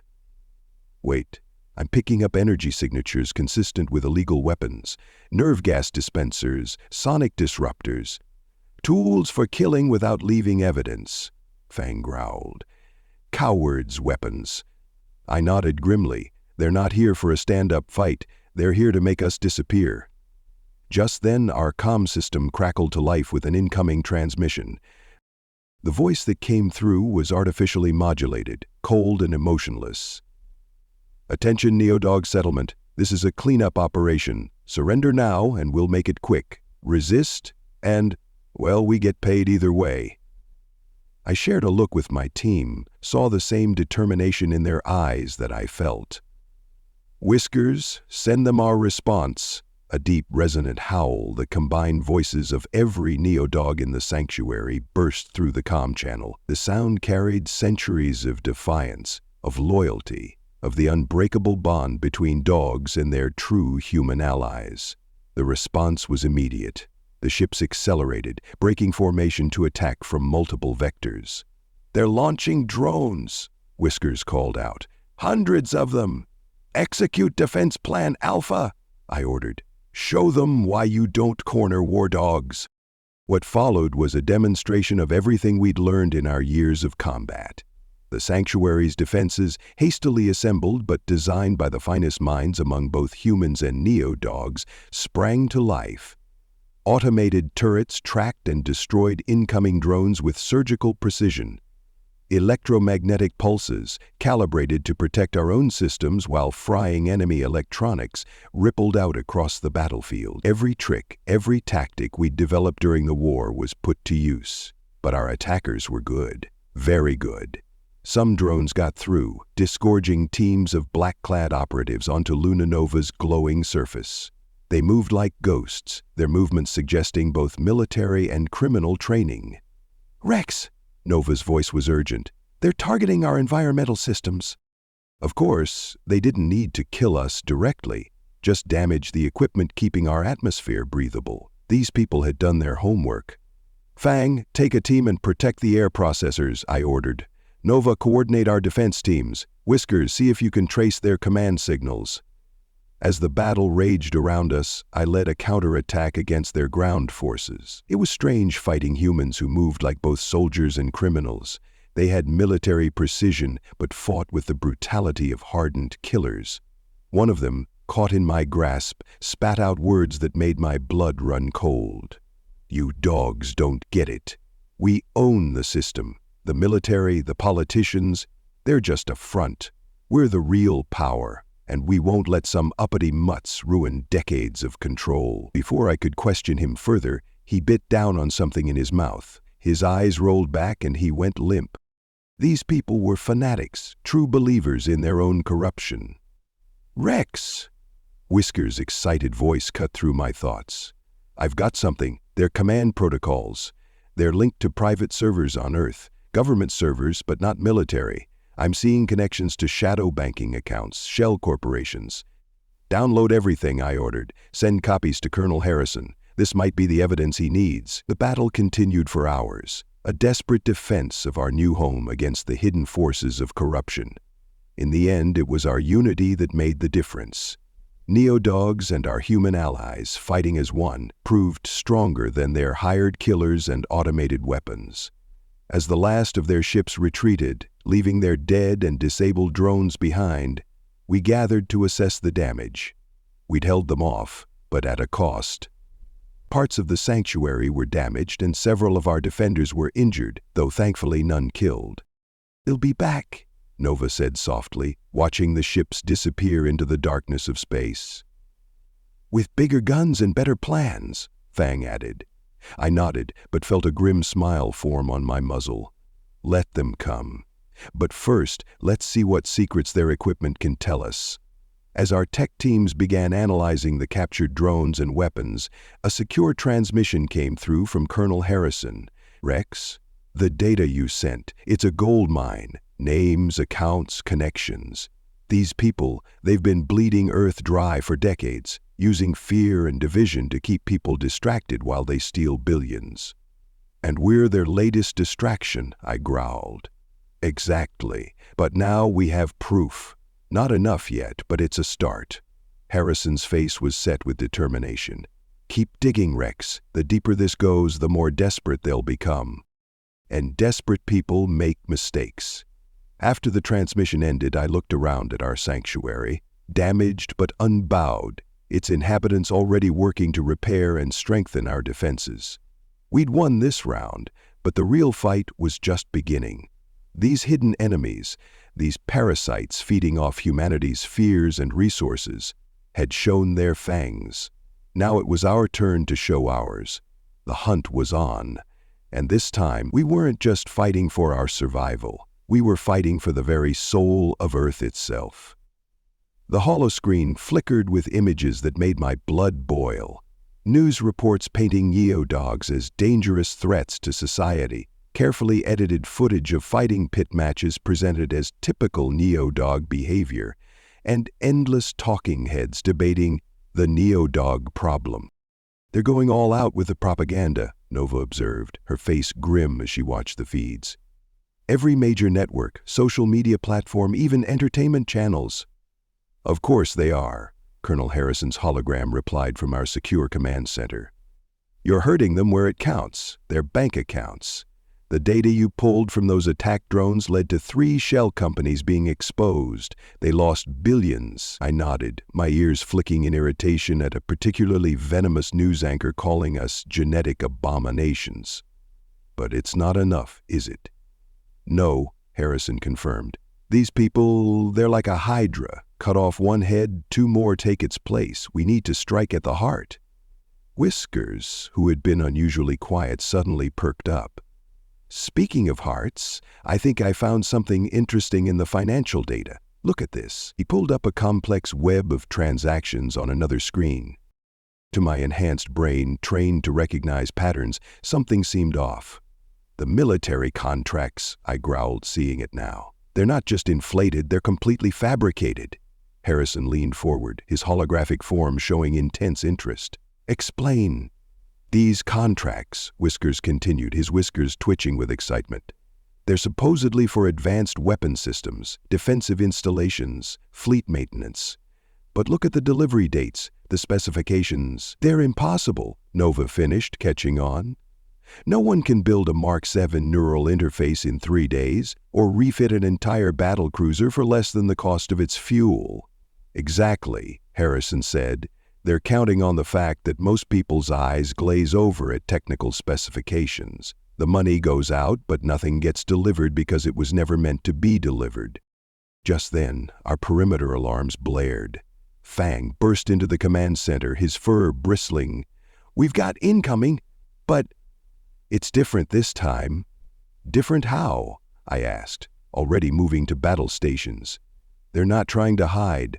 Multiple vehicles, ground approach, and they're broadcasting on all frequencies." Indeed, every screen in our command center was suddenly filled with the same message. "Attention citizens, this is an official quarantine operation. Remain in your homes. Any resistance will be dealt with under emergency powers at 247. "They're not even pretending anymore." Harrison's voice was tight with anger. "They're using official channels for their dirty work now." I felt my lips pull back in a snarl. They're also making a mistake. "Whiskers?" Our tech expert was already ahead of me, his paws flying over his console. "Recording everything, multiple channels, full spectrum analysis. If they're using official resources for an illegal operation, we can prove the connection," Nova finished. But we had more immediate concerns. The approaching force was massive, dozens of vehicles, hundreds of personnel, all wearing official-looking uniforms, but something about them set off warning bells in my enhanced senses. "Those aren't real government agents," Harrison confirmed, looking at the footage from our perimeter cameras. "Look at their movement patterns, their equipment. Those are private military contractors dressed up to look official, trying to give themselves legal cover," I growled, while also discrediting any legitimate government response. "Rex," Harrison's voice was urgent now. "This is bigger than we thought. They're not just trying to eliminate you. They're setting up a scenario where they can justify taking emergency powers, using the Neodog threat as an excuse to grab even more control." The implications were staggering. This wasn't just about corruption anymore. It was about fundamentally changing the balance of power on Earth itself. "What's our play?" Fang asked, his massive frame coiled with tension. I looked at my team, at the screens showing the approaching force, at Harrison's grim hologram. We had evidence of corruption, proof of illegal operations, and now they were handing us even more ammunition by misusing official authority. "We fight," I said firmly, "but smart. Whiskers, make sure every second of this is recorded and transmitted to secure locations. Nova, coordinate with our human allies. I want witness statements, documentation, everything. Fang, defensive positions only. Let them be the aggressors." "And me?" Harrison asked. "You get ready, Colonel, because after today there will be no more shadows for them to hide in. The truth is going to come out one way or another." As we moved to our positions, I felt a strange calm settle over me. They thought they could use fear of us to grab power. They were about to learn why dogs have been humanity's most trusted companions for thousands of years. The real political animals weren't the neo-dogs. They were the corrupt humans who had forgotten the meaning of loyalty, honor, and truth. It was time to remind them. The official forces approached our sanctuary in perfect formation, too perfect. Any real government operation would show some variation, some human element. These troops moved like programmed drones, their actions clearly choreographed for the cameras I could see hovering above them. "They're broadcasting live," Whiskers confirmed from our command bunker. "Multiple feeds going straight to major news networks. They want everyone to see this." "Good," I growled. "So do we." Our plan was already in motion. Nova and several human allies were positioned with their own recording equipment, documenting everything from multiple angles. Fang had our defenders arranged in clearly defensive positions, paws empty, making it obvious we weren't the aggressors. The enemy commander's voice boomed across the landscape. "This is your final warning. Submit to quarantine procedures or face immediate termination under Emergency Powers Act 247. I stepped forward, making sure my voice would carry to their recording devices. "We're peaceful settlers on a legally established colony. Under what authority are you operating? Where are your credentials?" The questions seemed to throw them off script for a moment. These mercenaries weren't used to targets who knew their rights. Under what?" Harrison's voice cut in, broadcasting on the same frequency. "Because I'm looking at the Emergency Powers Act right now, and there's nothing in there about private military contractors pretending to be government agents." That got their attention. The formation wavered slightly. "Colonel Harrison," their commander's voice had a new edge to it, "this doesn't concern you. We have orders from—" "From whom?" Harrison pressed. "Because I've just finished speaking with the actual Joint Chiefs, and they're very interested in who's giving orders in their name." I could smell the uncertainty rippling through their ranks. These weren't true believers. They were hired guns, and they suddenly realized they might not have the legal cover they were promised. But their commanders weren't about to let their plan fall apart. Without warning, they opened fire, not at us, but at our environmental systems. "Now!" I barked. Our defense grid activated, but not with weapons. Instead, hundreds of drones rose into the air, their cameras capturing every angle of the unprovoked attack. At the same time, hidden projectors activated, creating massive holograms visible to both the attackers and their news feeds. Financial records, transfer documents, proof of the fake military contracts, evidence of billions in taxpayer money being funneled into private accounts, all broadcast live right alongside their official operation. "What's wrong?" I called out to their commanders. "Isn't this what you wanted? A public spectacle? Let's give the people something real to look at." The enemy forces froze, caught between their orders and the sudden realization that they were being exposed on live feeds they couldn't control. "Sir," I heard one of their sergeants say, "we're getting orders to pull back, something about media containment." But it was too late. The story was out. Their own propaganda machine had backed them into a corner. They'd wanted to show the world dangerous, violent neo-dogs. Instead, they'd broadcast their own corruption. "Whiskers," I called over our secure channel. "Tell me you got everything." "Every byte," he confirmed. "And better yet, their retreat order came through official channels. We now have proof of who's really giving the orders." Harrison's voice was triumphant. "The Joint Chiefs are moving. Real military police are on their way to several locations on Earth. Seems some high-level bureaucrats are about to have their doors kicked in." As we watched the mercenary force retreat in disarray, I felt a mix of satisfaction and wariness. We'd won this battle, exposed some of the corruption, but "They'll try something else," Nova said, reading my thoughts. "This was just one head of the Hydra." "Let them," Fang growled. "We'll be ready." And we would be, because now we had what we needed most: proof. Proof of the corruption, proof of the lies, proof that the real threat wasn't neo-dogs, but the humans who would use fear of us to mask their own crimes. As our defenders began securing the area and repairing the minimal damage, I received a private transmission from Harrison. "Good work, Rex, but watch your back.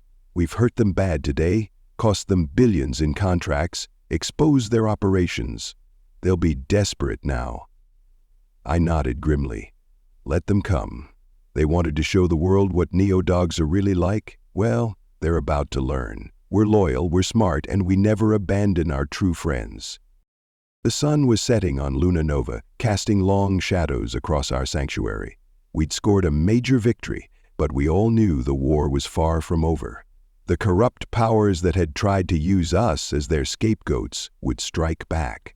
But for the first time, the public was seeing the truth. And truth, like a loyal dog, is hard to kill and impossible to corrupt. Let them come. The pack was ready. The warning came at midnight, Luna Nova time. Our perimeter sensors hadn't picked up anything, but Scar's pirate ships, perpetually patrolling the outer system, noticed the subtle distortions in space. "They're using high-end stealth tech," Scar's gruff voice reported over our secure channel. "Military grade, but modified. Nasty stuff. Never seen anything quite like it." I shared a look with Nova. "Deep state black ops?" She nodded grimly. "This has to be. The kind of ships that don't exist, carrying people who don't exist, to do things that never officially happen." The past week had been chaos on Earth. Harrison's revelations, combined with our broadcast of the mercenary attack, had sparked investigations at the highest levels. Several corrupt officials had already been arrested, and more were under scrutiny. But the real powers, the ones hiding in the shadows, hadn't been touched. Until now. "All units, battle stations," I ordered over the sanctuary's comm system. "This isn't going to be like last time. These aren't mercenaries or hired guns. These are the real monsters coming out of their holes at last." Whisker's voice was tense as he reported from his monitoring station. "Rex, I'm picking up some strange energy readings. Whatever weapons they're using, they're not standard issue, not even black market." "An experimental tech," Harrison's voice cut in on our secure line. "My sources say they're bringing out everything they've got. Prototype weapons, banned bioagents, things that were too dangerous or unethical to ever see official use." I felt my hackles rise. They're going to try to make us disappear, make it look like an accident, or blame it on equipment failure. "Not if I can help it," Whiskers replied. His paws flew over his console. "Activating our new defense grid now." The air above our sanctuary shimmered as dozens of satellite units came online. We'd been busy since the last attack, using captured tech and our own innovations to prepare for exactly this kind of threat. "Multiple ships decloaking," Scar reported. Wait, something's wrong. They're not following any kind of standard attack pattern." He was right. The enemy ships moved like hunting predators, each one seemingly operating independently, yet somehow part of a larger strategy. Their first strikes came not at our defenses or vital systems, but at apparently random points around the sanctuary. Then I caught the scent. "Gas!" I barked into the comm. "They're seeding the atmosphere with something." "Neural toxins," Whiskers confirmed, his instruments already analyzing the compounds. "Designed specifically to target our enhanced neural pathways, they're trying to shut down our brains while leaving the humans unaffected. But we'd prepared for this too. Our environmental systems, upgraded after the last attack, kicked into high gear, scrubbers activated, and the tainted atmosphere was rapidly filtered. The enemy ships shifted tactics immediately, launching waves of drones unlike anything we'd seen before. They moved like living things, adapting to our defenses, learning with each exchange. "AI controlled," Nova reported. "But there's something off about their behavior patterns." "They're using our own neural mapping," I realized with a growl. "They've taken what they learned from creating us and built it into their weapons." The battle that followed was unlike anything in my military experience. It wasn't just a fight of weapons and tactics, but of minds and wills. The enemy forces, directed by their shadowy masters, seemed to anticipate our every move, but they'd made one crucial mistake. They'd assumed that because they helped create us, they understood us.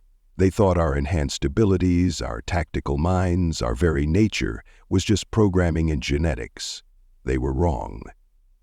"Fang Protocol Omega," I ordered. "Everyone else, you know what to do." What followed would later be described by witnesses as either tactically brilliant or completely insane. We shut down our automated defenses, disabled our high-tech countermeasures, and did the one thing our enemies couldn't predict or control. We acted on instinct. Neodogs and our human allies moved as one, falling back on the most basic primal forms of communication and coordination. Hand signals, ear twitches, tail positions, the subtle language that had evolved between humans and dogs over thousands of years. The enemy AI couldn't predict what it couldn't understand. Their perfect formations fell into disarray as we seemed to attack and defend randomly, our movements guided by instinct and trust rather than tactical algorithms. "It's working," Whiskers shouted. "Their adaptive systems are failing, trying to find patterns that don't exist." In the chaos, we identified the command ship not through technology but through scent and intuition. Scar's pirates, following our lead, launched a devastating attack that finally cracked their stealth systems. The enemy commanders, exposed at last, made their final mistake. They tried to run. "Oh, no you don't," I growled. "Scar, disable their engines. It's time the galaxy saw who's really been pulling the strings." When it was over, when the last enemy ship had been captured or driven off, we found what we needed in their computers. Names, bank accounts, records of decades of manipulation and corruption. "This is it," Harrison said, his hologram appearing in our command center. "With this evidence, we can tear the whole corrupt system down. The public is already on our side after your last broadcast. This will seal it." I looked around at my team, at Fang's satisfied grin, Nova's tired smile, Whiskers' excited tail wagging. We'd done more than defend our home. We'd struck a blow for truth, for justice, for the real partnership between humans and dogs that these corrupt powers could never understand. "What now?" Fang asked. "Now," I replied, a grim smile forming on my muzzle. "Now we keep going. There's still work to be done, still battles to fight. Harrison's election campaign is just beginning, and our enemies won't give up easily." "But we'll be ready," Nova added. "Together," Whiskers chimed in. I nodded, feeling a surge of pride in my pack. In all of them, human and neodog alike. We'd faced the darkness at the heart of power and emerged stronger. We'd shown the galaxy that the bond between humans and dogs, old as civilization itself, could overcome any obstacle. Let them call us animals. Let them fear what they couldn't control. We knew what we were: loyal friends, fierce protectors, and champions of truth. The war wasn't over, but today, the good dogs had won. For the greater security of humanity's expanding civilization, the Galactic Security Act has been enacted with immediate effect. Any dissemination of unverified claims regarding government officials or security operations is now classified as an act of terrorism. I switched off the holoscreen, unable to watch anymore. 3 days. It had taken them just 3 days to start dismantling everything we'd fought for. "They're not even trying to be subtle anymore," Nova said, her voice tight with anger. She brought up another screen showing arrest footage. "Look at this. They're charging people with interplanetary sedition just for sharing our evidence." Whiskers' twitched nervously as his paws flew over his console. "It's worse than that. They're systematically erasing everything: social media, news archives, even private communications. Our footage of their attack is being replaced with doctored versions showing us as the aggressors. In the interest of colonial security," the news anchor's voice droned from another screen, "experts have confirmed that recent allegations against government officials were fabricated by neo-dog extremists and their sympathizers. Citizens are reminded that spreading such disinformation threatens the stability of our multi-world society." Fang's massive paw smashed into a nearby table. Fabricated? We have proof. We have their own records. Proof doesn't matter if no one's allowed to see it, I growled. They're using security fears to justify total information control. A priority transmission alert flashed on our main screen. It was Harrison, looking tired but determined. "Rex," he said without preamble, "are you seeing this?" "Hard to miss," I replied. "They're using every trick in the book and writing new ones." Harrison nodded grimly. "They're calling it the Unified Security Initiative. Planetary security, galactic security, colonial security. They're using every variation of security they can think of to justify what amounts to interstellar martial law." "But why are people accepting it?" Nova asked. "They saw the truth with their own eyes." "Because they're scared," Harrison replied. "These bastards have spent years conditioning people to trade freedom for security. Now they're cashing in. Every colony, every settlement. They're all being told that uncontrolled information leads to chaos." Whiskers spoke up from his station. "Colonel, we're getting reports of arrests on Mars, Luna, even the outer colonies. They're calling it a security sweep." Harrison's face hardened. "They're not going to stop.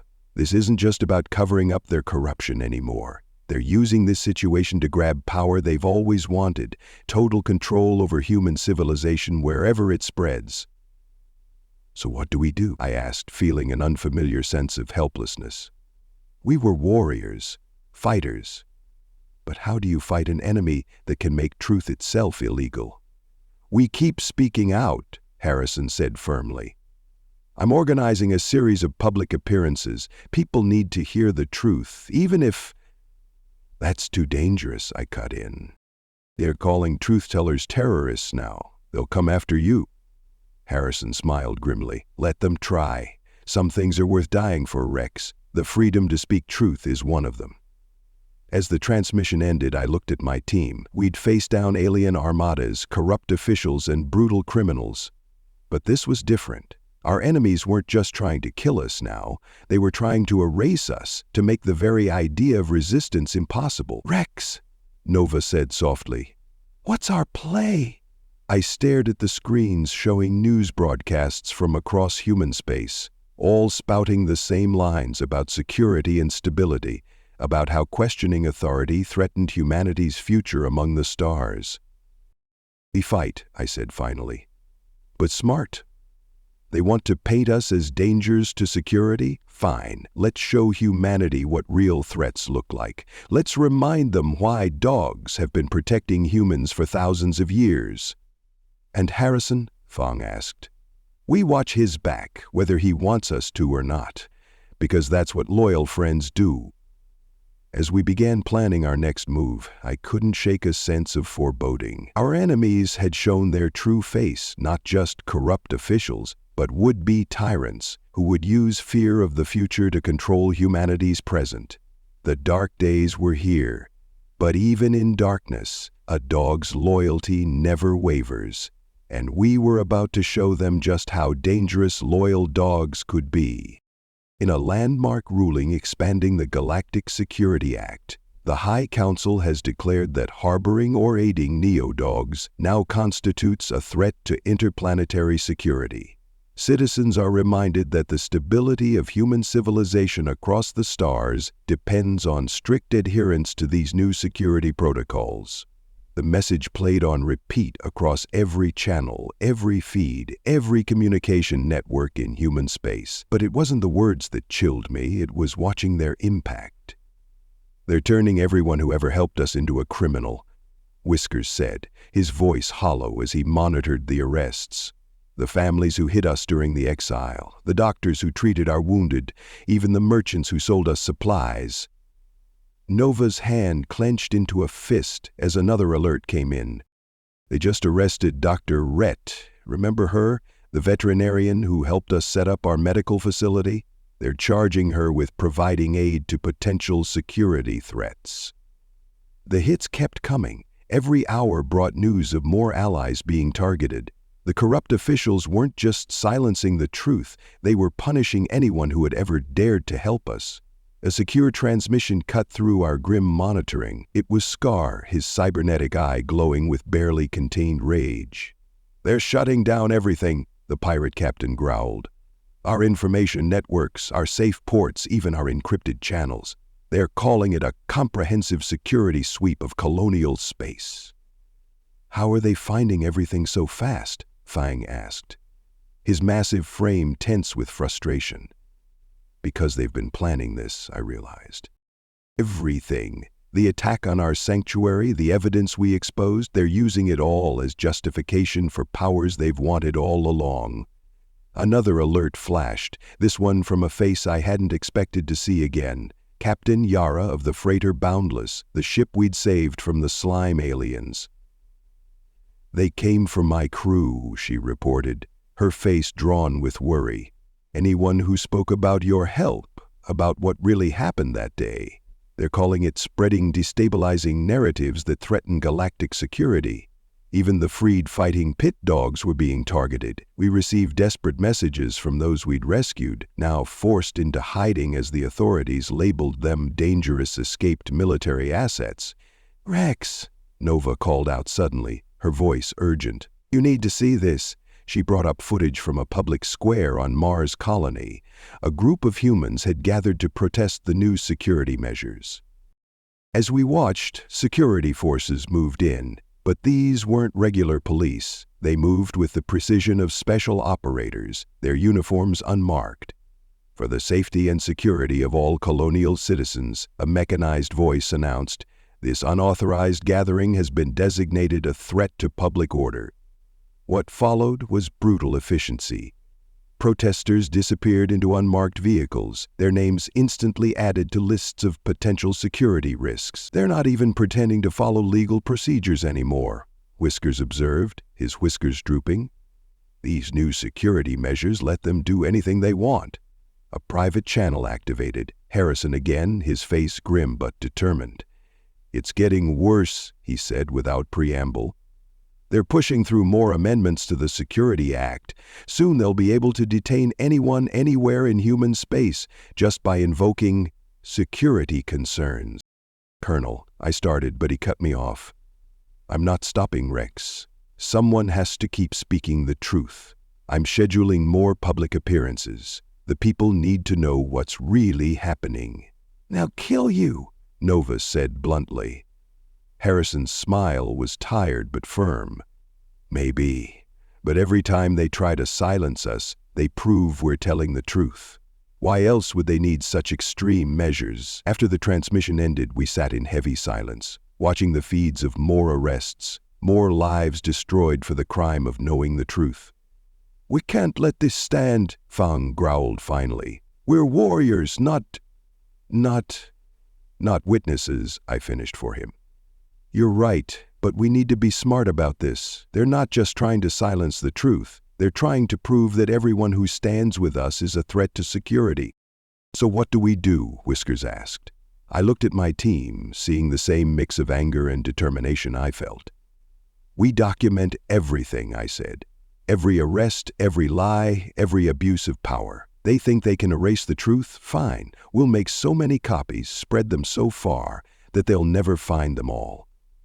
"And Harrison?" Nova asked. "We watch him, whether he wants protection or not, because whatever these people say, whatever laws they pass, we know who the real threats to security are." As we set to work, I caught my reflection in a darkened screen. We were no longer just fighting for justice or recognition. We were fighting for the very right to speak truth in human space. They wanted to make truth illegal? Fine. We'd show them why some words can't be forbidden, why some bonds can't be broken by any law. The dark was getting darker, but we were dogs of war, and we weren't done fighting yet. "The real threat to humanity's security isn't the neo-dogs," Harrison's voice rang out across the crowded plaza on Mars Colony. "It's the corruption that would use fear to control us, that would silence truth in the name of safety." I watched from the shadows of a maintenance tunnel, my enhanced senses scanning the crowd. Despite our insistence, Harrison had refused protection, saying it would only prove the government's claims about dangerous neo-dogs. "He's either the bravest human I've ever met or the most stubborn," Fang growled softly beside me. "Both," Nova replied from her position on a nearby rooftop. The crowd's reaction to Harrison's speech was troubling. Where once there would have been cheers of support, now there was mostly hostile muttering. The propaganda was working. "These so-called security measures," Harrison continued, undaunted by the growing tension, "are nothing but chains wrapped in pretty words. They're using galactic security as an excuse to control not just Earth, but every human settlement among the stars." "Traitor!" someone shouted from the crowd. "Security threat!" I felt my hackles rise as I caught the scent of the shouter. There was something off about them, something artificial.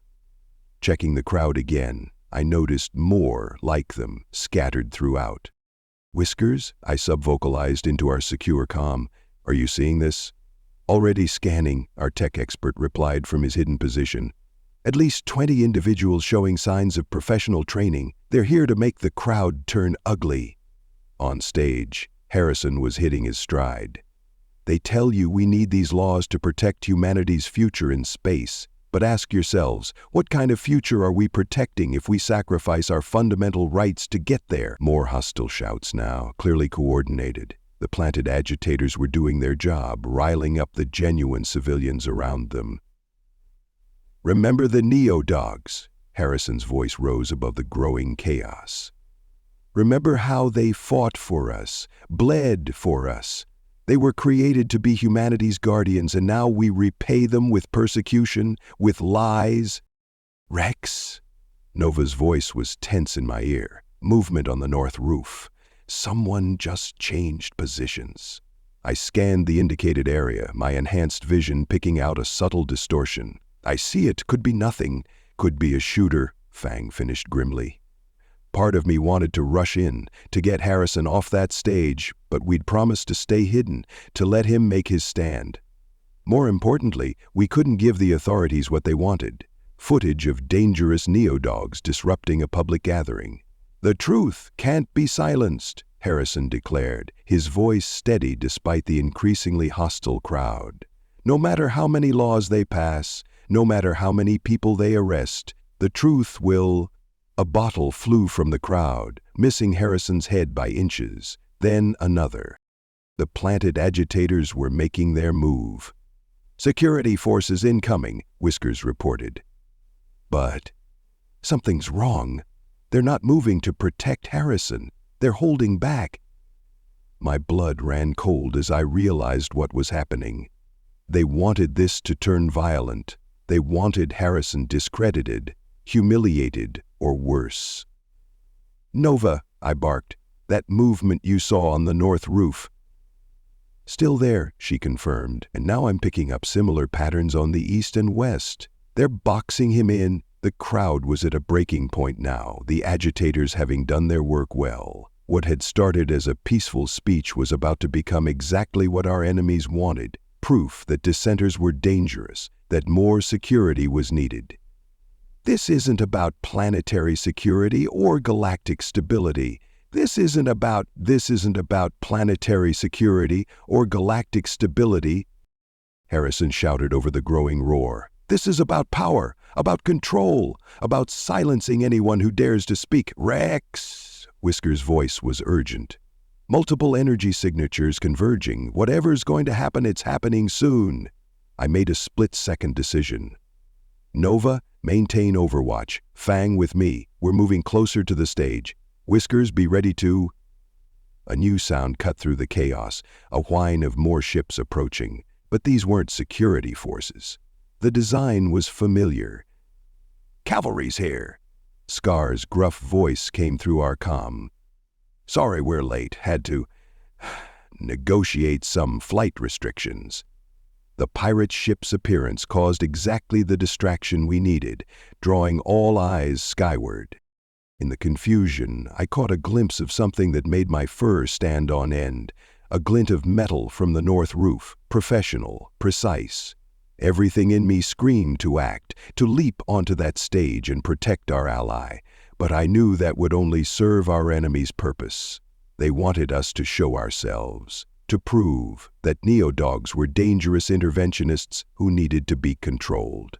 So we watched, and we waited, and we documented everything. Because sometimes the hardest part of being a protector is knowing when you can't protect, when the only way to help is to bear witness.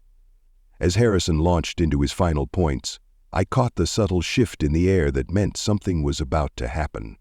The kind of shift that combat veterans learn to recognize or die. We were about to reach the breaking point, and there was nothing we could do to stop it. And finally, Harrison's voice rang across the plaza, steady despite the hostile crowd. Remember this: throughout history, those who silence truth have never been on the right side. Never. The tension in the air was unbearable. From my position near the stage, I could smell the fear, the anger, and something else. The cold, professional focus of trained killers. Multiple targets shifting position, Nova reported from her perch. North, east, and west rooftops. These aren't amateurs, Rex. I count 12 professional agitators in the crowd, Whiskers added. They're forming a pattern. They're going to trigger a rush toward the stage. Scar's ship still circled overhead, providing what cover they could, but I knew it wouldn't be enough. The assassins had planned this too well. For thousands of years, Harrison continued, his voice growing stronger, dogs have stood beside humans as protectors, as friends, as family. The neo-dogs are the next step in that ancient bond. And if you think about it, what does it say about these so-called leaders that their greatest fear is the very beings created to protect humanity? A surge of movement in the crowd. The planted agitators were making their move, pushing people toward the stage. Security forces remained suspiciously passive.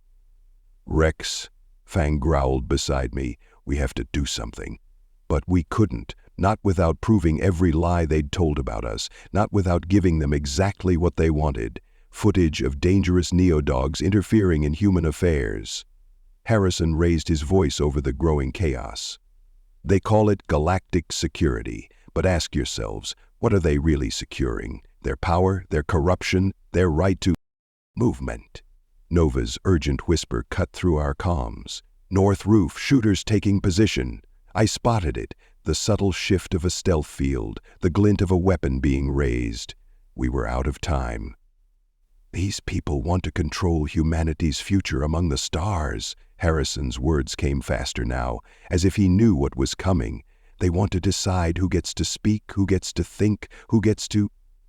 The shot was almost silent, a whisper of advanced technology, designed to kill without drawing attention, but to my enhanced senses it was deafening.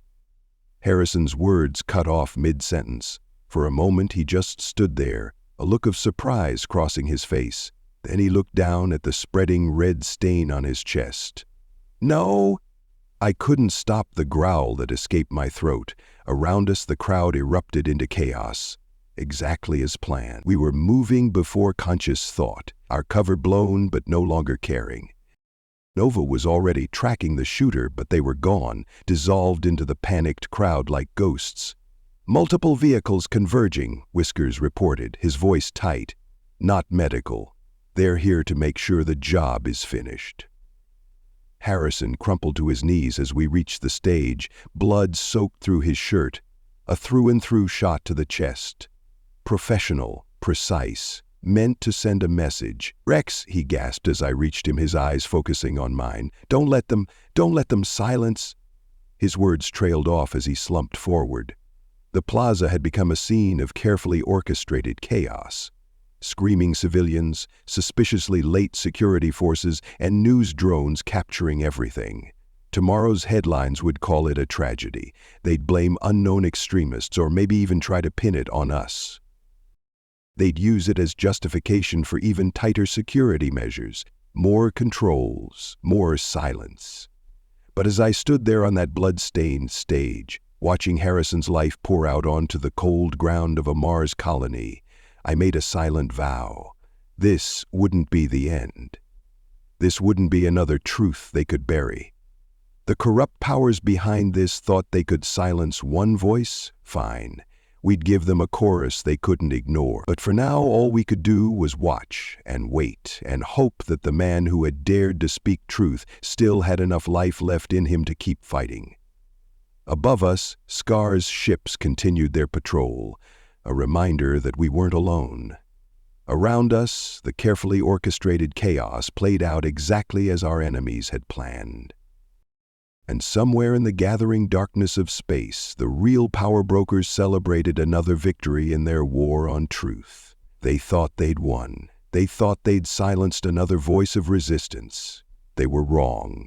Because even as Harrison's blood stained the stage, even as their paid crowd screamed in manufactured panic, even as their media prepared to spin this tragedy into justification for more control, they'd forgotten something important. Every martyr for truth creates 1,000 new voices. And we intended to make sure those voices would be heard. If Harrison lived or died, his truth would not be silenced. We would make sure of that. Blood pounded in my ears as we raced through the panicked crowd, Harrison's limp form cradled in Fang's massive arms. The plaza had dissolved into carefully orchestrated chaos, but we moved with military precision, following the escape route we'd planned but hoped never to use. "Stay with us, Colonel," I growled, my enhanced senses tracking his weakening pulse. "That's an order." "Hostiles in pursuit," Nova reported from her covering position. "Professional operators, trying to look like standard security forces." "They're here to finish the job," Whiskers added, his paws flying over his portable medical scanner. "Bullet went clean through, but he's losing too much blood."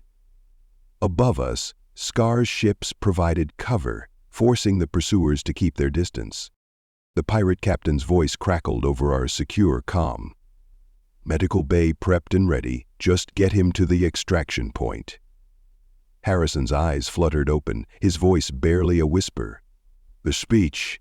Have to finish." "With all due respect, sir," Fang rumbled as we rounded another corner. "Staying alive is the priority." But Harrison's hand gripped Fang's fur with surprising strength. "No, they need to hear, need to understand." I shared a look with Nova. We all knew Harrison knew his determination, his unwavering commitment to truth. Even with a bullet in his chest, he was still fighting. "Multiple vehicles converging on our position," Whiskers reported. "Government tags, but the signatures are wrong. More black ops." "Almost there," I barked. "Scar, we need immediate dust-off." The extraction point was a seemingly abandoned maintenance bay. As we burst through the doors, one of Scar's shuttles was already waiting, its medical bay fully equipped. The pursuing vehicles screeched to a halt outside, disgorging more black-clad operators. Their weapons might look standard issue, but I could smell the difference. These were the same type of arms used by the assassins. "Get him on board," I ordered. "Nova, Whiskers, cover our 6, Fang with me." As the medical team rushed to stabilize Harrison, Fang and I took up defensive positions. The operators advanced with professional precision, but something in their movement suggested they were hesitating. They hadn't expected to face enhanced canines. "Wait," Harrison's voice came weakly from inside the shuttle. "Help me up, sir," the medic protested. "You need immediate surgery." "Help me up," Harrison repeated, his voice stronger now, filled with the same determination we'd heard in countless briefings during the war. "They tried to silence truth with violence. I won't let them succeed." Despite the medic's objections, despite the blood still seeping through his bandages, Harrison stood. With help, he moved to the shuttle's entrance, where our body cameras and Scar's drones could capture every word. The Black Ops team had stopped advancing, perhaps unsure how to proceed with so many witnesses. "You shot me," Harrison called out, his voice carrying across the bay. "Because you fear the truth. You fear what these loyal beings represent, the unbreakable bond between humans and dogs, a partnership that has endured for thousands of years." Blood dripped onto the shuttle's deck, but Harrison's voice grew stronger. "You wrap yourselves in words like security and stability, but you really mean control and power. You claim to protect humanity's future among the stars, but you're really protecting your own corruption." The operators began to fall back, clearly receiving new orders through their comms. This wasn't going according to their script. "Look!" Harrison gestured to us, to the neo-dogs defending him while their human allies worked to save his life. "Look at what you're really fighting. Not monsters, not threats, but beings of intelligence and loyalty. Beings who understand that true security comes from trust, not fear." His legs began to buckle, but Harrison gripped the doorframe, refusing to fall. "You may shoot me, you may shoot others who speak truth, but you cannot kill what we represent. The bond between humans and dogs is older than your schemes, deeper than your corruption, and stronger than your fear." Finally, Harrison's strength gave out. We caught him as he collapsed, his last words barely a whisper. The truth cannot be silenced." As the medical team rushed him into surgery, as Scar's ships drove off the last of our pursuers, as we lifted off from that blood-stained bay, I knew something had changed. Harrison hadn't just survived an assassination attempt. He'd turned it into a message that no amount of propaganda could erase. "Vital signs stabilizing," the medic reported. "He's tough, I'll give him that." "Toughest human I know," Fang agreed, still watching the doors as if expecting another attack. As we broke atmosphere heading for safety, I looked at my team, at the humans and neo-dogs working together to save one brave man's life. Harrison had risked everything to speak truth about our partnership. Now it was our turn to prove him right. They had tried to silence one voice. Instead, they had given birth to a chorus. The war for truth was far from over. But today, in a bloody maintenance bay on Mars, we had won an important battle. Now we just had to keep Harrison alive long enough to win the war. In the interest of galactic security, our investigation has concluded that a lone gunman, acting without external influence or support, was responsible for the attempted assassination of Colonel Harrison. I switched off the holoscreen in Harrison's recovery room, unable to stomach any more lies. The official investigation had taken all of 3 days, just long enough to fabricate their narrative. "They're not even trying to make it believable anymore," Nova said from her position by the window. Her eyes constantly scanned the approaches to our secure medical facility, even though we had multiple layers of security in place. Harrison, still pale but improving, managed a weak chuckle from his bed. "They don't need to. They control the media, the investigations, the narrative. They just need enough people to accept the official story." "But we have proof," Whiskers protested, bringing up his holographic displays. "Multiple shooters, coordinated crowd agitators, the Black Ops teams that tried to finish the job." "And watch what happens when we try to share it," I growled, nodding toward another screen.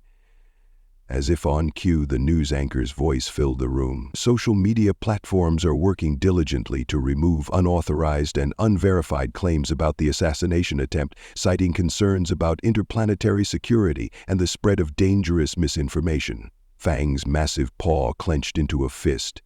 "They're destroying evidence right in front of everyone's eyes and calling it security measures, while simultaneously launching their first attacks on my character," Harrison added, gesturing to yet another news feed.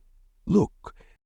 The screen showed a panel of experts discussing Harrison's military record, suggesting that his unstable behavior and questionable associations, meaning us, might have contributed to the incident. "Sources close to the investigation," one talking head announced gravely, "suggest that Colonel Harrison's recent erratic behavior and paranoid claims about government corruption may have made him a target for extremist elements." "They're setting up their narrative," Nova observed. "First discredit the evidence, then discredit the victim." Harrison nodded, then winced at the movement. "Standard playbook. They'll start with subtle implications, then escalate to direct accusations. Give it a week, they'll probably suggest I orchestrated the whole thing myself." I felt my hackles rise at the thought, but Harrison wasn't finished. "What they don't realize," he continued, his voice growing stronger, "is that they're making a mistake. A big one." "How so?" Whiskers asked, his whiskers twitching with curiosity. "Because they're desperate. Look at how quickly they move to control the narrative. Look at how broadly they're censoring any discussion.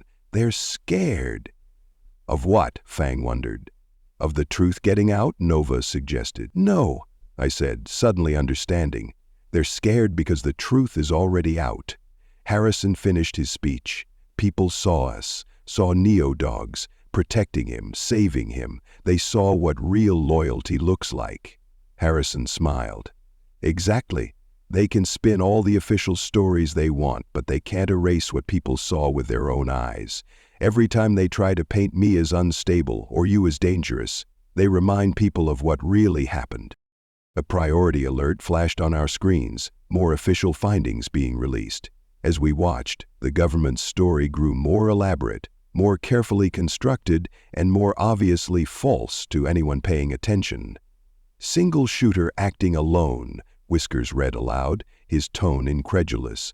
No evidence of coordinated action, no unauthorized security forces present, no signs of political motivation. They're burying the truth under an avalanche of official lies, Nova said softly.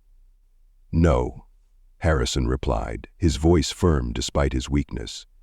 They're burying themselves. Every lie they tell, every piece of evidence they destroy, every voice they silence, it all adds up. People aren't as blind as they think. He tried to sit up straighter, and I moved to help him. What we need to do now, he continued, is stay alive long enough for their lies to catch up with them. Keep gathering evidence, keep documenting everything, and most importantly, keep showing people the truth about the bond between humans and neo-dogs. A notification popped up on my tactical display, movement at the facility's perimeter, probably another official attempt to gather evidence that would conveniently disappear. Speaking of staying alive, I said, we should move you soon. They'll try again. Harrison nodded grimly. They have to. They've committed to their story now. Can't have me showing up healthy and coherent to contradict their narrative about my mental state. As we began planning our next move, I couldn't help but feel a surge of pride in our human ally. Despite everything they'd thrown at him, bullets, lies, character assassination, he was still fighting, still speaking truth, and we would make sure he kept speaking it, no matter what official stories they tried to tell. Let them spin their lies. Let them fabricate their evidence. Let them try to bury the truth under mountains of security directives and official findings. We had something stronger than their official stories. We had the truth, and we had each other. The real story was just beginning. Breaking news. Documents suggest Colonel Harrison's ties to known criminal elements raise serious questions about his recent accusations of government corruption. The headlines scrolled across every news feed in human space. It had been 2 weeks since the assassination attempt, and the propaganda machine was working overtime. They're not even trying to be subtle anymore, Nova observed, monitoring the feeds from our new safe house. Look at this. They're comparing him to General Zhao of the Mars Uprising. And Admiral Santos of the Colony Wars, Whiskers added, plus some historical figures I've never even heard of.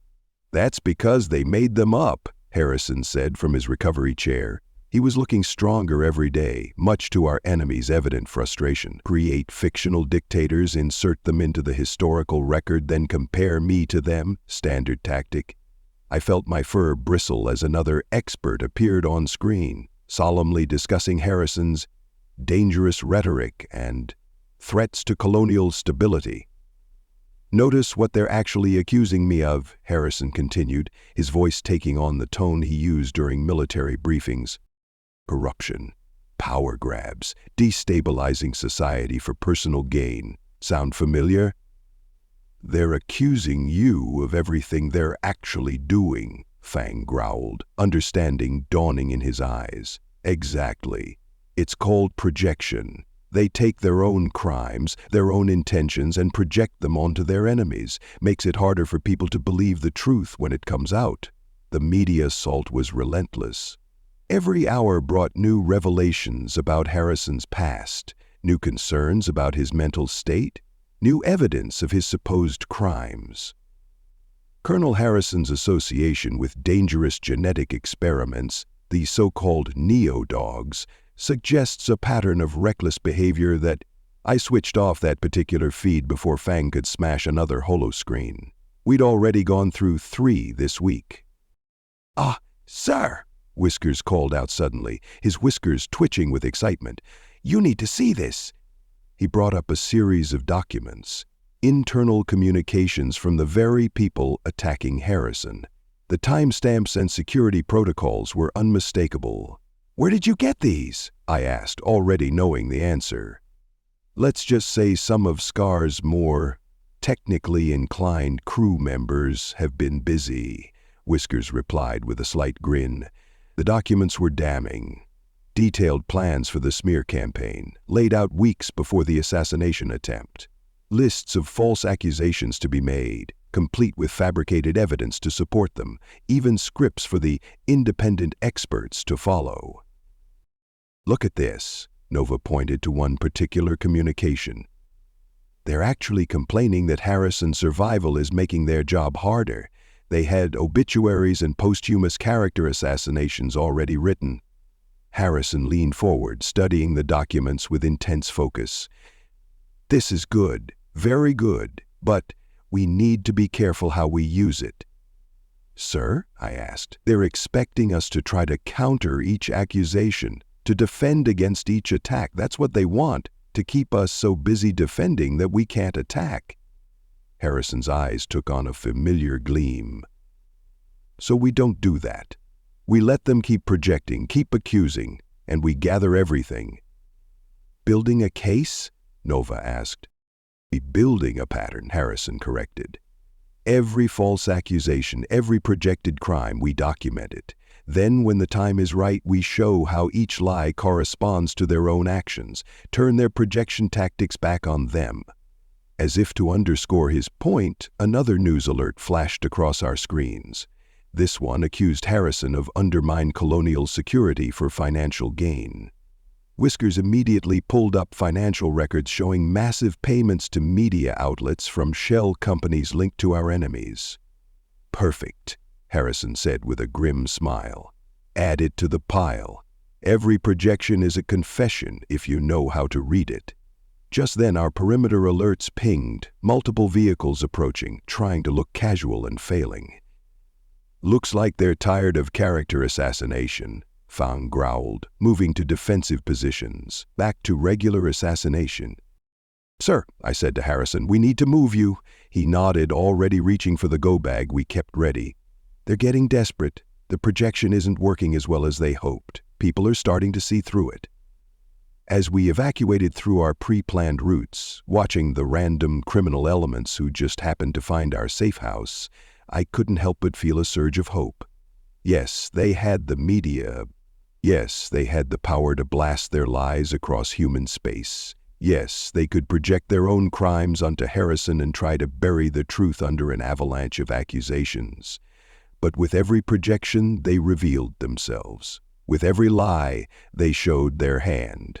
With every false accusation, they gave us more evidence of their own crimes. They thought they were destroying Harrison's credibility. Instead, they were destroying their own. All we had to do was stay alive long enough to prove it. Let them project, let them accuse, let them reveal their own crimes in their desperate attempts to silence the truth. We would be watching, we would be documenting, and when the time came, we would show humanity exactly who their real enemies were. The truth couldn't be killed by bullets, and it couldn't be buried under lies. Not while we were there to protect it. I'm sorry, Colonel. Detective Margaret Morrow said, her frustration evident even over the secure holographic link. They're shutting down our investigation. Again. This was the 4th police investigation to be suddenly terminated in the past month. Morrow's team had been the most thorough yet, and consequently the most quickly silenced. Let me guess, Harrison replied from our latest safe house. Orders from above citing security concerns.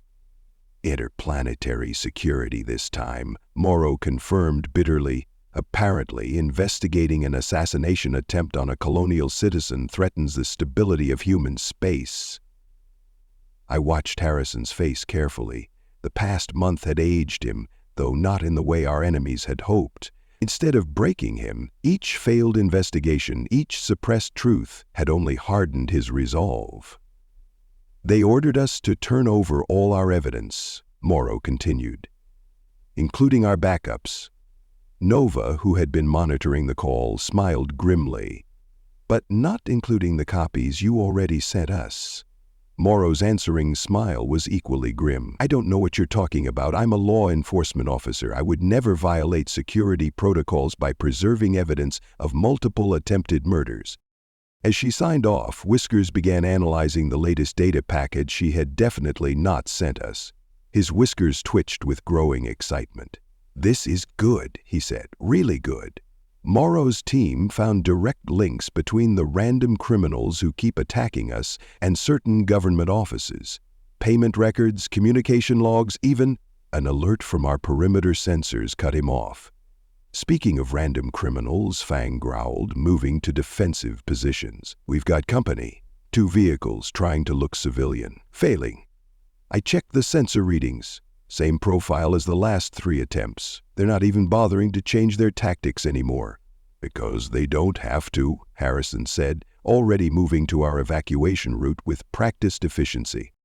"Every failed attempt, every botched investigation just proves their power. They're showing that they can operate in the open now." The irony was bitter. In trying to silence Harrison, our enemies had proved his every accusation about their corruption and control. "Whiskers," I barked as we moved. "What's the status on those police records?" "Uploaded to secure servers already," he replied, "added to our growing collection of failed investigations. The pattern is pretty clear now. Every time the police get close to real evidence, orders come down to shut them down." Nova, taking rear guard, spoke up. "We've got more incoming. These ones aren't pretending to be civilians. Government plates." "Right on schedule," Harrison commented. "First the deniable assets, then the official forces to investigate the disturbance." We'd seen this pattern before. Criminal elements would attack, and when we defended ourselves, official forces would arrive to paint us as the aggressors, all carefully documented by conveniently present media drones. "Sir," I said, making a quick decision, "we need to change tactics. These standard security measures aren't enough anymore." Harrison nodded, understanding in his eyes. "You have a suggestion?" "Several," I replied, "but you're not going to like the one I think will work best." Before I could elaborate, the first wave of attackers made their move. What followed was a familiar dance. Them trying to make it look like random violence, us trying to defend ourselves without revealing our full capabilities. As we extracted Harrison through back alleys and maintenance tunnels, I caught fragments of the official response already being broadcast. "Disturbing pattern of violence following the controversial Colonel. Colonel questions about his association with dangerous enhanced beings. Calls for increased security measures." When we finally reached our fallback position, Harrison turned to me. "All right, Rex, what's this suggestion I'm not going to like?" I shared a look with my team before responding. "Sir, these human security teams, no matter how loyal or competent, are vulnerable. They can be bought, threatened, or ordered to stand down. We need something different, something they can't control." Understanding dawned in Harrison's eyes. "You're suggesting—" "A Neo-Dog security detail," I confirmed, publicly. "No more hiding in the shadows." The room fell silent. What I was suggesting wasn't just a tactical change, it was a political statement. In the current climate, openly relying on Neo-Dog protection would be seen as either a brave stand for truth or confirmation of every propaganda piece about Harrison's dangerous association. "They'll use it against you," Nova warned. "They'll say it proves everything they've been saying about you being a threat to security." Harrison was quiet for a long moment, looking at each of us in turn. Finally, he smiled, the same confident smile we'd seen during the war, when he was about to order something either brilliant or insane. "Good," he said simply. "Sir?" Fang asked. "Let them use it against us.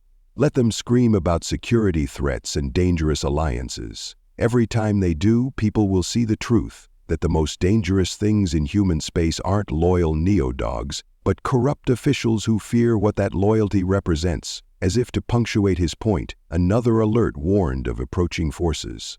Another random attack being prepared.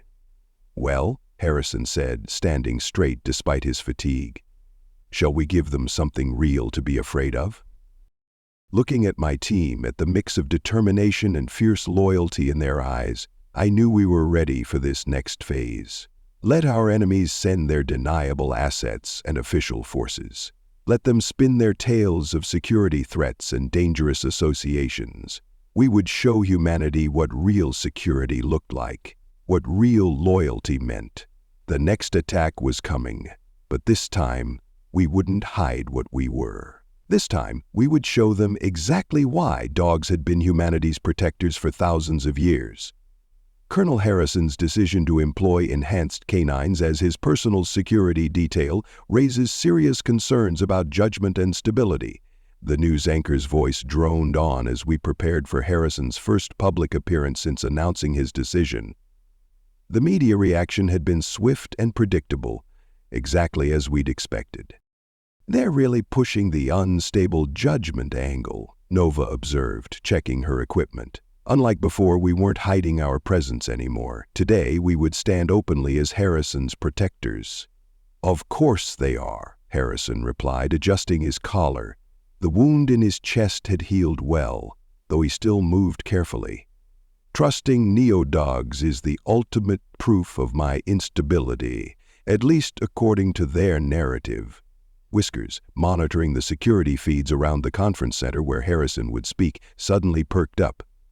"Message from Detective Morrow. She says her latest investigation is being shut down, but she managed to document the order chain this time. Goes straight to the top." "Add it to the pile," I said. "More evidence of them using security concerns to bury the truth." The conference center's security staff had been professional but visibly uncomfortable when we arrived. They weren't used to working alongside neo-dogs in an official capacity. Their discomfort only increased when Harrison insisted on reducing his human security detail to a minimal support role. "Are you sure about this, sir?" Fang asked, his massive frame drawing nervous glances from the human security personnel. "Making us your primary protection will confirm every propaganda piece they've been pushing." Harrison smiled, that same confident smile that had led us through countless battles. "That's exactly why we're doing it. They want to paint neo-dogs as dangerous? Fine. Let's show everyone exactly what kind of danger you represent. The danger of truth to those who deal in lies." A priority alert flashed across our tactical displays. "Multiple vehicles approaching," Whiskers reported. "Similar profiles to previous attack attempts." "But this time they're being more obvious about it," Nova added. "They want to be seen." "Of course they do," Harrison said, straightening his jacket. "They're counting on us to react, to prove their propaganda right, to show everyone how dangerous neo-dogs are." I felt my fur bristle as I caught the scent of the approaching threats. They were better armed than usual, expecting, perhaps hoping, for a violent confrontation. "Sir," I said, "we could still do this the old way, keep us in reserve, out of sight." "No," Harrison's voice was firm. "No more hiding, no more shadows. Today we show humanity what real loyalty looks like." As we moved into position, openly, professionally, but unmistakably present, I could hear the whispers and murmurs from the gathering crowd. Fear, uncertainty, but also curiosity. Many of these people had never seen neo-dogs up close, had only heard the propaganda about dangerous beasts and unstable experiments. "Ladies and gentlemen," Harrison began his speech, his voice strong and clear. "Today I stand before you under the protection of beings that some would call a threat to human security.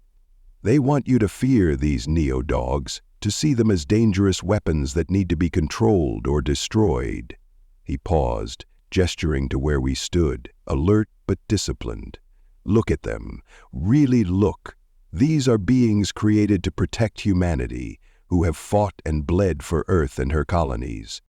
They represent not just enhanced genetics or military training, but something far more fundamental. The ancient bond between humans and dogs evolved into something new, but just as true, the crowd's mood was shifting. It's hard to maintain fear in the face of obvious professionalism and discipline. Even the human security staff were starting to relax, seeing how we conducted ourselves. That's when our enemies made their move. The first attack came exactly as we'd expected, them random criminals creating a disturbance in the crowd. But instead of hiding our response, we handled it openly, professionally, with minimal force and maximum efficiency. Notice, Harrison continued, not missing a beat as we neutralized the threat, how they operate. Not with violence or aggression, but with discipline and restraint. The very qualities that our so-called protectors claim they lack. More attackers came, more attempts to provoke us into proving the propaganda right. Each time we responded with professional precision, protecting both Harrison and the crowd without providing the violent spectacle our enemies clearly wanted. By the end of the speech, the mood had shifted dramatically. It's one thing to fear an abstract threat described in propaganda. It's another to see actual neo-dogs performing their duty with honor and restraint.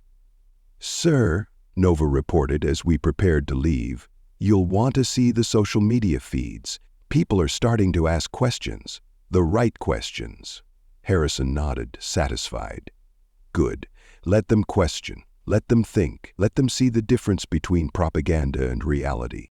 As we escorted him out, I caught fragments of conversation from the crowd. "They're nothing like what the news says. Did you see how they protected that family when the fighting started? Maybe we've been lied to. Small victories, perhaps, but in a war of truth against lies, every crack in the propaganda matters." Our enemies had wanted us to prove their narrative about dangerous neo-dogs. Instead, we'd shown humanity something else, something they'd forgotten in their fear. The truth about what dogs have always been: loyal protectors, disciplined guardians, trusted friends. Let them spin their lies. Let them paint us as threats. The truth was standing in plain sight now, and no amount of propaganda could hide it anymore. The Plaza of Colonial Unity on Mars was packed. Thousands had gathered to hear Harrison speak, despite, or perhaps because of, the media's constant warnings about security concerns regarding his neo-dog protection detail. "Quite a crowd," Nova observed from her position. Unlike our previous operations, she stood openly in her security role, her presence drawing curious glances rather than fearful stares. "And quite a security nightmare," I added, scanning the sea of faces. My enhanced senses picked up the usual threats: planted agitators, hidden weapons, the subtle signs of professional operators trying to blend in with civilians. Harrison stood at the ready behind the stage, reviewing his notes one last time. "How bad is it, Rex?" "3 separate groups of operatives in the crowd," I reported, "plus the usual random criminal elements. They're planning something big." "Of course they are," Harrison smiled grimly. "Can't have people seeing neo-dogs successfully protecting someone in public. Ruins their whole narrative." Whisker's voice came through our comms. "Incoming data from Detective Morrow. They've traced some of the potential attackers. Same funding sources as before, routed through supposed private security contractors." "Add it to the evidence pile," I ordered. "But for now, focus on the present threat. Fang, are you in position?" "Ready and waiting," the massive neo-dog responded from his visible post near the stage. And already hearing the whispers, people are surprised we're not the monsters they were told to expect. That had been happening more and more lately. Every public appearance, every professional interaction chipped away at the propaganda. Hard to maintain fear of dangerous beasts when those beasts displayed better discipline and restraint than their accusers. "It's time," Harrison said, straightening his jacket. "Let's give them a show." As he stepped onto the stage, the crowd's reaction was mixed. Applause mingled with uncertain murmuring. All eyes darted between Harrison and his visible neo-dog security team, citizens of Mars Colony. Harrison began, his voice strong and clear. Look around you. What do you see? Do you see the dangerous security threat you've been warned about? Or do you see professional guardians performing their duty with honor and discipline? That's when our enemies made their move. Right on cue, the first wave of protesters surged forward, creating chaos in the crowd. But we were ready. What followed was a demonstration of everything we'd trained for. Neodogs and our human support team moved with precision, protecting civilians while neutralizing threats. No excessive force, no dramatic violence, just calm, professional security work. "Watch," Harrison called out as we worked.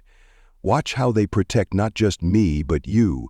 Watch how they prioritize civilian safety over everything else." He was right. The crowd was watching, recording, sharing. Watching as we helped elderly civilians to safety. Watching as we protected children from the surging chaos. Watching as we detained armed attackers with minimal force. Then came their main play. A coordinated attack from multiple directions, clearly hoping to overwhelm us and prove their propaganda about unstable neodog reactions. Instead, they got a master class in professional security operations.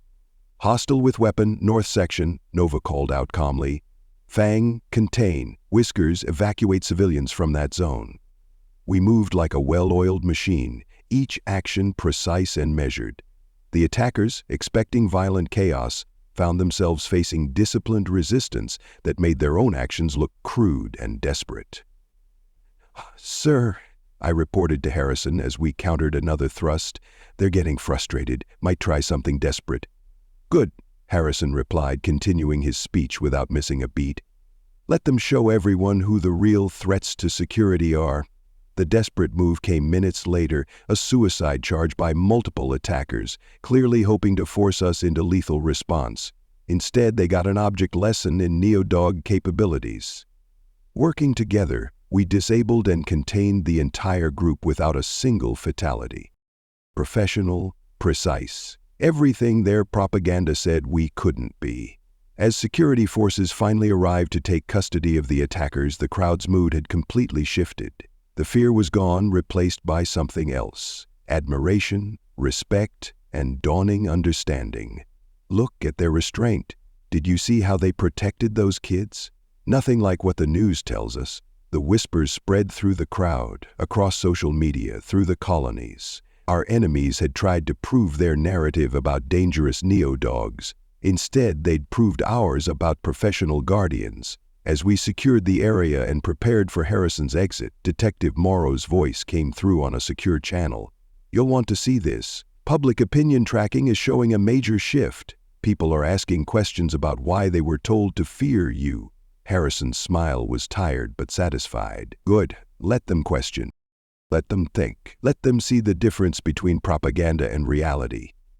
Looking at my team, at the pride in their eyes, at the professional bearing they maintained even under intense scrutiny, I felt a surge of hope. Our enemies had wanted a show. We'd given them one, just not the one they expected. They wanted violence, we showed discipline. They wanted chaos, we showed order.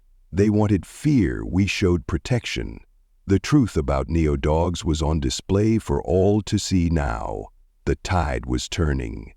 After weeks of public appearances, each one showcasing neodog professionalism in the face of provocations, support for Harrison was growing. The propaganda machine's lies were crumbling under the weight of observable truth. "Look at these numbers," Whiskers reported, his whiskers twitching with excitement as he reviewed the latest data. "Public trust in neodog security forces is up 300%. Even the media's starting to question the official narrative." "Which is exactly why they're going to try something big," Nova warned, never taking her eyes off the security feeds. We were preparing for Harrison's largest public appearance yet, a rally in New Denver's Central Plaza. "Let them try," Fang growled, checking his equipment. "People see us differently now. They know what we really are." Harrison, reviewing his speech notes, looked up with a smile. "That's what scares our enemies the most. Not just that people trust you, but that they're starting to question why they were ever told to fear you in the first place." Detective Morrow's latest report had confirmed our suspicions. Our enemies were getting desperate. Their usual tactics of staged violence and media manipulation weren't working anymore. People had seen too much truth to believe the lies. "Sir," I said, reviewing the threat assessments one last time, "we should reconsider the open-air venue. There are too many angles we can't cover." Harrison shook his head. "That's exactly why we need to do this. Let people see us operating in the open, nothing to hide, truth in plain sight." As we moved into position around the plaza, I couldn't shake a sense of unease. Something felt different about this crowd, this moment. Our enemies were being too quiet. "L units report," I called through our secure comm. "East sector clear," Nova responded. "North sector secured," Fang confirmed. "West sector shows some suspicious movement," Whiskers added, but nothing concrete. Harrison took the stage to thunderous applause, a far cry from the fearful silence of his first appearances with Neodog's security. The propaganda was failing. People were remembering the truth about the bond between humans and dogs, citizens of Earth and her colonies. Harrison began, his voice strong and clear. "Look around you. What do you see? Do you see the dangerous beasts you were warned about? Or do you see loyal guardians, professional protectors, carrying on humanity's oldest partnership?" The crowd's response was overwhelmingly positive. Even the usual planted agitators seemed subdued, perhaps realizing their acts would only reinforce Harrison's point about who really threatened security. That's when my enhanced senses picked up something, a slight movement, a whisper of wind where there shouldn't be one. "Contact," I barked into the comm.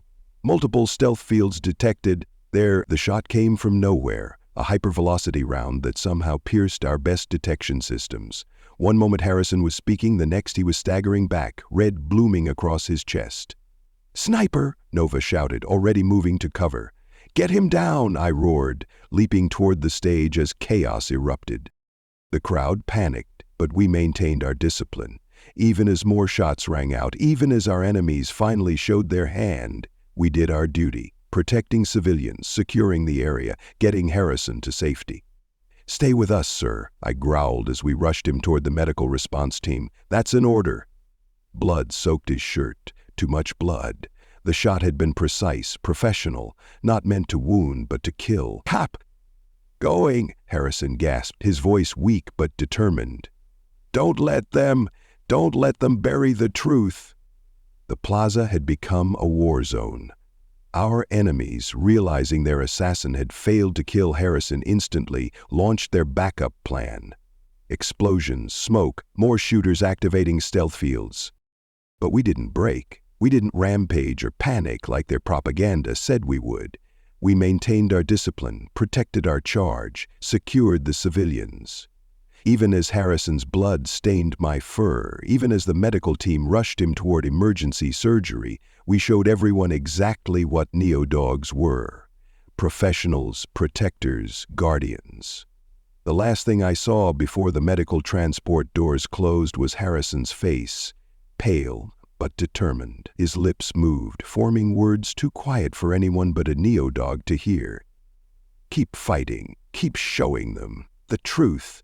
Then he was gone, his fate unknown, while we remained to secure the scene and protect the civilians. To do our duty no matter the cost. Let them think they'd won. Let them think one bullet could kill the truth. They didn't understand what Harrison had built.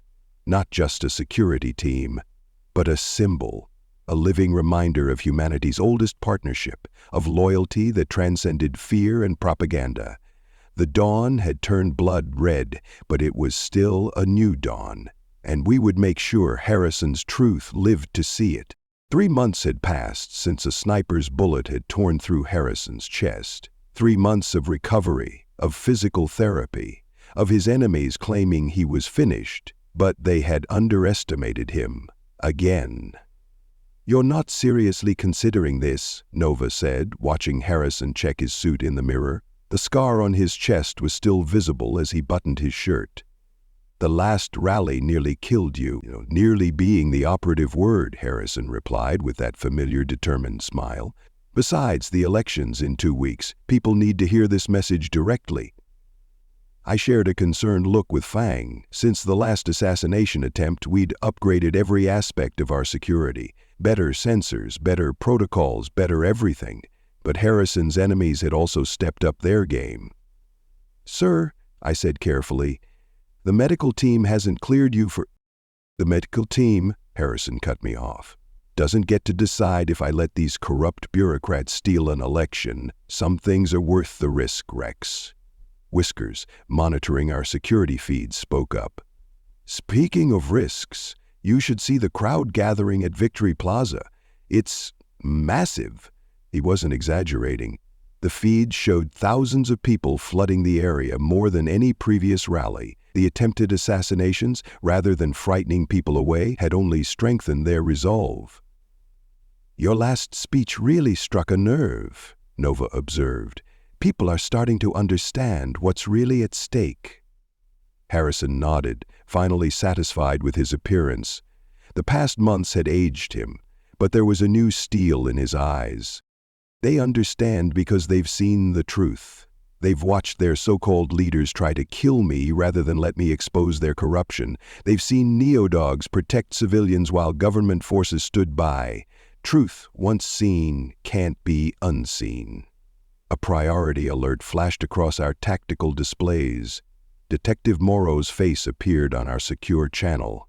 "Got some chatter you need to hear," she said without preamble. "They're planning something big. Multiple teams, high-end tech. They're treating this like their last chance to stop you before the election." "Good," Harrison said before any of us could object. "Let them try. Let everyone see exactly what they're willing to do to keep power." "Sir," Fang growled, his massive frame tense with concern, "at least wear the enhanced body armor." Harrison shook his head. No armor, no bulletproof podium, no visible security measures at all. People need to see that truth doesn't need to hide behind barriers. "Then we'll be your barriers," I said firmly. "But we do this our way. Full security protocols, no compromises." The plaza was a security nightmare. Too many angles, too many buildings, too many places for threats to hide. But it was also packed with something new. Citizens doing their own security sweeps, reporting suspicious activity, watching out for each other. "Look at that," Whiskers said wonderingly as we monitored the crowd. "They're organizing their own security cordons. Regular citizens, protecting each other." Harrison's smile was proud. "They're remembering who they are. What democracy really means. Power doesn't flow from the top down, it flows from the people up." As we moved into position for his speech, I caught fragments of conversation from the crowd. "Did you see the latest smear campaign?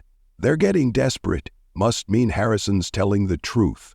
Those neo-dogs saved my cousin at the last rally." The mood was different from previous events. Less fear, more determination. These people weren't here just to listen, they were here to take a stand. "Ready, sir?" I asked as we reached the stage. Harrison straightened his tie, checked the scar on his chest one last time and nodded. "Ready. Let's remind them what they're really afraid of." "What's that?" Nova asked. "An awakened public," Harrison replied, "and the truth they can no longer hide." As he stepped onto the stage, the roar from the crowd was deafening. Our enemies had tried bullets, lies, and fear. None of it had worked. Now came their last chance to stop him before the election. Let them try. This time, they weren't just facing neo-dogs and security teams. They were facing the people themselves, and the people had seen enough. The crowd fell silent as Harrison approached the podium. No security barriers, no bulletproof glass, just a man and his truth, protected by a team of loyal neo-dogs and the watchful eyes of thousands of citizens. "My fellow citizens of Earth and her colonies," Harrison began, his voice strong despite his recent injury. "In 2 weeks you will make a choice, not just between candidates, but between truth and lies, between freedom and control, between real security and fearful submission." I maintained my position near the stage, every enhanced sense on high alert. Nova and Fang patrolled the perimeter while Whiskers monitored our detection systems. But something was different today. The crowd itself was watching, alert, engaged. "You know," Harrison continued, "there's a famous quote about elections, one that our friends in the media will no doubt have a field day with me sharing. Joseph Stalin once said, 'Those who vote decide nothing. Those who count the votes decide everything.'" A murmur ran through the crowd. On our tactical displays, I could already see news algorithms picking up the quote, preparing their hit pieces. Harrison smiled. "Oh yes, I can see the headlines now. Harrison quotes dictator. Dangerous radical reveals true colors." But here's the thing. I'm quoting Stalin not because I agree with him, but because his words perfectly describe what our current leaders believe. The crowd grew absolutely still, hanging on every word. You see, Stalin wasn't giving advice. He was revealing the playbook of all dictators. The same playbook being used right now by those who would steal your voice, who would count your votes in secret, who would silence anyone who questions their power. Whisker's voice came through our comms. "Sir's getting a lot of attention online. The quote is spreading fast." "Look at their actions," Harrison pressed on. "When faced with questions about corruption, what did they do? Did they answer openly? No. They tried to silence the questioners. When faced with evidence of their crimes, what did they do? They didn't defend themselves. They tried to kill the messenger." He touched the spot on his chest where the sniper's bullet had struck. "I stand before you today without armor or barriers because I trust in the truth. I trust in you, the people. And yes, I trust in these loyal neo-dogs who represent everything our corrupt leaders fear: dedication to truth, unwavering loyalty to the people rather than power, and the courage to stand against tyranny." "Movement on the north roof," Novo reported quietly. "Could be nothing, could be something," I finished. "Stay alert." "They will try to twist my words," Harrison continued. "They will say that quoting Stalin proves their propaganda about me. But ask yourselves, who actually follows Stalin's playbook? The man standing before you, openly, trusting in the people?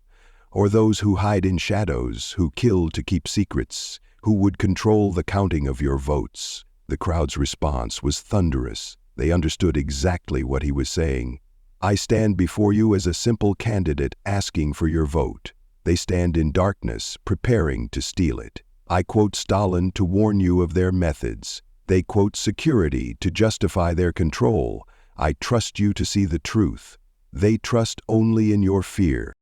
Whisker's voice was excited. "Sir, this is amazing. People are already making memes comparing the government's actions to Stalin's quote. They're getting it."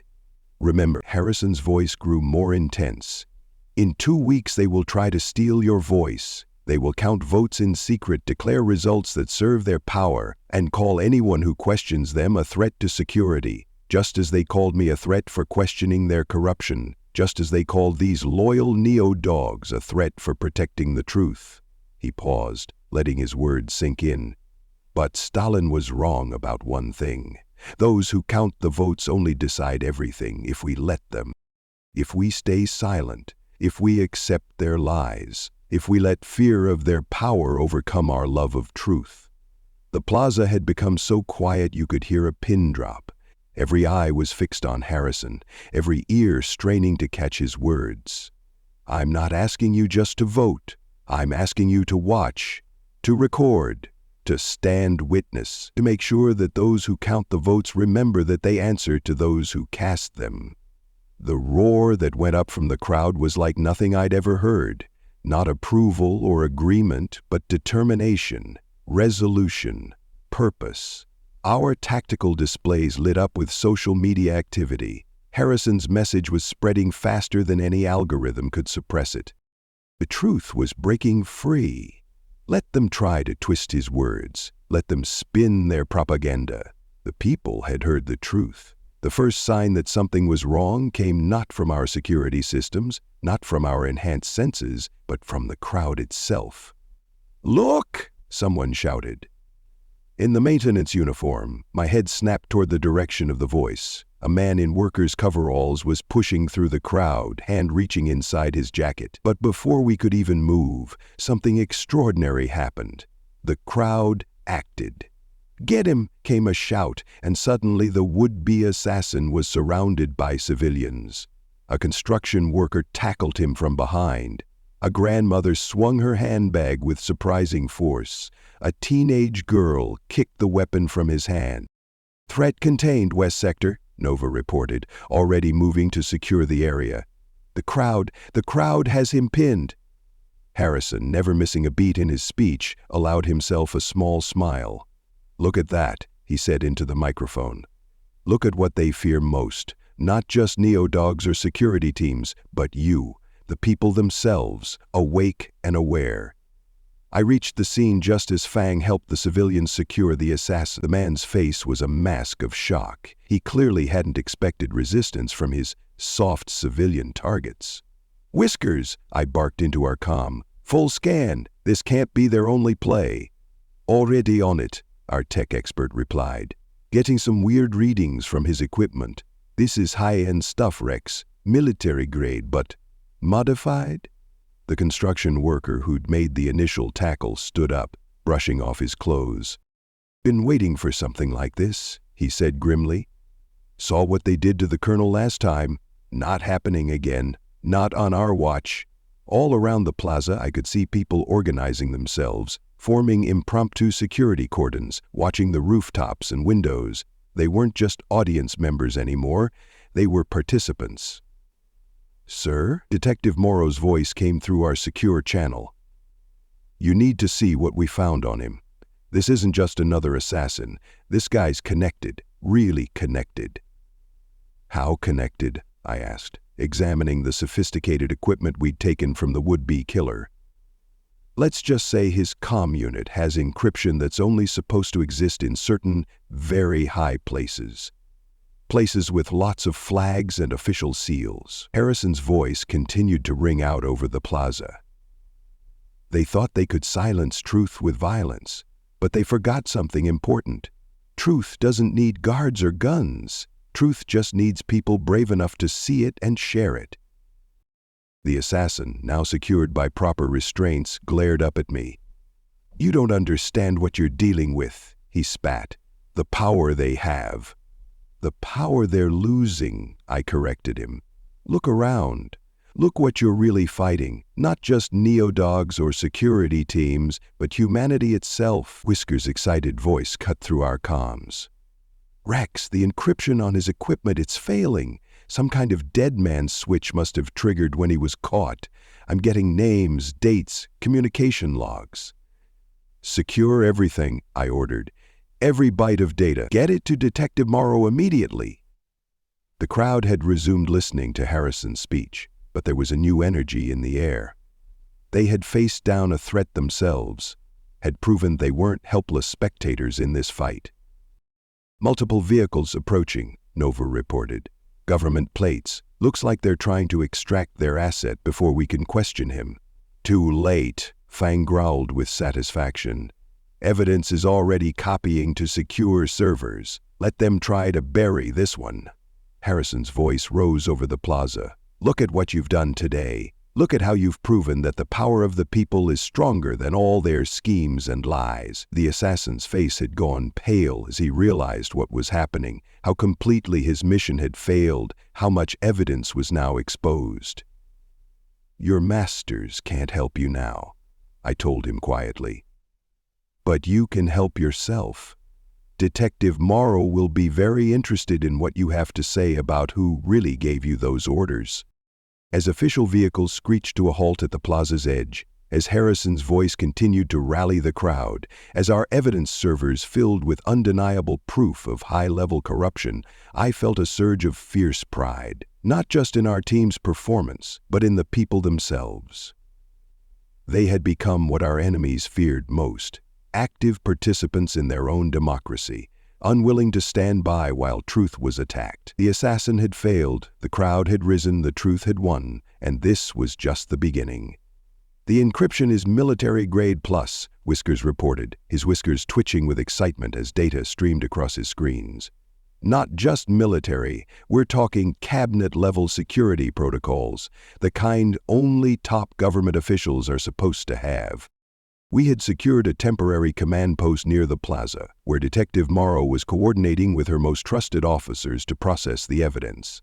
The would-be assassin was in custody, real custody, not the kind where evidence conveniently disappears. "Look at these communication logs," Nova said, highlighting a series of messages. Direct links to personal devices in the Legislative Council chambers. Time-stamped during sessions when they were discussing election security measures. Harrison, still energized from his speech, leaned forward to study the data. They got sloppy, started thinking they were untouchable. "Pride comes before the fall," Detective Morrow said grimly. "And this is one hell of a fall. We've got payment authorizations, direct orders, communication chains leading right to the top." I felt my fur bristle as I saw some of the names involved. These aren't just random corrupt officials. These are the ones who pushed hardest for the anti-Neodog legislation, the ones who called us security threats. "Of course they did," Harrison nodded. "They needed a distraction, something to keep people afraid while they consolidated power. What better than enhanced canines? Appeal to fear of the different, the enhanced, the loyal." Fang, who had been watching the plaza feeds, spoke up. "Sir, you need to see this. The news is starting to break." On screens across human space, the story was exploding. Even media outlets that had consistently supported the government couldn't ignore this evidence. The encryption signatures alone proved high-level involvement. Breaking news. Assassination attempt links to government officials. Top-level encryption found on failed assassins' equipment. Alex integrity questions surge as evidence reveals official involvement. "They'll try to spin it," Nova warned. "They still control most of the major networks." "Let them try," Harrison smiled. "Look at social media. Look at the independent feeds. People are sharing everything. The attack, the crowd's response, the evidence. They can't suppress all of it." Detective Morrow's computer pinged with new data. "This is interesting," she said, studying the screen. "The assassin's starting to talk. Seems he doesn't appreciate being abandoned by his employers." The evidence was damning. Communications showing direct orders for previous assassination attempts, financial records revealing millions in dark money movements, and most importantly, detailed plans for election manipulation. "They're already trying to contain it," Whiskers reported, monitoring official channels. "Emergency meetings being called, lots of secure communications being purged." "Too late," I growled with satisfaction.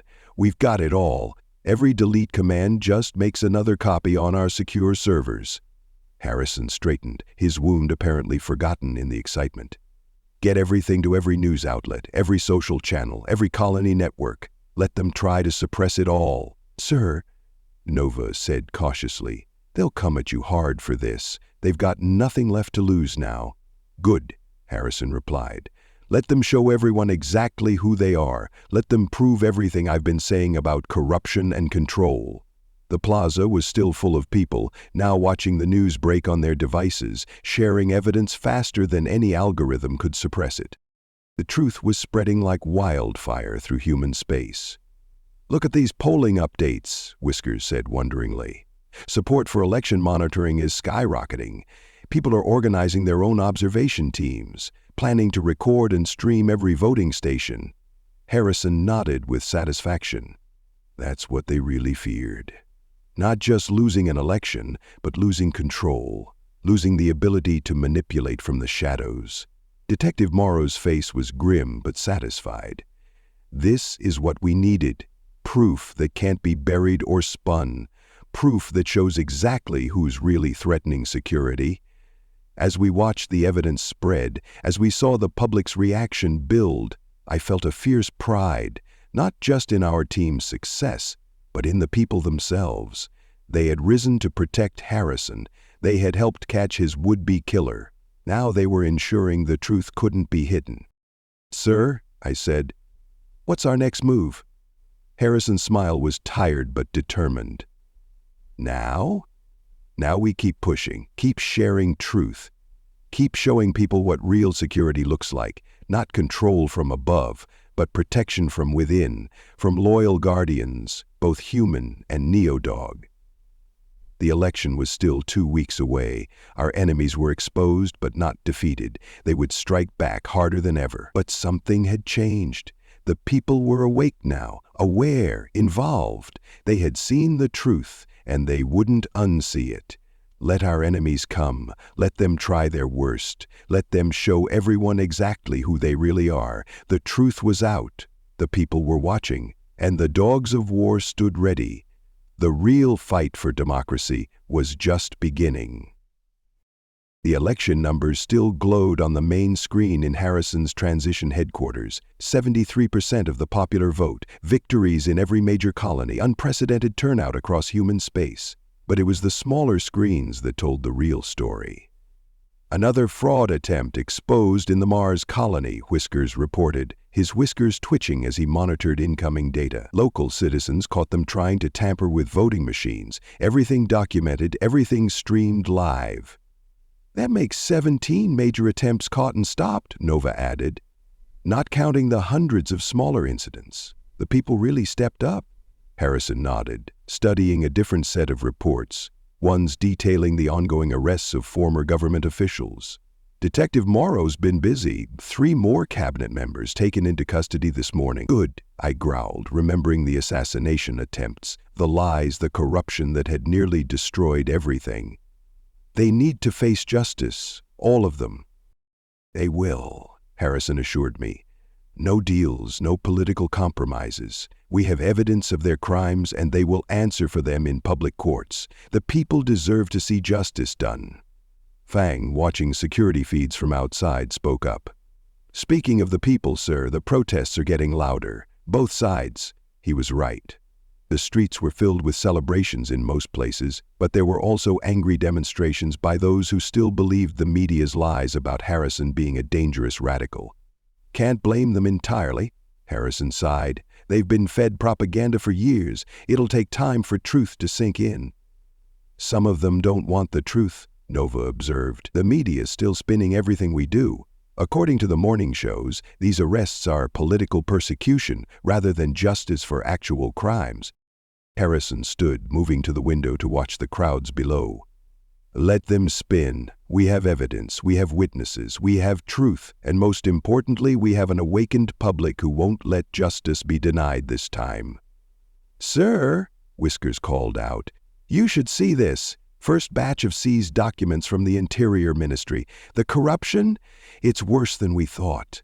We gathered around his screens, reading reports that made my fur stand on end. Billions in stolen funds, blackmail operations against colonial governors, secret prisons for political dissidents, and worse.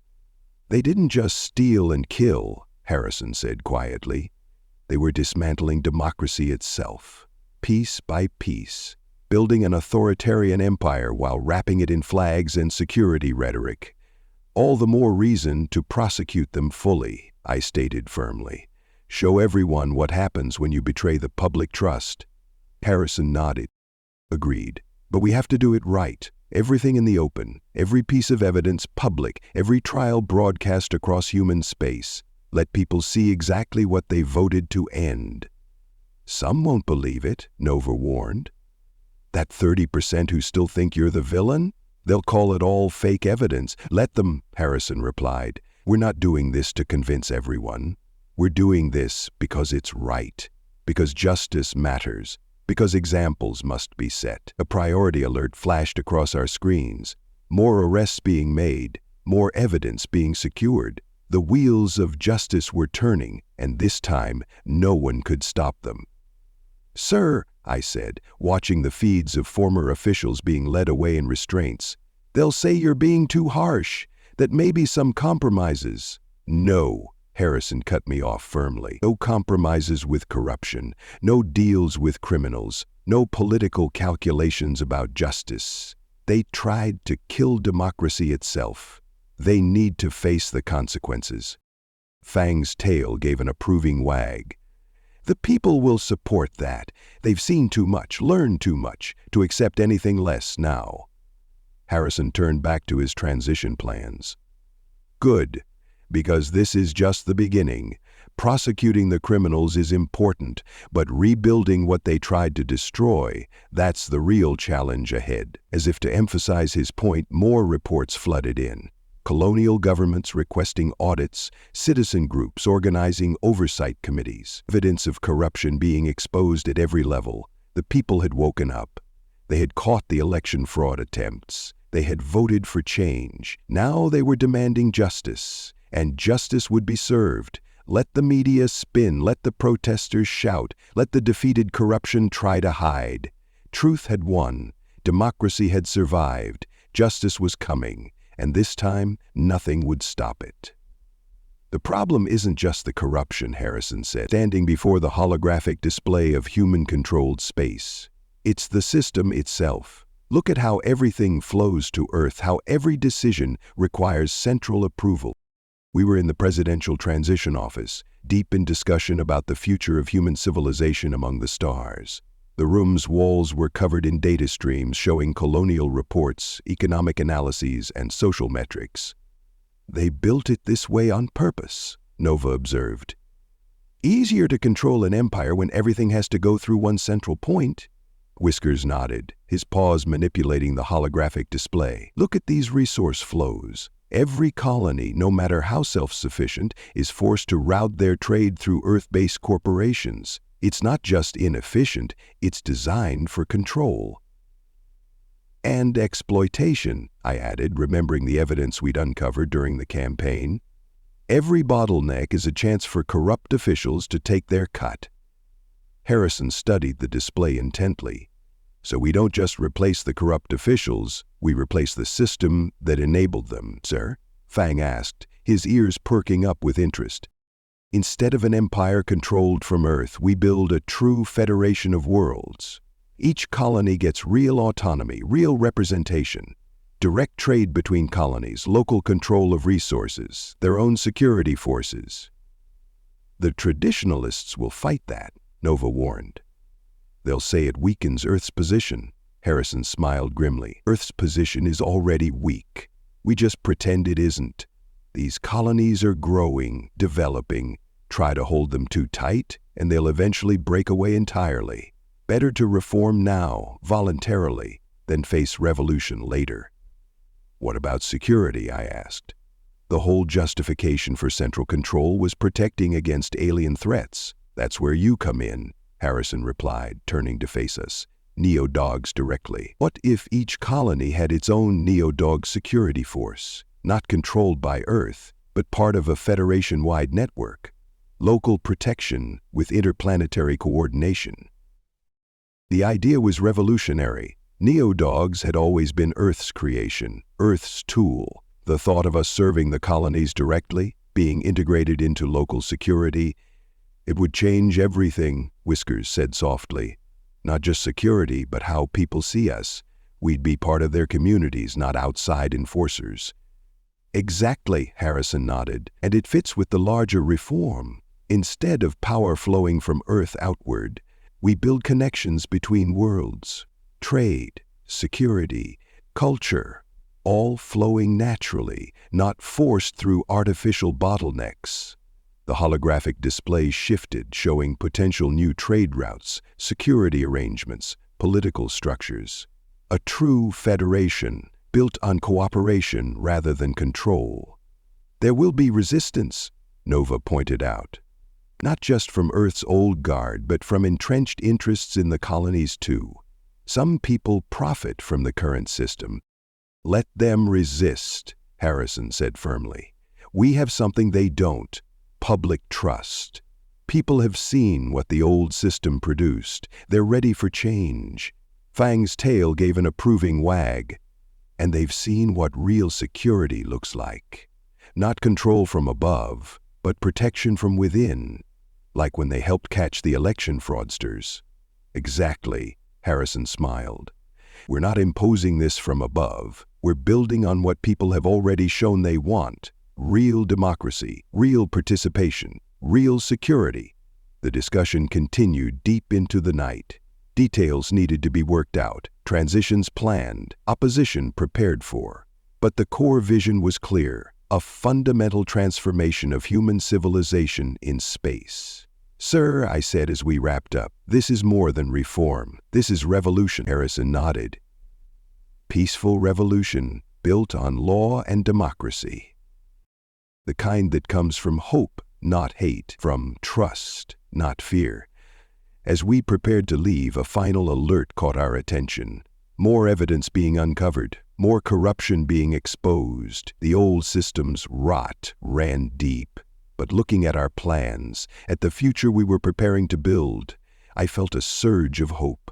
The old empire's heart had failed, corrupted by power and greed. But a new heart was ready to beat, one built on trust, on cooperation, on the ancient bond between humans and dogs evolved into something greater. Let them resist, let them fight change. The future was coming, and this time it would serve all of humanity, not just the powerful few. The inauguration was less than 24 hours away, and Harrison's transition office was buzzing with activity. Screens displayed everything from security reports to draft legislation as we finalized the first 100 days agenda.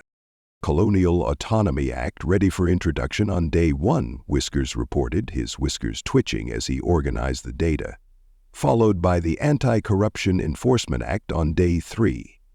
The Federation's security reform package will take longer, Nova added. Too many moving parts to rush it, but the framework is solid. Harrison nodded, reviewing the documents before him. Good. The Neo-Dog integration provisions? All set, I confirmed. Phase 1 begins with training programs in each major colony. By year's end, every settlement should have its own Neo-Dog security unit, locally controlled but federally coordinated. The opposition's already screaming about it, Fang growled. Called it dangerous decentralization of military assets. On the morning news, Harrison smiled. Of course they did, because they understand what it really means, the end of centralized control. Can't manipulate a system when power is distributed. The plans we'd developed were comprehensive. Immediate prosecution of corrupt officials, colonial self-governance measures, direct trade routes between settlements, local control of resources and security, integration of neo-dogs into colonial communities, new checks and balances at every level. Sir, Nova said carefully, about the 30% who still oppose you, some of these reforms might push them further away. Maybe, Harrison acknowledged. But we don't need everyone to agree. We just need to show results. When colonies start prospering under local control, when trade flows freely, when people see neo-dogs protecting their communities, actions will speak louder than any propaganda. A priority alert flashed across our screens, another former official arrested, more evidence of corruption secured. The cleanup of the old system continued even as we prepared to build the new. The prosecution teams are ready, Whiskers reported. All evidence organized, witnesses prepared, trial scheduled to begin next month. Everything public, everything transparent. Good, Harrison said firmly. Justice has to come first. Show people that no one is above the law, that corruption has consequences. Then we can build something better. I studied our leader. The man we'd protected, fought for, believed in. When you take the oath tomorrow, this all becomes real, the weight of rebuilding human civilization. Harrison's smile was tired but determined. The weight is already there, Rex. Has been since we started this fight. Tomorrow just makes it official. Fang's ears perked up as another alert came in, this one from the colonies. Sir, you should see this. Local governments are already preparing for the reforms, setting up oversight committees, organizing security training, planning new trade routes. They're not waiting for official approval, Nova observed with approval. They're taking initiative. Exactly, Harrison nodded. That's how we know this will work. People are ready for change. They proved it during the election, catching fraud attempts, protecting democracy. Now they're proving it again, preparing to build something better. As the day wore on, We finalized detail after detail. Every reform carefully planned, every change designed to shift power from the center to the citizens. A true federation built on trust and cooperation rather than control and fear. "It won't be easy," Harrison said as evening fell. "The old guard will fight us, the media will attack us, some colonies might resist change, preferring the devil they know." "Let them," I growled. "We didn't come this far to back down now." The others nodded in agreement. We had fought too hard, sacrificed too much to settle for half measures. Tomorrow Harrison would take the oath of office. Tomorrow the real work would begin. Tomorrow we would start building the future we had promised. Let them resist. Let them fight change. Let them cling to their old empire of corruption and control. The future belonged to those who would build it, and we were ready to build something magnificent. For Earth, for the colonies, for all of humanity. Tomorrow couldn't come soon enough. The night before inauguration, after all the plans were set and the office had quieted, Harrison gathered us in his private study. The formal transition work was done, but something else was on his mind. "You know," he said, settling into his chair with obvious fatigue, "in all our planning for everyone else's future, I never asked what you want." We exchanged confused looks. "Sir?" I asked. "Rex, all of you. You've fought for me, bled for me, protected not just me but the very idea of democracy itself. You've helped plan reforms for every human settlement in space. But what do you want? What would make your lives better?" The question caught us off guard. Neo-dogs were created to serve, to protect. The idea of asking for something for ourselves? "Sir," Nova spoke up gently, "they're not used to being asked that question." Harrison nodded. "I know. That's exactly why I'm asking it. You're not just security assets or political symbols. You're individuals. You deserve a voice in the future we're building." Whiskers was the first to find his voice. I'd like access to more research facilities, not just security tech, but everything. There's so much to learn, to understand." "Done," Harrison said immediately. "Access to all scientific databases and facilities. What else?" Fang shifted his massive frame uncomfortably. "The younger neo-dogs, the ones still in training, maybe they could have more choices? Not everyone has to be security or military. Some might want other roles." "Absolutely," Harrison agreed. "Complete career freedom. Any other dreams?" One by one we started opening up. Nova watched with a smile as we discovered wants and hopes we'd never let ourselves express before. I found myself speaking last. "Sir, I'd like for us to have our own community, not separated from humans, but a place that's ours, where we can be ourselves, develop our own culture, while still serving and protecting."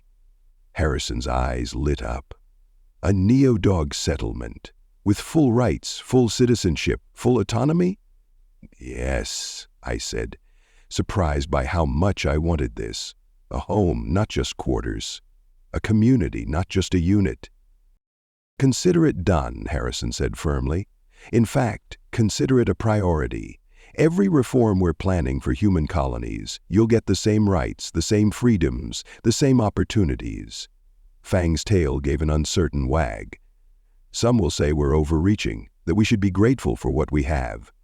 "Let them," Harrison cut him off. "You've earned this, not just by fighting and protecting, but by showing everyone what loyalty really means, what service really means." He stood, looking at each of us in turn. "Tomorrow I take an oath to serve all the people under our flag. That includes you. You're not just protectors anymore, you're citizens, full citizens, with all the rights and dreams that implies."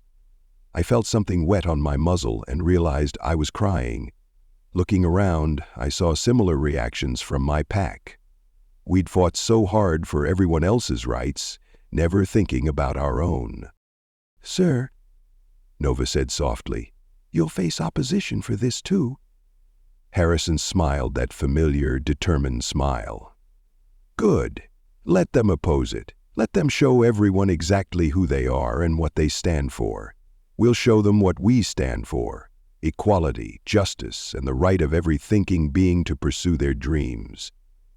As we left his study that night, I felt a new sense of purpose. Tomorrow wasn't just about new laws or political reforms. It was about something more fundamental, the right of everyone, human or neo-dog, to have a voice in their future. We had fought for democracy. We had bled for justice. Now we would build something for ourselves, too. And that, perhaps, was the greatest victory of all. The morning suns of New Hope Colony cast a golden glow over the neo-dog settlement, highlighting both our progress and the work still ahead. From my office window, I could see the Academy's foundation taking shape, surrounded by the homes and facilities we'd built over the past 18 months.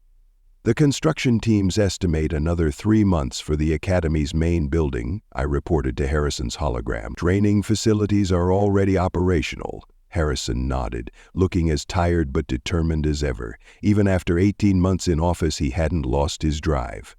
And the community integration? Better than we could have hoped, I replied. The local humans have been exceptional. They've treated us like neighbors, not experiments or tools. That's why we chose New Hope, Harrison smiled. They showed the highest support for neo-dog rights during the election. Speaking of support, I hear you're getting a new colonial liaison? I nodded, trying to keep my expression neutral. Beth Walker. Her record with colonial security is impressive. I've read her file.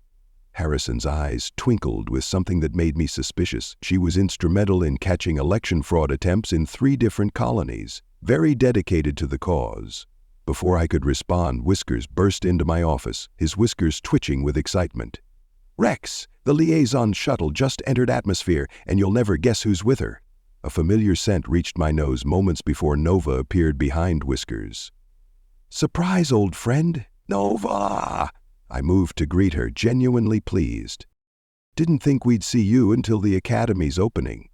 Harrison asked me to evaluate the security integration, she said, then grinned. And maybe help the new liaison settle in. I caught something in her tone that made my ears perk up. Why do I feel like I'm being set up? Because you work too hard, Nova replied bluntly. 18 months building this place, and what do you do for fun? Write training manuals? Harrison's hologram chuckled. She has a point, Rex. A community needs more than just infrastructure. It needs heart.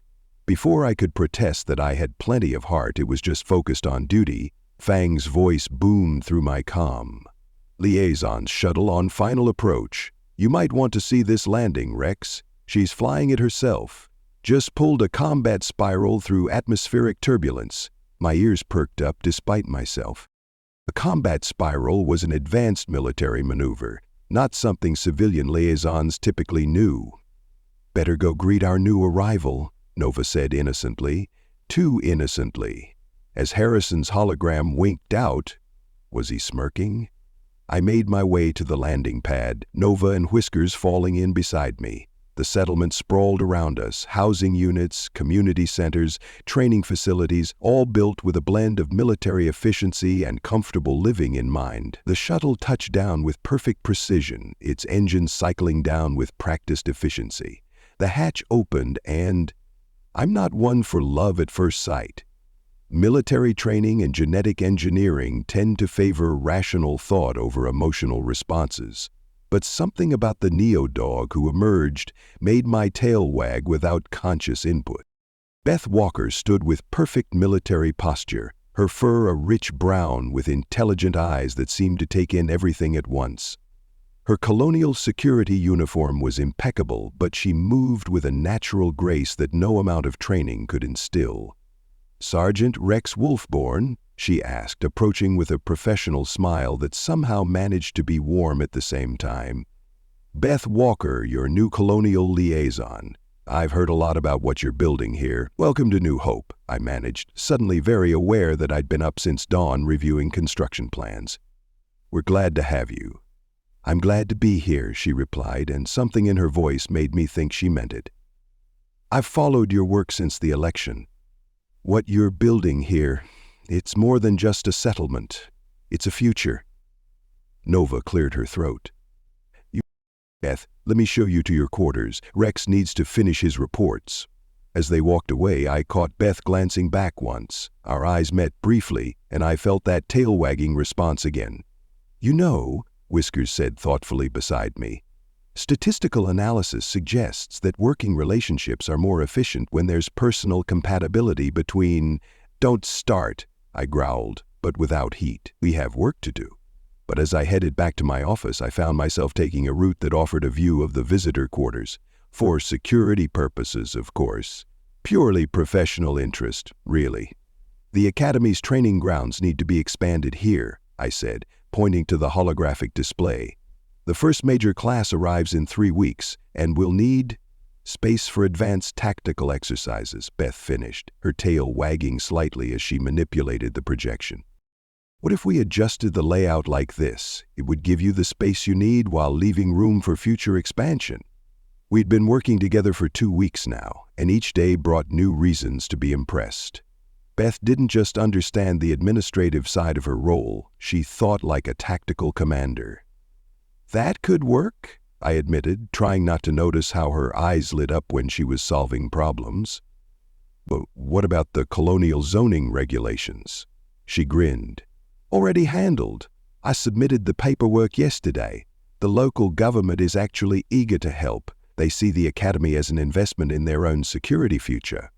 Nova, who had been suspiciously present for many of our planning sessions, spoke up from her corner. You two work well together, almost like you can read each other's minds. I caught the hint of suggestion in her voice but chose to ignore it. Beth, however, surprised me by responding. Military mindset, she said, but there was something playful in her tone. Rex and I speak the same language. Duty, efficiency, purpose. Fun, Nova suggested innocently. Beth's tail gave an amused wag. That too. Speaking of which, Rex, have you tried the new recreation center the colonists built? I hear they've included facilities specifically designed for Neodog physical training. Been too busy, I said, focusing on the hologram. The Academy isn't going anywhere, Beth cut in firmly. Come on, Commander Workaholic. Consider it a security inspection if you must. Tomorrow, 800. I looked up, caught off guard by the direct invitation. Nova was suddenly very interested in her datapad, hiding what I'm sure was a smile. Somehow, that set off my alarm. That would be acceptable? For security purposes? Of course, Beth agreed, her eyes twinkling. Purely professional. The next morning found us at the recreation center, which was indeed impressive. The colonists had clearly put thought into accommodating Neodog physiology while maintaining a welcoming atmosphere for both species. Race you through the obstacle course? Beth challenged, stretching in a way that made me very aware of her athletic build. What followed was the most enjoyable security inspection of my career. Beth was fast, agile, and clearly enjoyed showing off her combat training. We raced through obstacles, sparred in the training ring, and finally collapsed by the cooling units, both panting and laughing. You're good, I admitted.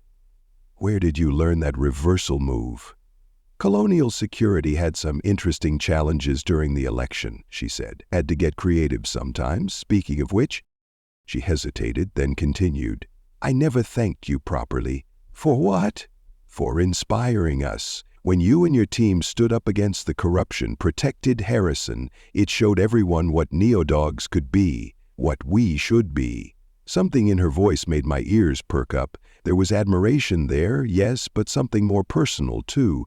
Before I could respond, the facility's manager, Gaston, approached with refreshments specially designed for Neodog metabolism. On the house, he grinned. It's good to see you taking a break, Commander, and in such good company. I felt my ears getting warm, but Beth just laughed. Had to practically drag him away from his reports, all work and no play. Makes Rex a dull dog? Nova's voice came from behind us, making me jump. How long had she been there? Nothing dull about him, Beth said with a smile that made my tail wag involuntarily. Just needs reminding that building a community means more than just construction plans. The rest of the morning passed too quickly. Beth was easy to talk to, sharing stories from her colonial security days while asking thoughtful questions about the Academy's plans. She understood the importance of what we were building here, not just facilities, but a future for our kind. As we walked back to the settlement center, I found myself seeing it through new eyes. Yes, there was work to be done, but there was also life being lived. Neo-dogs and humans mingling in the markets, pups playing in the parks, couples enjoying the morning suns. Quite a view, isn't it? Beth said softly beside me. A real home, a real future. It's getting there, I agreed. Still lots of work ahead. Always is, she nodded. But maybe the work goes better with some balance. Same time tomorrow? I looked at her, really looked at her, and felt something shift in my carefully ordered world. Same time tomorrow, I agreed. As she walked away, Nova materialized beside me again. Don't say it, I growled. Wasn't going to, she grinned, just wondering if you'll need the training ring reserved for tomorrow. And maybe the day after. I tried to maintain my dignity as I walked away, but I couldn't quite stop my tail from wagging. There was still work to be done, an academy to build, a community to grow. But maybe, just maybe, there was room for something more, too. Years since groundbreaking, I announced to the gathered community. 1 year of building not just structures, but a true home for our people. The settlement central plaza was packed with neo-dogs and humans alike, celebrating our first anniversary. The Academy's main building loomed behind me, nearly complete, while festive decorations brightened the surrounding buildings.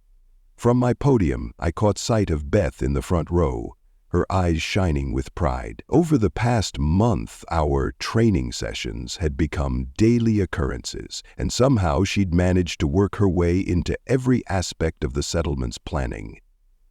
"Looking good up there, Commander," Nova whispered from her position beside me. "But maybe stop staring at our colonial liaison long enough to finish your speech?"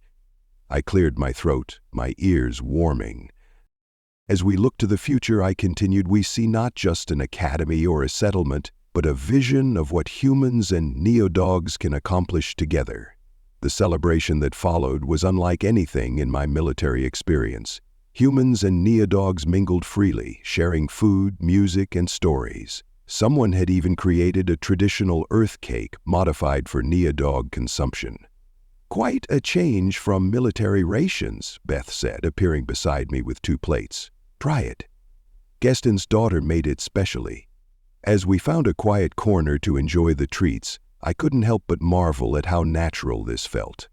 Beth's presence had somehow become essential to my daily routine, her insights valuable not just professionally, but personally. "Credit for your thoughts?" she asked, her tail brushing against mine in a way that seemed far from accidental. "Just thinking about changes," I admitted. "A year ago, this was all plans and promises. Now it's home," she finished. "And speaking of changes," she hesitated, then forged ahead with characteristic directness. "Are we ever going to talk about this thing between us?" I nearly choked on my cake. That is, what thing?" Her look was both amused and exasperated. "The thing where we spend every morning training, every afternoon reviewing plans, and every evening finding excuses to extend our meetings. The thing that has Nova making up increasingly ridiculous reasons to leave us alone together?" As if on cue, Nova's voice called out from nearby. "Oh my, would you look at the time? I suddenly remember an urgent appointment across the settlement. Very urgent, very far away." Beth's laugh was warm and rich. "Subtle as ever, Nova." I found myself laughing too, some of my carefully maintained composure cracking. "He means well." "They all do," Beth agreed, gesturing to where Whiskers was very obviously pretending not to watch us while manning the refreshment table. "But maybe they have a point." Looking at her in the festive lighting, remembering all the moments we'd shared over the past month, I felt my military discipline wavering. "Beth, my responsibilities here are important," she finished. "Those are mine. But maybe, just maybe, we could be more effective in those responsibilities if we stop pretending we're just colleagues." Her directness, Her understanding of duty while still reaching for something more made my heart race. Before I could overthink it, I found myself speaking from that heart. "Would you like to have dinner? Just us. No training, no plans, no—" "Yes," she cut me off with a brilliant smile. "Tomorrow? I know a great place in the human settlement, very private." "Tomorrow," I agreed, my tail wagging with a mind of its own. The rest of the celebration passed in a blur of congratulations, speeches, and traditional dances adapted for Neodog participation, but through it all, I kept finding my eyes drawn to Beth, and every time she was already looking back. Later that night, as the final celebrants headed home under New Hope's 3 moons, Nova found me reviewing the day's security footage. "You know," she said casually, "for someone trained in tactical observation, you took an awfully long time to see what was right in front of you." I tried to maintain my dignity. I was evaluating the situation. "For a month?" She smiled. "Well, better late than never. By the way, that restaurant Beth mentioned? Already made your reservation, you're welcome." As she walked away, humming innocently, I looked out over the settlement we'd built. The academy was nearly ready. The community was thriving. Maybe it was time to build something else, too. Something just for me. Tomorrow couldn't come soon enough. The academy's great hall had been transformed. Military precision met joyful celebration as humans and Neodogs gathered for what the local news was calling New Hope's Wedding of the Year.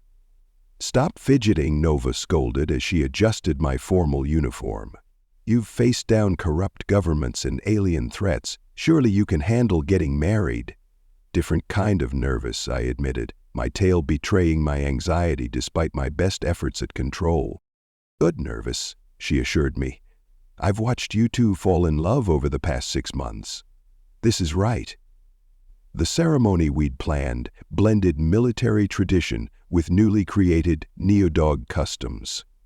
Harrison himself had insisted on attending via hologram, while the settlement's entire population seemed to have turned out in person.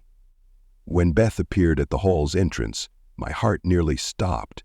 She wore a modified dress uniform that somehow managed to be both military proper and stunningly elegant. Our eyes met across the room and suddenly all my nervousness vanished. This was right. This was perfect.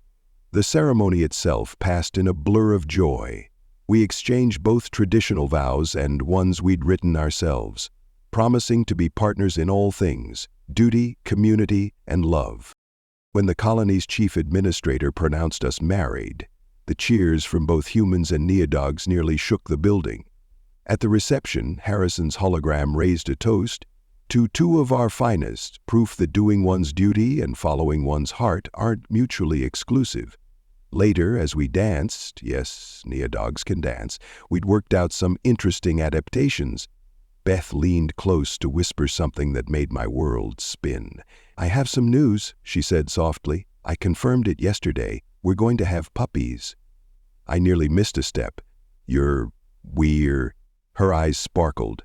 "Due in about 2 months. And..." She glanced toward Nova, who was watching us with suspicious attention. "I was thinking about godparents." "Nova," I agreed immediately. "She's going to cry." "Oh, absolutely," Beth laughed. "Want to tell her now?" We made our way to where Nova was pretending not to watch us. Before we could speak, she narrowed her eyes suspiciously. "Why do you two look even more pleased with yourselves than you should on your wedding day?" Beth's tail wagged as she delivered the news. "How do you feel about being a godmother?" Nova's expression went from suspicious to shocked to overjoyed in the span of seconds. Her squeal of delight drew attention from half the reception. "Really? When? How many? Have you thought about names? Do you need help getting the nursery ready? I should start planning the shower." "Breathe, Nova," I laughed, feeling happier than I'd ever thought possible. "We've got time." As word spread through the reception, we were surrounded by well-wishers. The Academy's first class of students, set to graduate next month, were particularly excited. They'd be the first to complete their training and potentially help teach the next generation. Later that night, as the celebration wound down, Beth and I stood on the balcony overlooking our settlement. The Academy's lights glowed warmly, while the homes and community buildings we'd built spread out before us, full of life and promise. "Quite a view," Beth said, leaning against me. "A home, a family, a future. Everything I never knew I wanted," I agreed, nuzzling her gently.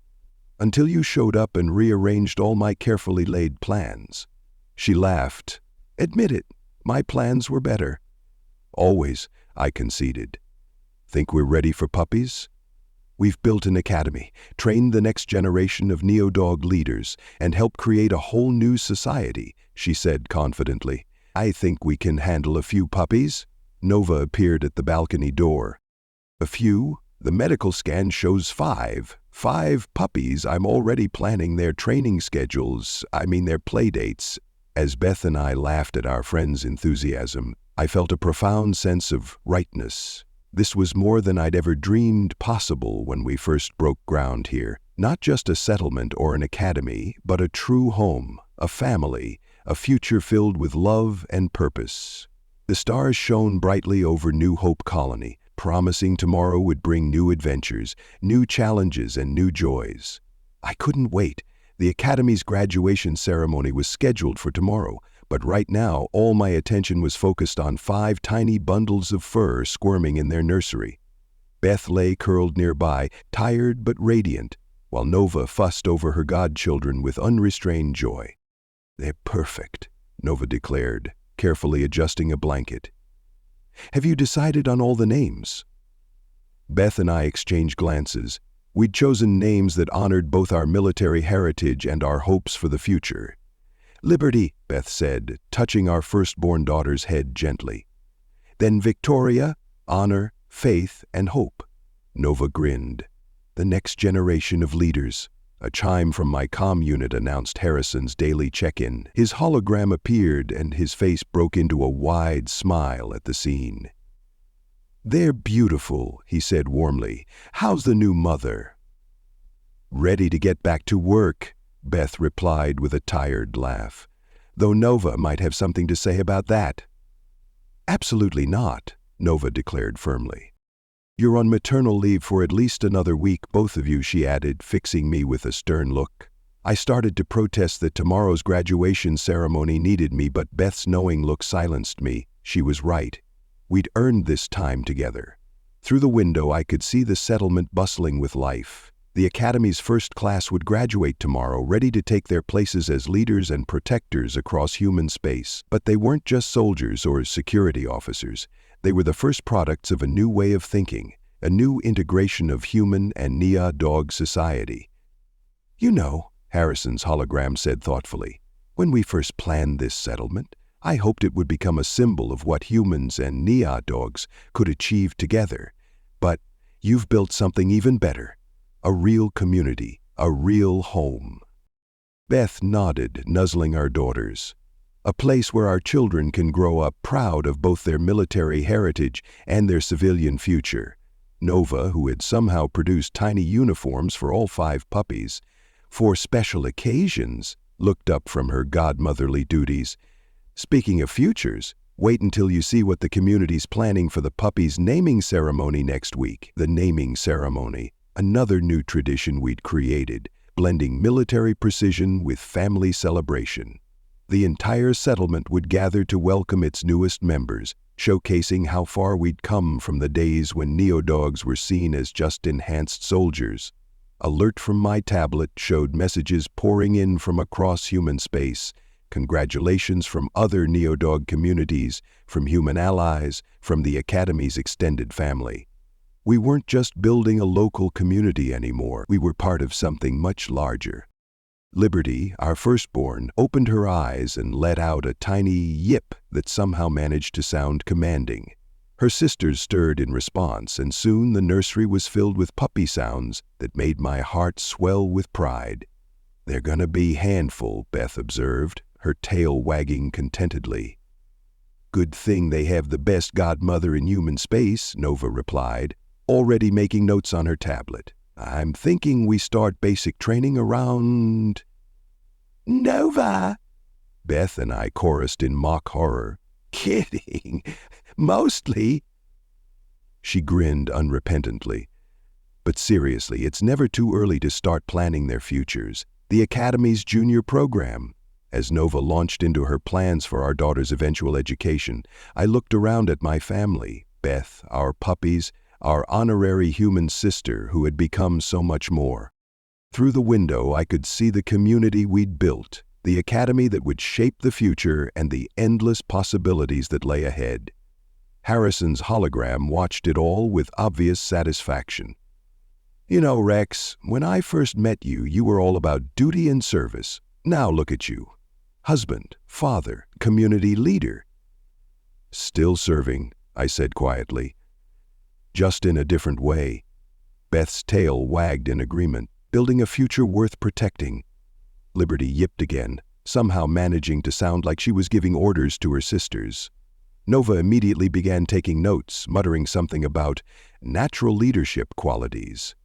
The suns of New Hope Colony painted the room in warm light as my family, both given and chosen, gathered close. Tomorrow would bring the graduation ceremony, next week the naming celebration, and after that, countless new adventures, new challenges, new joys. Looking at my daughters, at my mate, at our friend who had become family, I felt a peace I'd never known possible. We had built something remarkable here, not just structures and systems, but real bonds, real love, real hope. The future was bright, and it belonged to all of us. Together. Thank you for listening to the Dogs of War series. This was one I was really fond of, and I like the way things got wrapped up at the end. We got our happily ever after, or at least Rex did. If you like longer series like this, please be sure to let me know. Comment, like, and subscribe for that. However, this channel needs more than that to keep on going. We need you to share stories like this that you really like too. Many thanks, and I hope to see you in the next one.